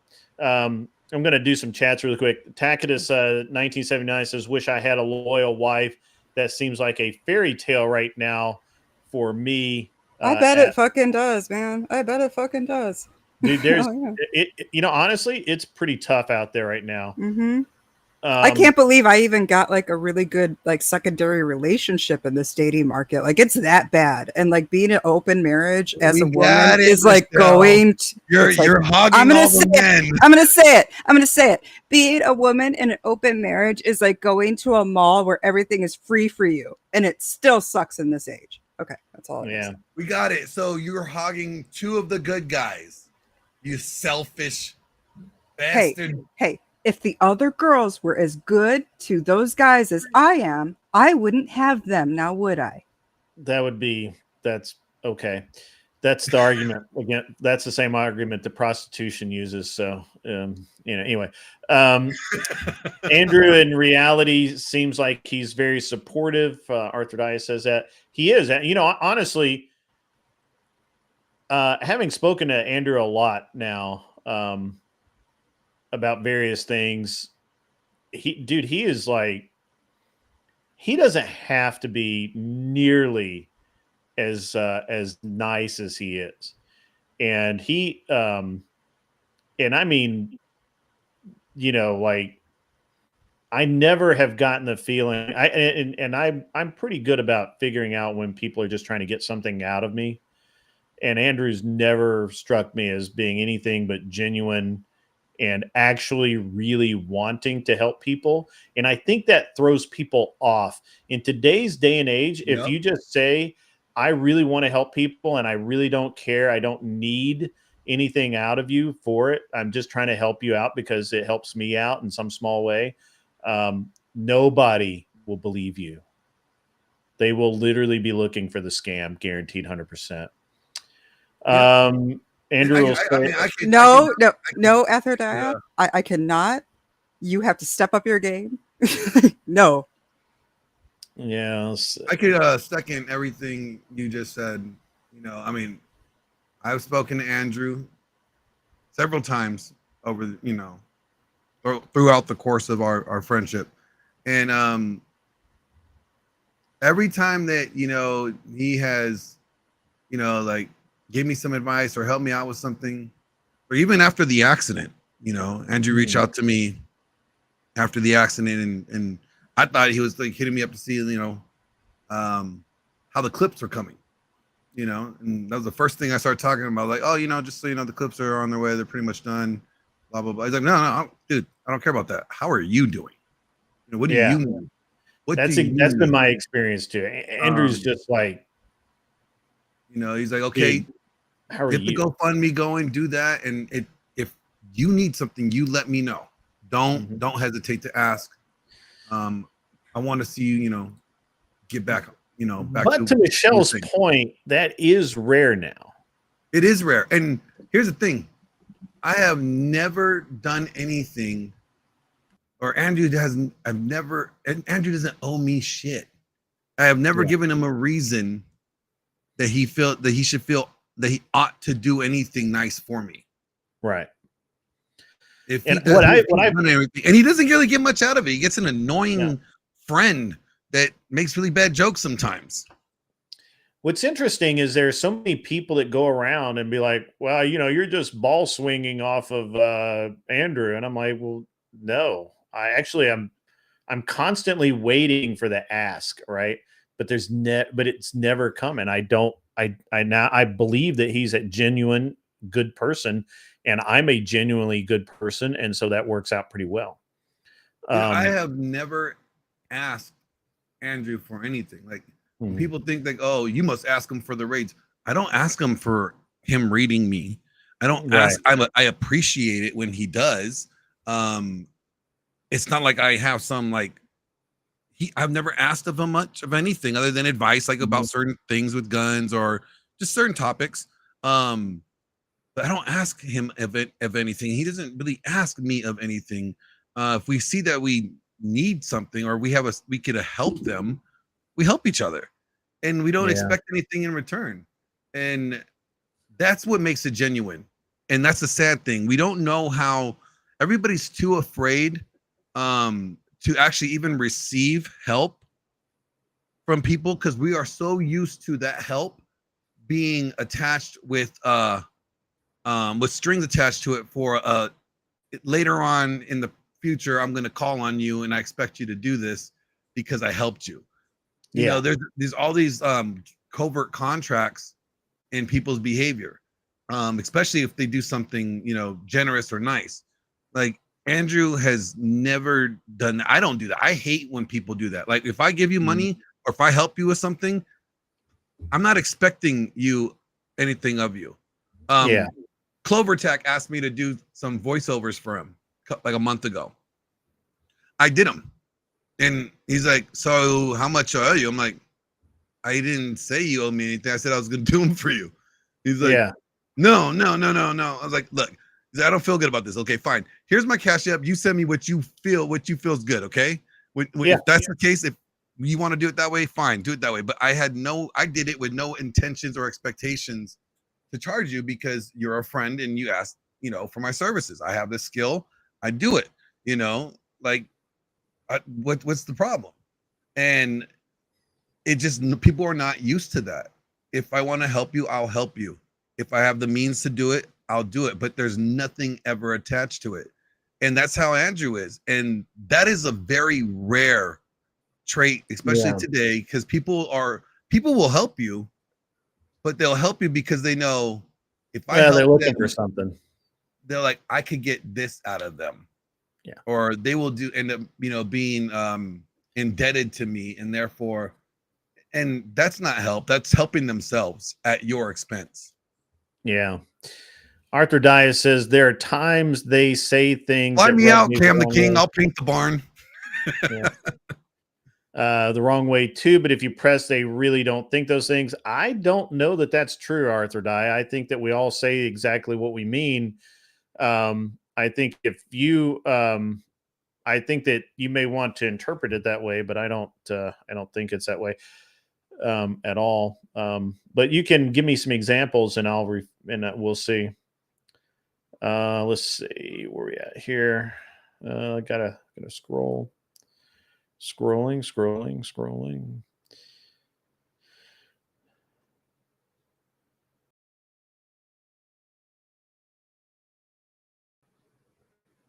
Generally specific. Hello. It is morning, even though I'm not on the East Coast, but I'm close enough.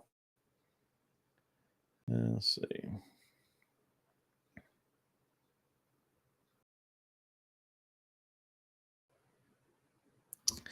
Angel Berber is really good. Really says something really good here. Arthur Daya, I don't believe there's exaggeration. I believe that their relationship dynamics is just so foreign in modernity in our current society. It's easier for you to believe that it is exaggeration. That's actually probably pretty accurate. Let's see. Just learned from Griff tonight that only who's Griff? I'm not familiar with Griff. Only 18% of families have the wife staying at home, and of those, I don't think they're all super religious. I mentioned that earlier. Yeah, I think is crazy. I know. Crazy. And that's including marriages. That's true. And non-married couples. Wow. Yeah, I think that's true. And yeah, Cam the King, I wouldn't want to be have a reputation of fluing out guys either. Mm-hmm. Andrew could be really arrogant, but he is really humble and kind, and it is a fruit of his spirit you see come out when he lets his engineering mind take a break. Hear the heart behind the words. That's I go with that. There's a thing about engineers and mechanically minded people where they just lack filters. And so to some people it can be really harsh, but it just is what it is, So yeah, everybody takes advantage of kindness. That's true. I don't have an engineer mind, and I lack filters. Women are evil. The difference is some hide it better than others, and you can get past it. But that's it. I do. So women should not vote. I actually do believe that women should not vote, but I also believe that most men should not vote either. So I'm an equal opportunity discriminator there. Yeah, I agree with you, Grit. I absolutely think that women should not vote, nor be in positions of authority in government, especially government. So there's that. But I also don't think that a lot of men should either. Yeah. I think the standard, or the bar needs to be a lot higher. And we should expect more from our government leaders and those that have the ability to vote. Right. I mean, it should come at a heavier cost, not like a fucking participation trophy. That's what voting is now. There's no value in voting now because we have, minimized the value of it by making sure everybody can have it. Right. Well, I think of it, the idea of voting as a right is an issue to start with. I think it's a privilege because you know what? Yeah. the government could easily, modify the Constitution and make it not a right. Well, So it really used it to comes not down to be. it could be a privilege. It should be a privilege. Yeah. There's other countries that don't have the capability of voting. When you have dictatorships, That's I like true. dictatorships. You know why? I don't. Dictating that ship. That's weak. You can do better. I'm okay. I'm sorry. Yeah. Okay. Why do I have all of these? Okay, there it is. I don't know why we had an extra thing there. That's That all right. was from the screen share that I had. I never put it away. Yeah. I'm sorry. It's all right. It's all right. It's all good. Yeah, look, yeah,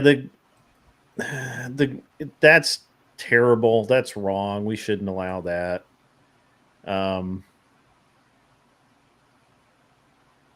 Yeah, I'm sorry. You should be a citizen, not a legal green card recipient or holder. So, all right, I'm going to say something really controversial here. Hot take. All men are predators. Absolutely. We're not safe. Any man who tells you that he's not I kill things.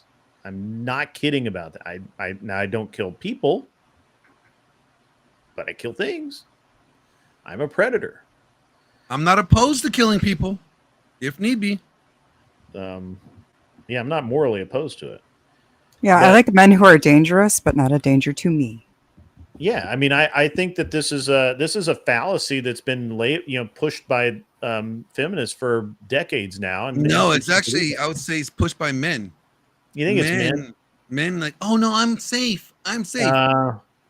Look at those. Yeah, those fucking nice guys will fuck you over like that every fucking time they get. Yeah. Mm-hmm. Those are the real predators. It's not your alpha. Yeah, I am 100% a predator. It's not the guys that are telling you that they're not gonna, that they're not trying to settle down, that they're gonna go do their thing and they're gonna get a bunch of bodies. Those guys are not the predators. It's the guys that pretend to be. I'm a safe guy. But all men are predators. It's just the weak men choose to prey on the weak. Mm-hmm. And so therefore, that's why when we say that, that man, and honestly, when most men say, hey, that man's a pussy, I literally mean, I think that's the kind of dude that,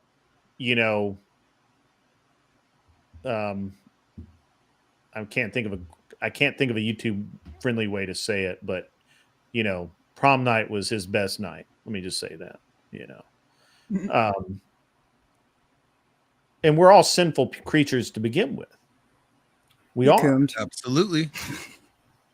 We are all sinful creatures. So we can't, I can't deny those things. It's wrong to deny those things. So we have to speak in realities.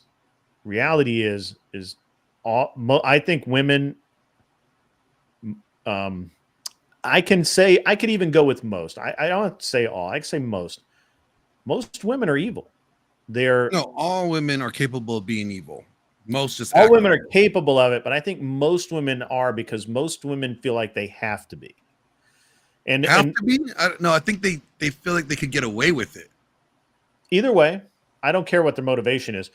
I did a psychological. So I used to love, one of the things I loved about this being in the psychology department at my college was all of the psychological testing, right? And especially the stuff that you don't realize is a psychological test, like putting an out of order sign on the women's restroom door to see how many women will go to the men's restroom,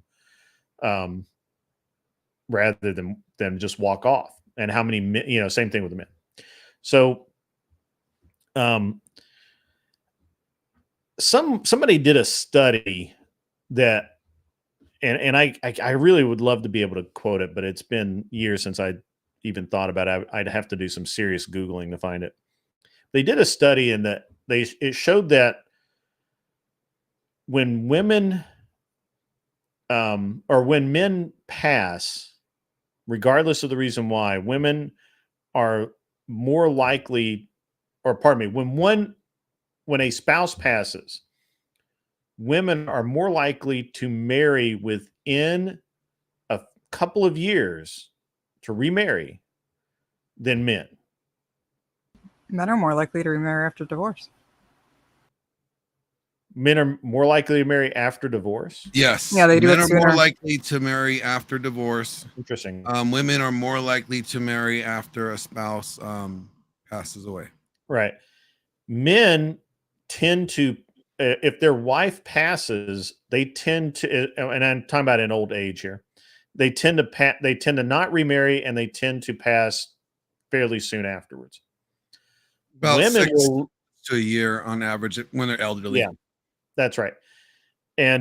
But women will live a decade longer, and they're more likely to remarry even in old age. It's just it's a weird dynamic the way women's and it comes down to that the drive to procreate that we try and deny, and that the desire for safety, whether women want to admit that or not, it doesn't matter. But when you deny things, especially your basic nature, if you deny it instead of dealing with it, that's a form of evil. It just is. So feminists do the same thing when they teach that all men are evil. Oh, I already did that. I'm sorry. Why was that still up? Mr. Mister says, my wife died 3 years ago. She was 33, done with women, never again. And that is a very male thought. Yep. That is a very, very male thought. And that might be how he views things right now. I mean, I can't speak for him for the rest of his life. I remember my dad saying that shit after his last, my brother's mom. And then 20 years later, he ended up getting married. He just got married this past January. And he was the guy like, I will never in my life get married. Okay, well, 20 years later, different story. My grandpa lost my grandma, like, I don't know, they had like some 30 some odd years, maybe even 40 years married. She passed away, and he actually got remarried at 83 years old to another 83-year-old woman. They met on a missions trip in Chile. Respect. And I love them so much. They light up my life. I think they are fucking adorable, and they're amazing. I just wanted to say that. 83, getting it No, done. they are 93 now. They have been, they 93. got married after my husband and I got married.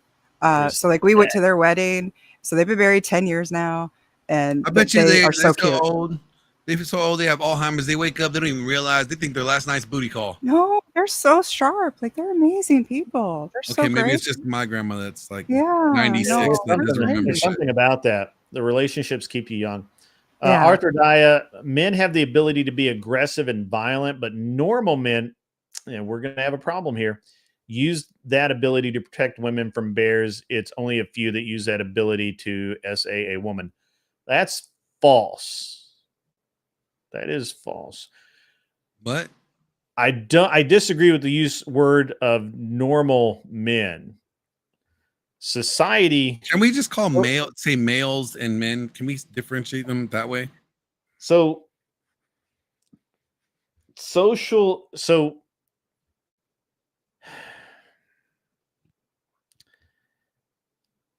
socially acceptable men use that ability to protect women from bears.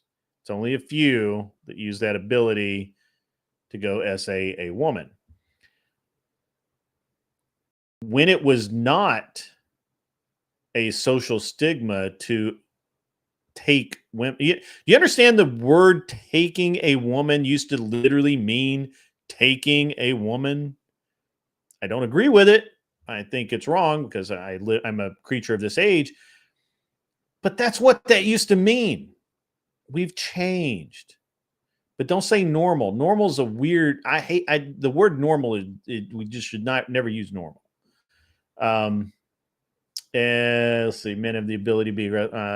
People in general are. Yeah, Cam's right. People in general are shit. Yeah. No, he's right.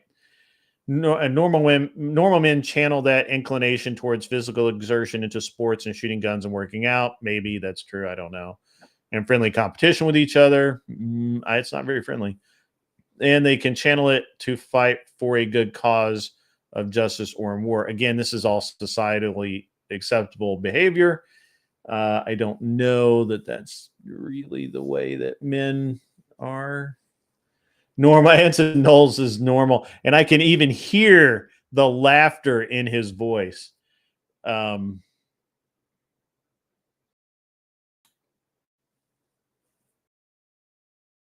Raging Patriot, that's crazy. His parents' divorce finalized same day as his, years apart. That's nuts. I really killed the stream on this one. That was cool. Everyone's being all quiet now. I had to do a bong hit, Grid. Excuse me. Degenerate. Yes, I am a degen. I have to do degen things or I tweak out. Don't just worry, malfunction. everybody's a degen. Everybody is a degen. I just start malfunctioning. I degen. I'm very much trying to not be a degen. You are, reforming just like most of us. Michelle's just embracing her degen-ness. I love my degenerate ass so much. See? Hey, it is what it is. All right, guys. I am an hour long, and I'm really I'm tired. Keep down. Arthur, we'll get to that tomorrow night. I'm tired. I'm going to bed. You guys know what to do. Get off his lawn. Masculinity? Because nobody can define normal. That's a problem. Oh, I can define normal. Go ahead. Normal masculinity.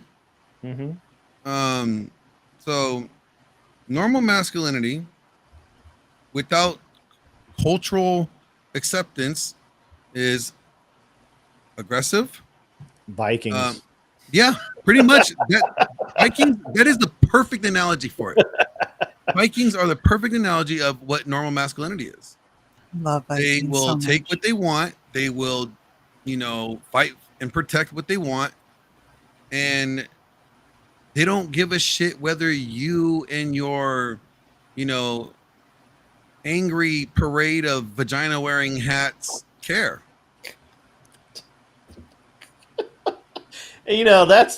That's flawless. That is flawless. Angel Berber, you have a good night too. We'll get into this more tomorrow night. I don't know why I went an hour long. We just did. One thing I want to ask real quick, Grid. Go ahead. Why do you guys care about the opinion of women that they are not even fucking?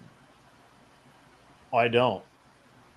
No, I'm not saying you do. Oh, okay. Yeah. All right. Because they're resentful that they're not fucking them. That's to me. I think it's like true. There's a lot of too much virtue signaling going on from guys. Mm-hmm. Even when they're married, that's the other thing. Yeah. Even when they're married and they already have a relationship. Yeah. They're still trying to virtue signal to women. Maybe it's a way to display that they have some still desirability to their wife, so it's like a soft form of dread. But I don't know. I stick to the statement that I made several times before, not tonight, but before, where women have been lied to and they continue to get lied to by women, but also by men. Look, they are the only ones that tend to get fucked over as bad as they do, and then we wonder why they're so fucked up. Well, you know, they got the short end of the stick. Yep. All right, guys, I'm going to send you over to Jess. It's time for me to turn into a pumpkin and go to bed. You guys have a great night. I have to get up relatively early, and my kids got a school function. Get off his lawn. Get off my lawn. We'll see you guys later. Thank you so much. Enjoy the rest of your evening, and enjoy Jess's stream.